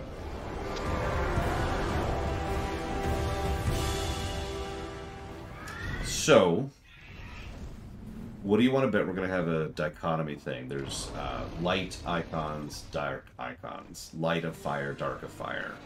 Light of ice, dark of ice. They could do that, because, I mean, there's only supposed to be one icon of fire, so... Just random thought that jumped into my head. They've already emphasized the moon several times, and they literally worship the red star as a deity. It's just something that was there. Yeah, astral umbral, exactly. Yeah.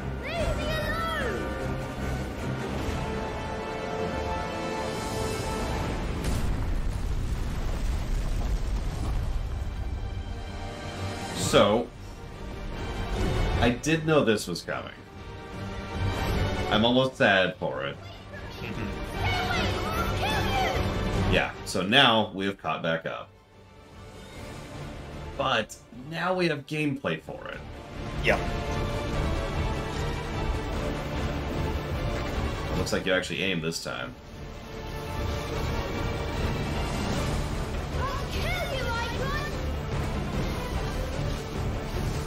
I do have a little more context now, because at the time I was wondering who the hell was talking when I first saw this.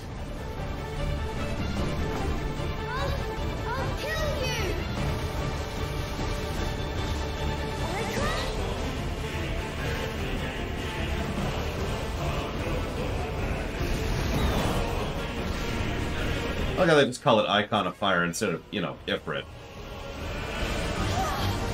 Appropriate, because they have no idea who or what Ifrit is. Right. Also, while we're on the subject, this much open space just under the world actually implies a lot. Mm-hmm. I was thinking the exact same thing when I was first going through this. Like... And this is clearly constructed, right? So, stuff has been down here.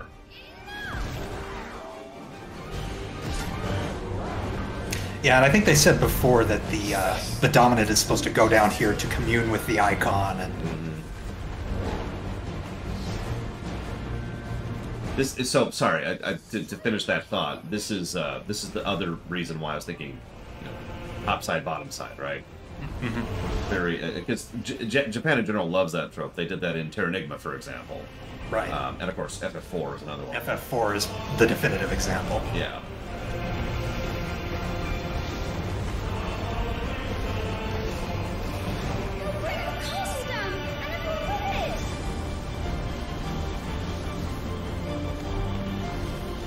Also, if this planet is just Unicron, that wouldn't surprise me, because this is a Final Fantasy, and unlike some people, I understand that high-tech stuff has been in the Final Fantasy series since the beginning. I have to save them. Sorry, it irritates me a little bit when people whinge about the fact that there's high-tech stuff in Final Fantasy, and it's like, really? Yeah, we need to go back to medieval Final Fantasies. What? Okay, sure. You got it.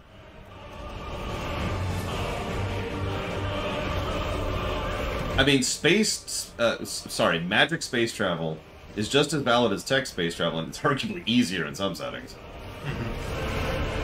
I think the only ones that implicitly did tech space travel were 7, barely. It was a rocket. And 8. 8, yeah. 8, so 8's the real outlier on that one.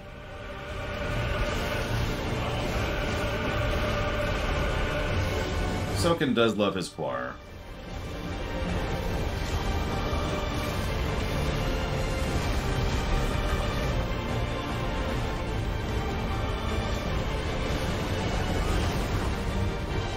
actually seeing some slowdown. I don't know if that's the PS5 or the capture. This is the one point where I noticed frame drops, and no, it is not my capture. It is the game itself. Wow.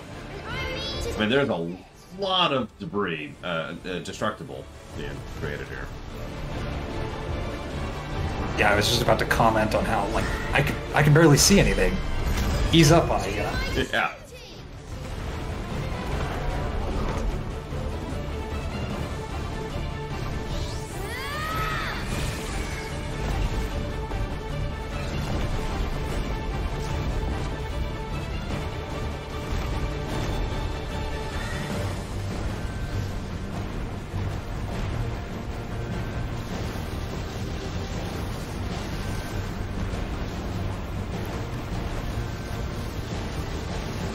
I was actually just thinking that, John.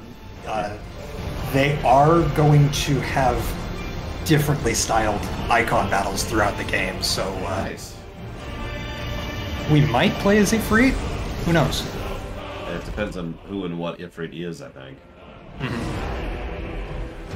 And I have my theories now, but I won't share them here.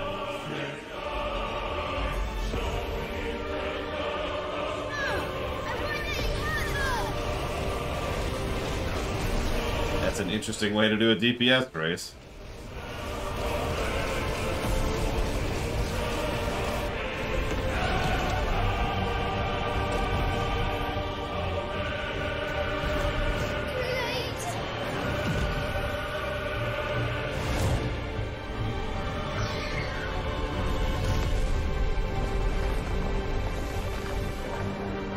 My flames may flicker, but they shall never die! Yeah, Phoenix.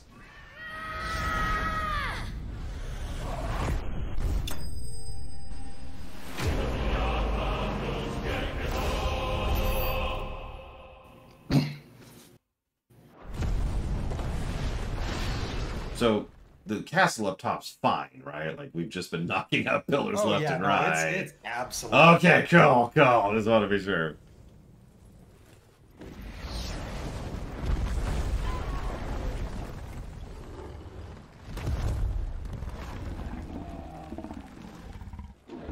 What's interesting is they give Ifrit a good weight and feel to him, despite the fact that he's relatively much smaller than a lot of these things tend to be. Like Titan is a good example. I think he's even smaller than the Phoenix there. I think they're roughly the same size. I'm not sure.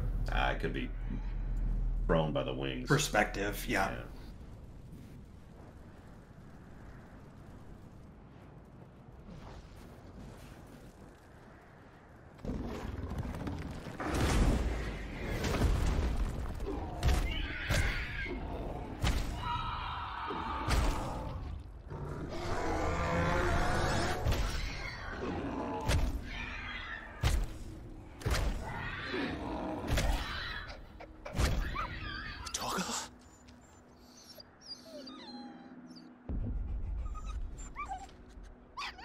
No! Stop it! Take your hands off my brother! Help me! Help me, Clive! Joshua! Stop it! Stop it!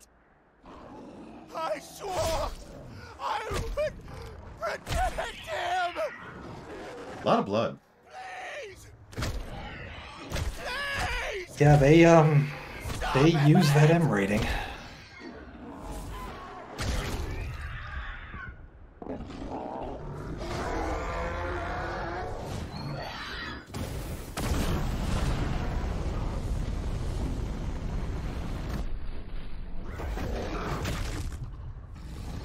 Yeah, I would say Ifrit's fire resistance is at least part of what's going on here. Obviously a much more skilled combatant than Joshua, too. You'll notice that the time at which Ifrit is finally winning is when he just starts punching him.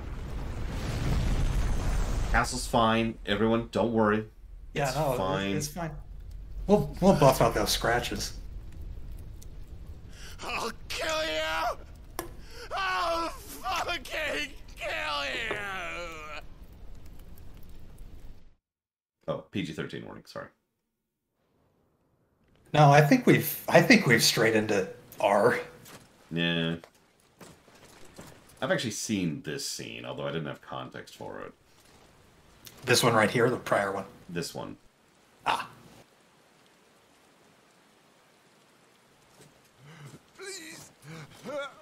So, like the joke I made earlier, Geneva Convention violations.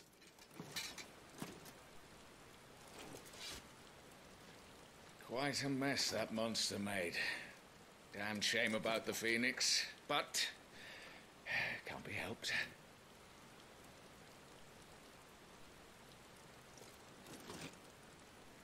Oh, my condolences, Your Grace. Is there aught we can do? Haven't you done enough, Captain? Joshua was my world, and now he is gone. I can only pray there will be a place for me in the world his radiance seeks to create. Oh, and there's an evil religion. I see. Of course there is.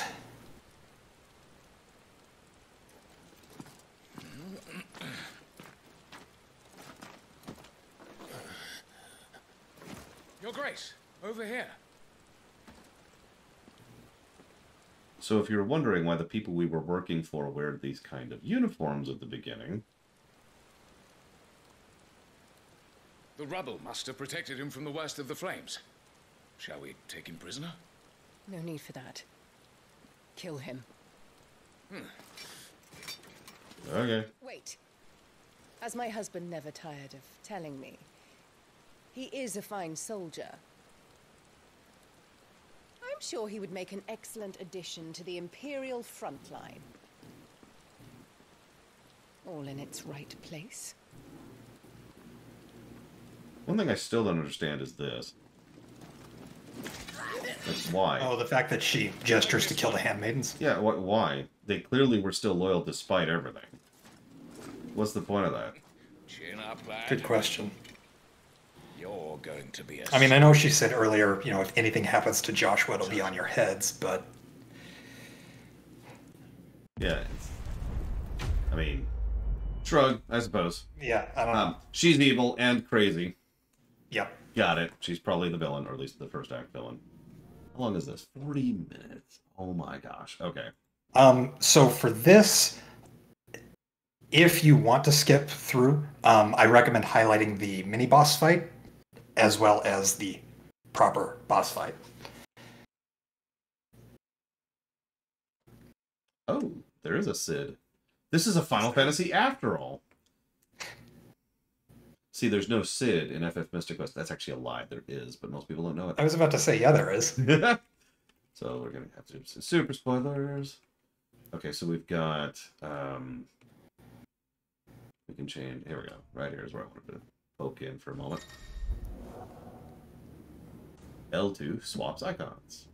Abilities have cooldowns. That's a nice trick. You'll have to teach And we me. have a dog. I can't imagine who that dog is.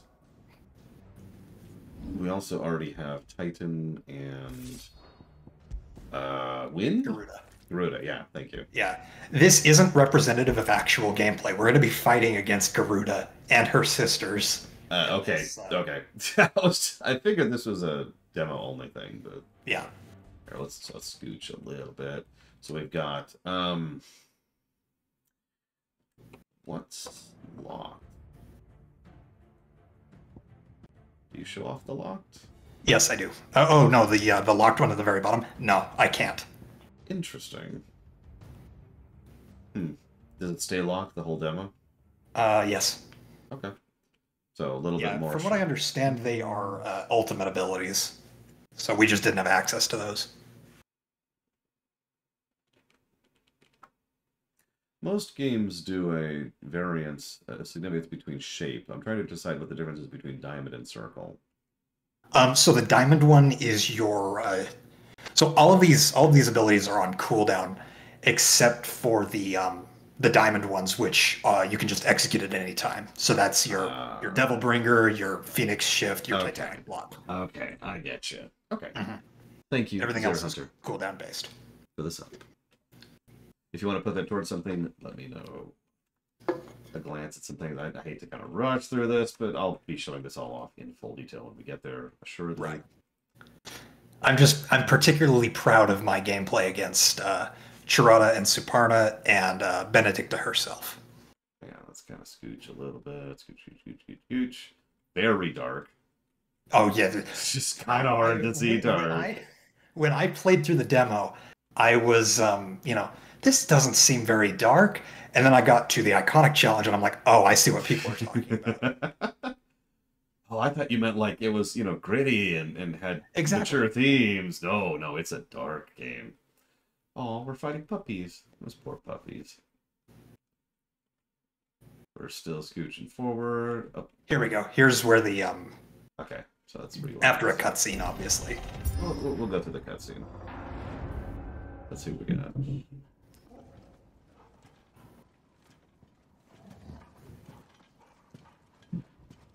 Admittedly, I'll take dark over brown in most cases. Absolutely. The only time I won't is when I literally can't tell what I'm looking at. Mm-hmm. And there were parts of this demo, like in the very beginning, when I was looking around, I couldn't see a damn thing. Yeah. Little late for prayer, isn't it? Do I seem so desperate as to grovel at the feet of a false god? I was waiting for you. Not for too long, I hope. All this for a midnight chat. Well, let's chat then. Where are the men and women you took from Lostwing? You mean where's the dominant? Waleed shall be requiring his services indefinitely. Come back to me, Sidolphus. I need you. Think of all the things we can create together. The world that we can build. You need me?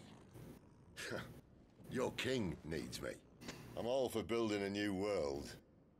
Just not his. I like Sid's accent. That bastard's dreams are as twisted as his... Yeah, I really like Sid's voice actor. He's apparently a really famous guy, but I can't place who he is. Is how you speak of him. Have you no shred of loyalty? What? To a leader who'd use me? Like he uses you. You know nothing of me, Sidolphus. You're right. That's Ralph Innocent. You are anymore. Or what you want. I only know what you used to say. That you were tired of running. That you just wanted to be free. Free of it all. You weren't lying to me then, so what changed? What made you think you had to sacrifice who you were to get what you wanted? Sacrifice. I use my talents to my advantage, and you would tell me there is shame in that? If there's no shame, then why do you feel so sorry for yourself? A rousing speech, Lord Commander. I was a fool to believe you might have changed. Sorry, the reason his name is so fresh in my mind is because he's a major character in Diablo 4, so I've heard him very recently. Fair enough. The only person I feel sorry for is you! Oh, and no, I didn't buy D4 for those in the audience wondering. I can't do this anymore. I won't.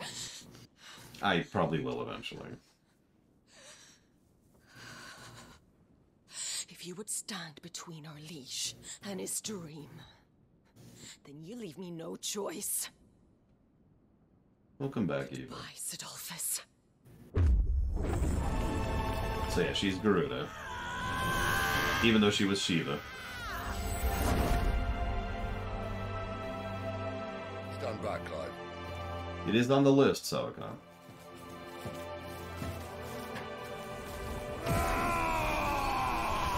By the way, can I just gush about the character design here? I love the half-transformed icon idea. Mm-hmm. No, I'm with it. It's really funny because this is something I actually used in the Primus campaign years and years ago. It was pretty much exactly this. Not that I'm claiming it, like, stole from me or anything. It's a cool idea in general. Right. But that's the whole reason I used it, was a cool idea.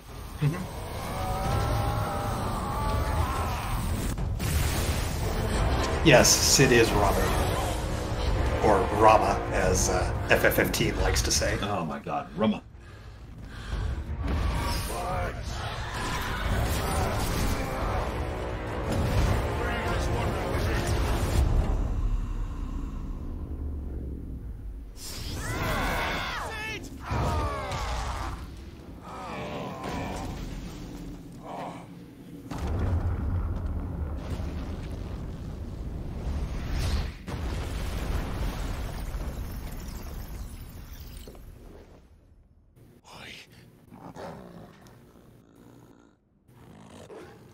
finish them.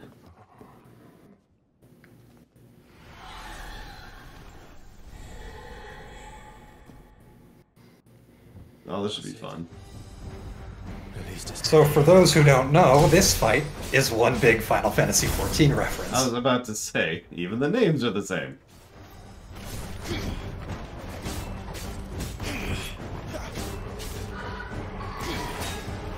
It's a good time as any to mention that it's interesting that they decided to put the initial bass drum beat of the Final Fantasy combat theme into that. Right. In the string section specifically. Yeah, because usually that's reserved for guitars, especially electric guitars, which, from what I understand, there are some songs that have bass guitars in them.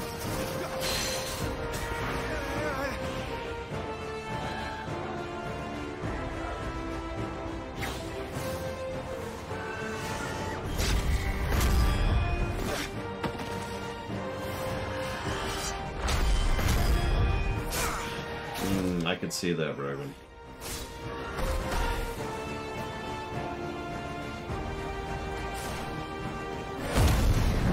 Yeah, honestly, I think you might be on money on that. So I was literally about to ask what the yellow bars were. Limit Break. Yeah. Obvious. Yeah. I mean, Devil Trigger.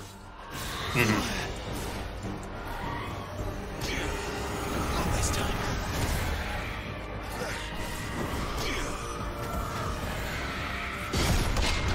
There's Titan Block. I saw you trying for it earlier. I get really good at it in the Garuda fight proper. She doesn't look happy, Torgal. Come on. I was actually wondering if Torgal is any part of this fight. Like, does Torgal function as a party member or a mechanic? Is really what I'm asking. Kind of both. He can act autonomously, but he,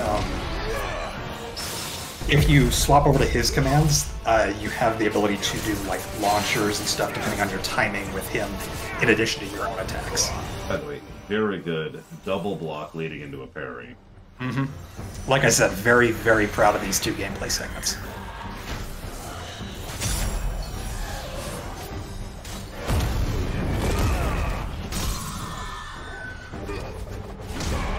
Just a little bit too far away for that.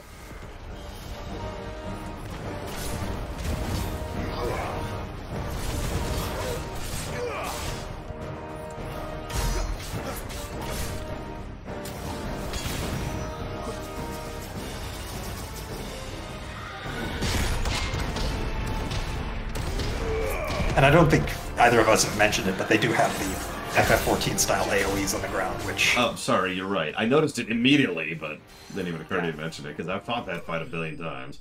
Yeah. So when I got to this, I'm just like, is this the FF14 action RPG I've been wanting? Signs point to yes. Yay, crafting! By which I actually mean boo, crafting. Yeah. We didn't even have access to crafting in the demo, so I don't know how that's going to work. It is a bit of a shame, but nowadays I tend to be like, oh crap, crafting, rather than, oh yay, crafting. Yeah. I think the only games that I've liked crafting in are Breath of the Wild and Tears of the Kingdom. Sid, are you alright? But it's okay, because Sid is totally cool. We're just gonna move on a little bit here. Yes. Does this game control well? Have you played Devil May Cry? I mean, 5 is very tight. Specifically 5. Which I mentioned because same team, right? Or not same team, you know what I mean. Right. Same combat director as 5, Evo.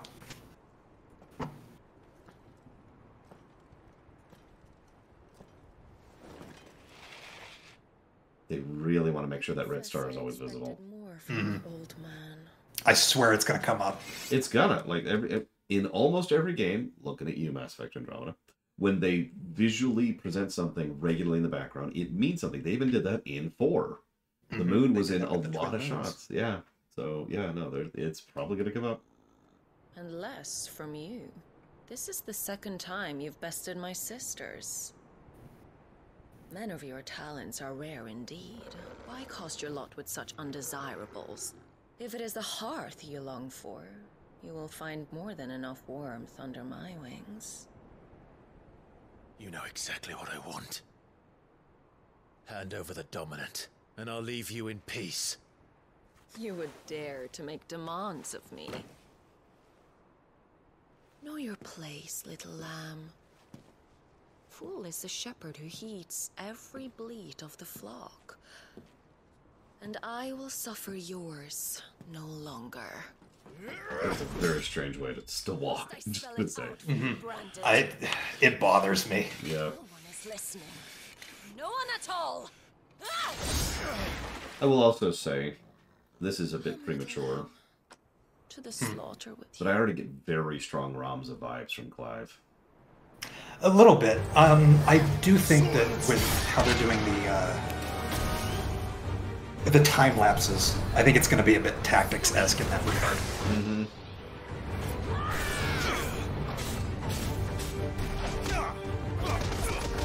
I don't know, it kind of depends on what they do with the villainy, because for those of you at home, one of the biggest marks of Ramza as a character, one of the biggest reasons why he's such a unique protagonist is nobody knows who he is really, and nobody cares. He's the one saving the world, definitively. And those in the know help him. But Delita's the hero that everybody knows about, the mover and the shaker who goes down in the history books. Yeah, so I'm kind of wondering, you know, is Clive going to have a Delita in this game? You know? Probably not, totally not Sephiroth earlier.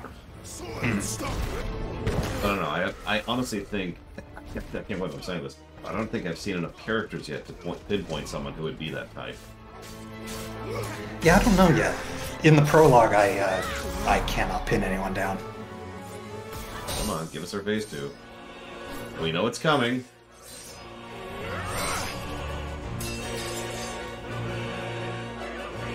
By the way, that transition is, you know, when she hits you, it's supposed to just go to it. But I actually timed it, so I parried that. Really proud of that. Nice. So here's the question for the viewers at home. Don't answer, Rex. Is this a 2-phase or a 3-phase fight?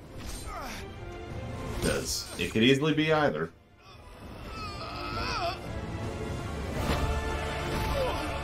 Ow. No, it's not going to be a 7-phase. 7-phase? What is this, Drakengard 3? Oh god, no. No. Dodge this. So the idea, for those of you not quite catching it, is we've got human, merged, and then lost control would be the 3rd phase. We've pushed her to the point where she loses herself to Garuda. Cry all you like. There's no one to save you now. Music change. Oh, it's the Yeah, Dragoon anything again. happens to that dog, by the way, We've seen John Wick. I'm just saying. What is that?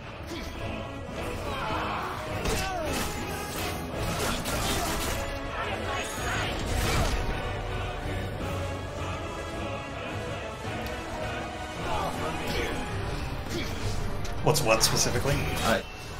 I'm waiting for the camera to tilt over. It's in the background. There's something to us, though.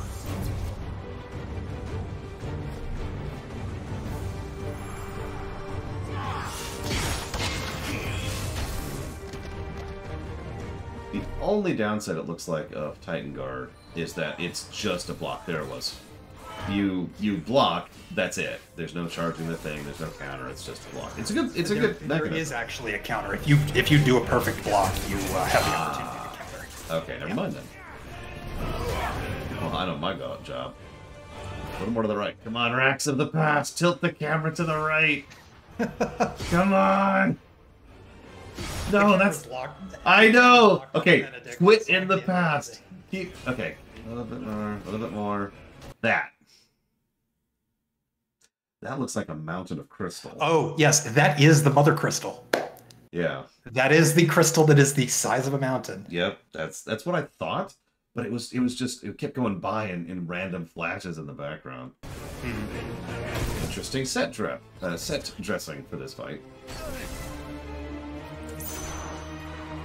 I believe that the way it was talked about was that there's more than one Mother Crystal, which Yes. makes me wonder. Yeah, I believe each nation that currently stands is in control of them. I mean, that would make sense. If the miasma comparison is accurate, then by logical discourse, organizations would group up around the crystals and try to claim them. Right. Nice. Yes?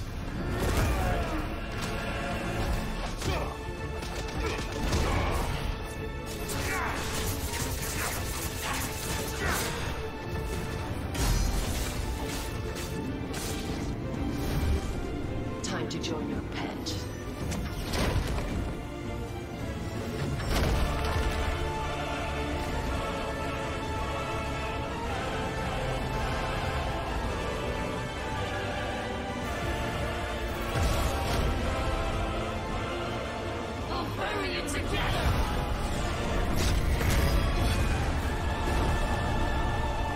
I love how you don't even hesitate on the cinematic evasion. You're just, no, I'm good. Yep.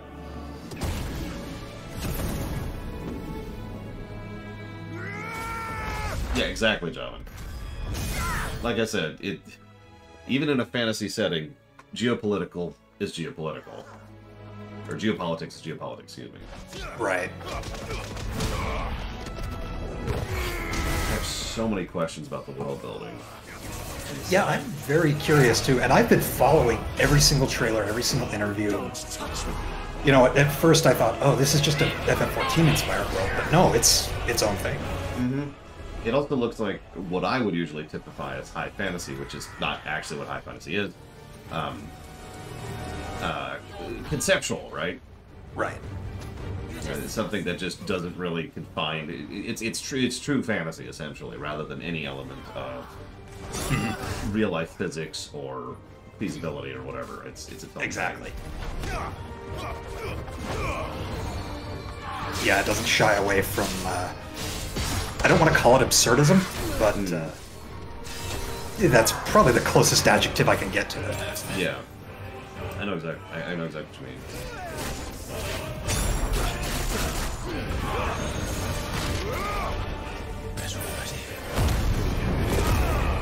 Now, whether I like that or not, that's going to depend on execution.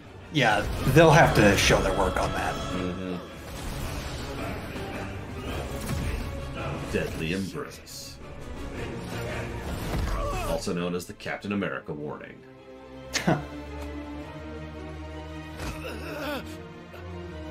Bad luck. You know, you said Torgal wouldn't be back.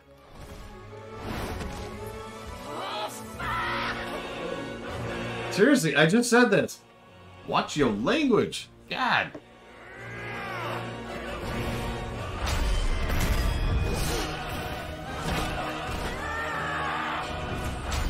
Now, not that this has anything to do with anything, but it's interesting to note that we are practically, functionally, if not literally, a Beastmaster.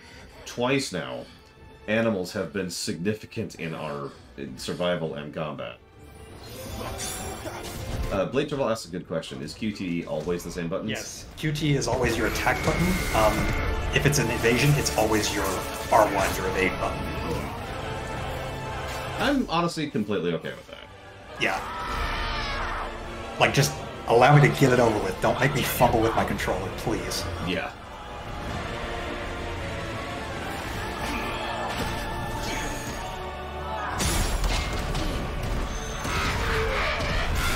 So that's what you meant with the perfect lock.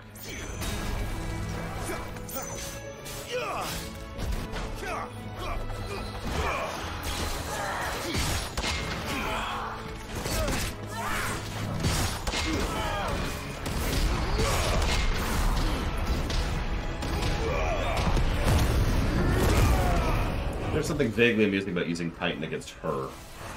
Right? Considering she and Hugo before.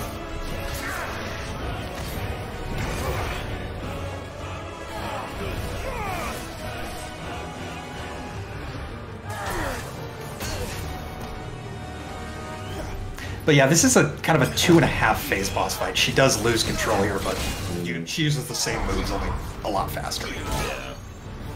Which actually is fairly Dark Souls-y, so I'm with it.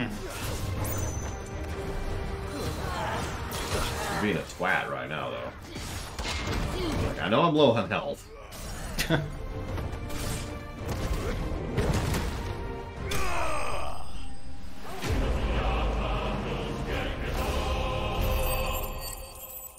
$60 exp. Jesus.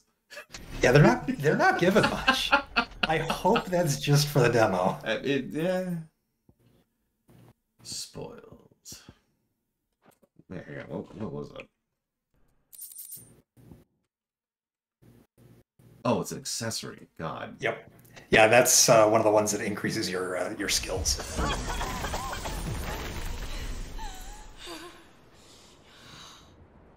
You are but a branded! How? How did you do it? How did you even survive? How? That would really hurt. The answer is simple, Benedicta. Stop punching the stone! Oh, it's making my hand hurt. I know. Shut up! Why aren't you dead? We've played your games. Now tell me where he is. Who? What are you?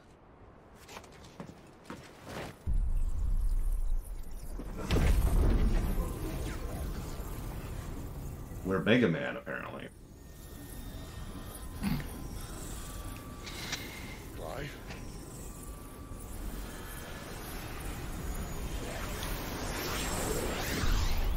Now the question is, do we do that on purpose or not?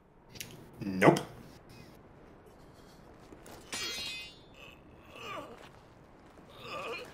At least not at this point in the story. We might later on. Yeah.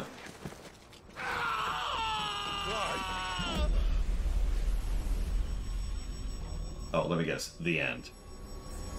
Yup. Yep.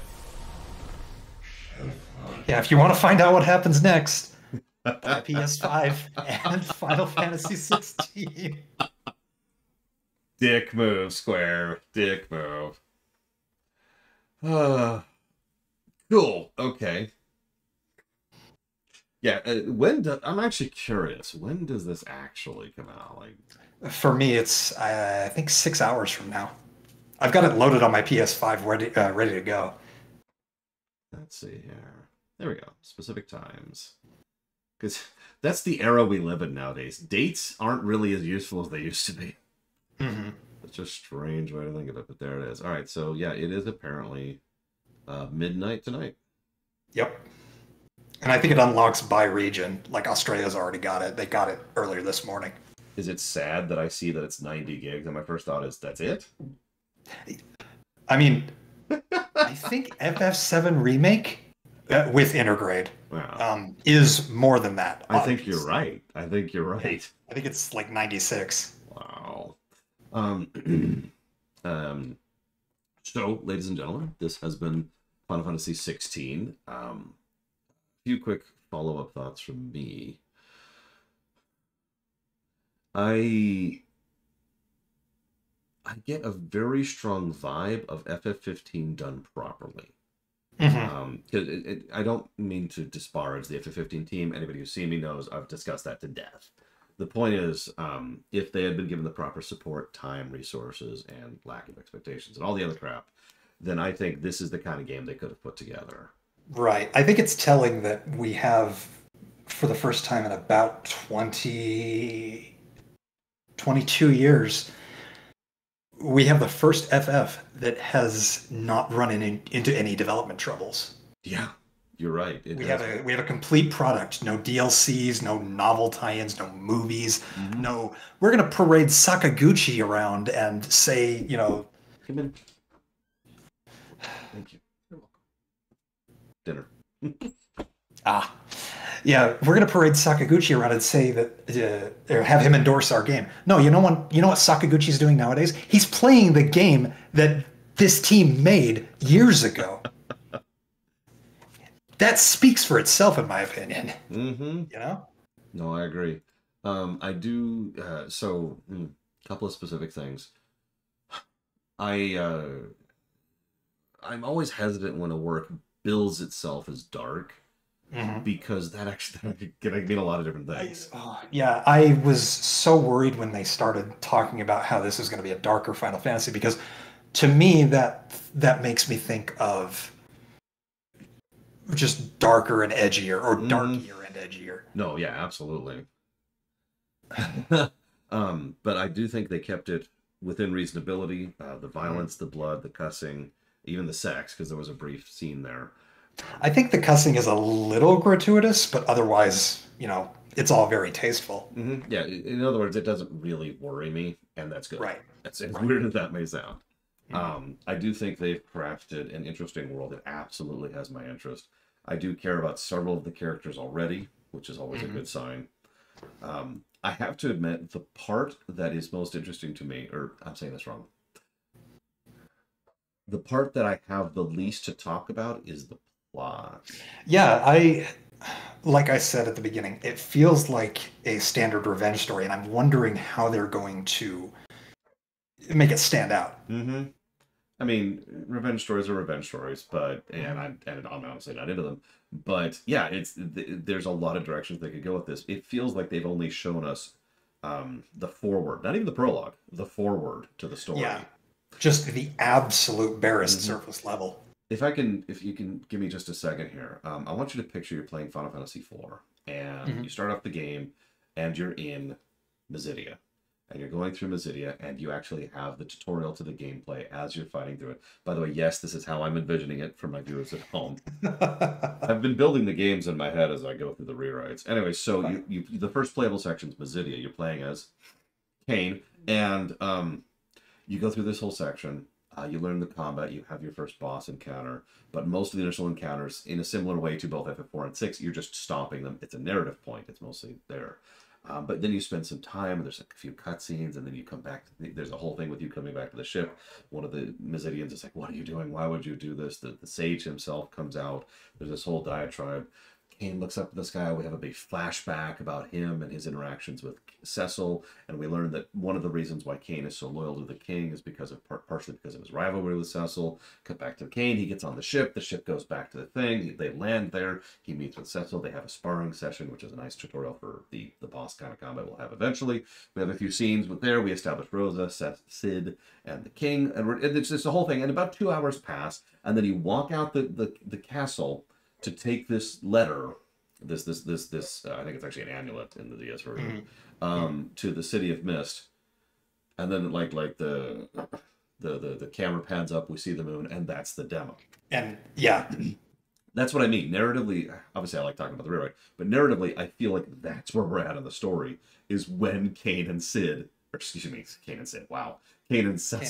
leave Castle Baron. We're nowhere in the narrative. Remember, this is 2 hours into a 40 to 60 hour JRPG. So no real plot to speak of. Lots of directions it could go in. Curious of the characters, very curious of the world. Combat looks excellent. I am I can already tell I'm going to be frustrated by the parrying. You're probably going to love the blocking. I'm probably going to love the blocking and dodging. I do think that there's going to be a lot of... One of the hardest things to do in game design is to design a game that has a low floor and a high ceiling. DMC5 did succeed at that, for the record. Right.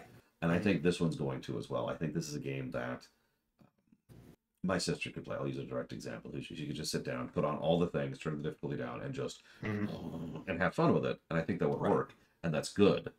And I like that it's a gradient too. It's not it's not just one or the other. Yeah.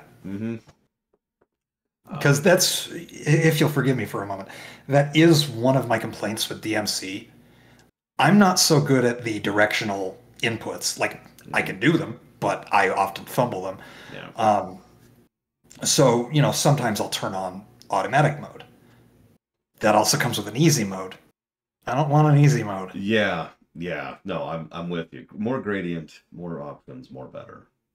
Absolutely. Yep. I think that's actually all I have to say. Thank you very, very much, Rax, for your work and getting this set up and for joining me. I do actually have technically two more things, but one is just going to be a small aside.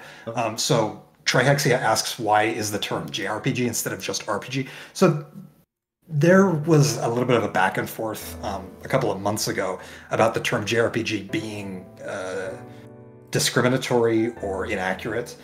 Sorry. And frankly, it just boils down to differences in style. RPGs are usually more choice-focused in terms of dialogue. JRPGs are usually more set narrative, set character-focused. And then ERPGs are depressing. And the other one was Evo. She asked, I wonder if it's going to be ported to PC eventually. So funny thing about that, Yoshi P actually he's determined to, without a shadow of a doubt, bring this game to PC.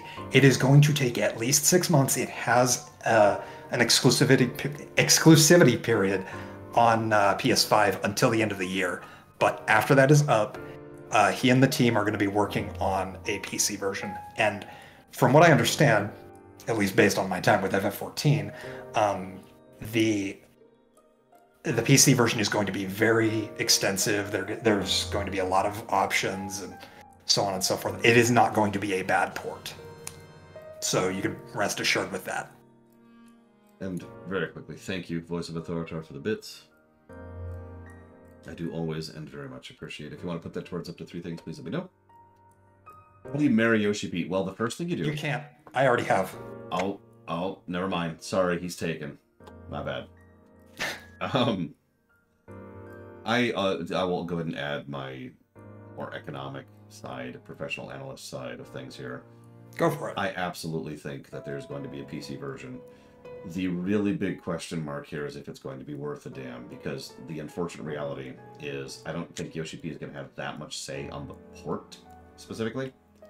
Because A, ports are usually handled by sub-teams, which may or may not be his thing, and B, he's probably going to be busy with a few other things, especially since they'll be cycling around the next expansion for FF14 right. at that time. I mean, around the end of the year, they should be gearing up for 14.7.0. So. Exactly. So, as much as I do have faith in him, and ports can be good, the harsh truth is that Square ports are literally a coin flip. Mm. They can be good. A great one like FF7. You could get a really bad one like FF13. Anything in between. And even the pixel remasters in, very specifically the console pixel remasters, the recent ones, are very good remasters. Yeah. But not every remaster or port they've put out has been of that level of quality. Funny thing about that, the PC ones when they came out were kind of lambasted for having terrible font or missing some things or, so on and so forth. So it is literally a coin flip. Yep. With all that, I think we will go ahead and cut off. I will not be streaming tomorrow. I don't know when I'll be streaming next. I certainly won't be doing anything. I'll be playing Final Fantasy. Yeah, I was going to say, most of the world will be playing FF16. I won't. I'll be working. But I do hope you all enjoy. I do hope you like this particular insight and tidbit. And otherwise, we'll see you all next time.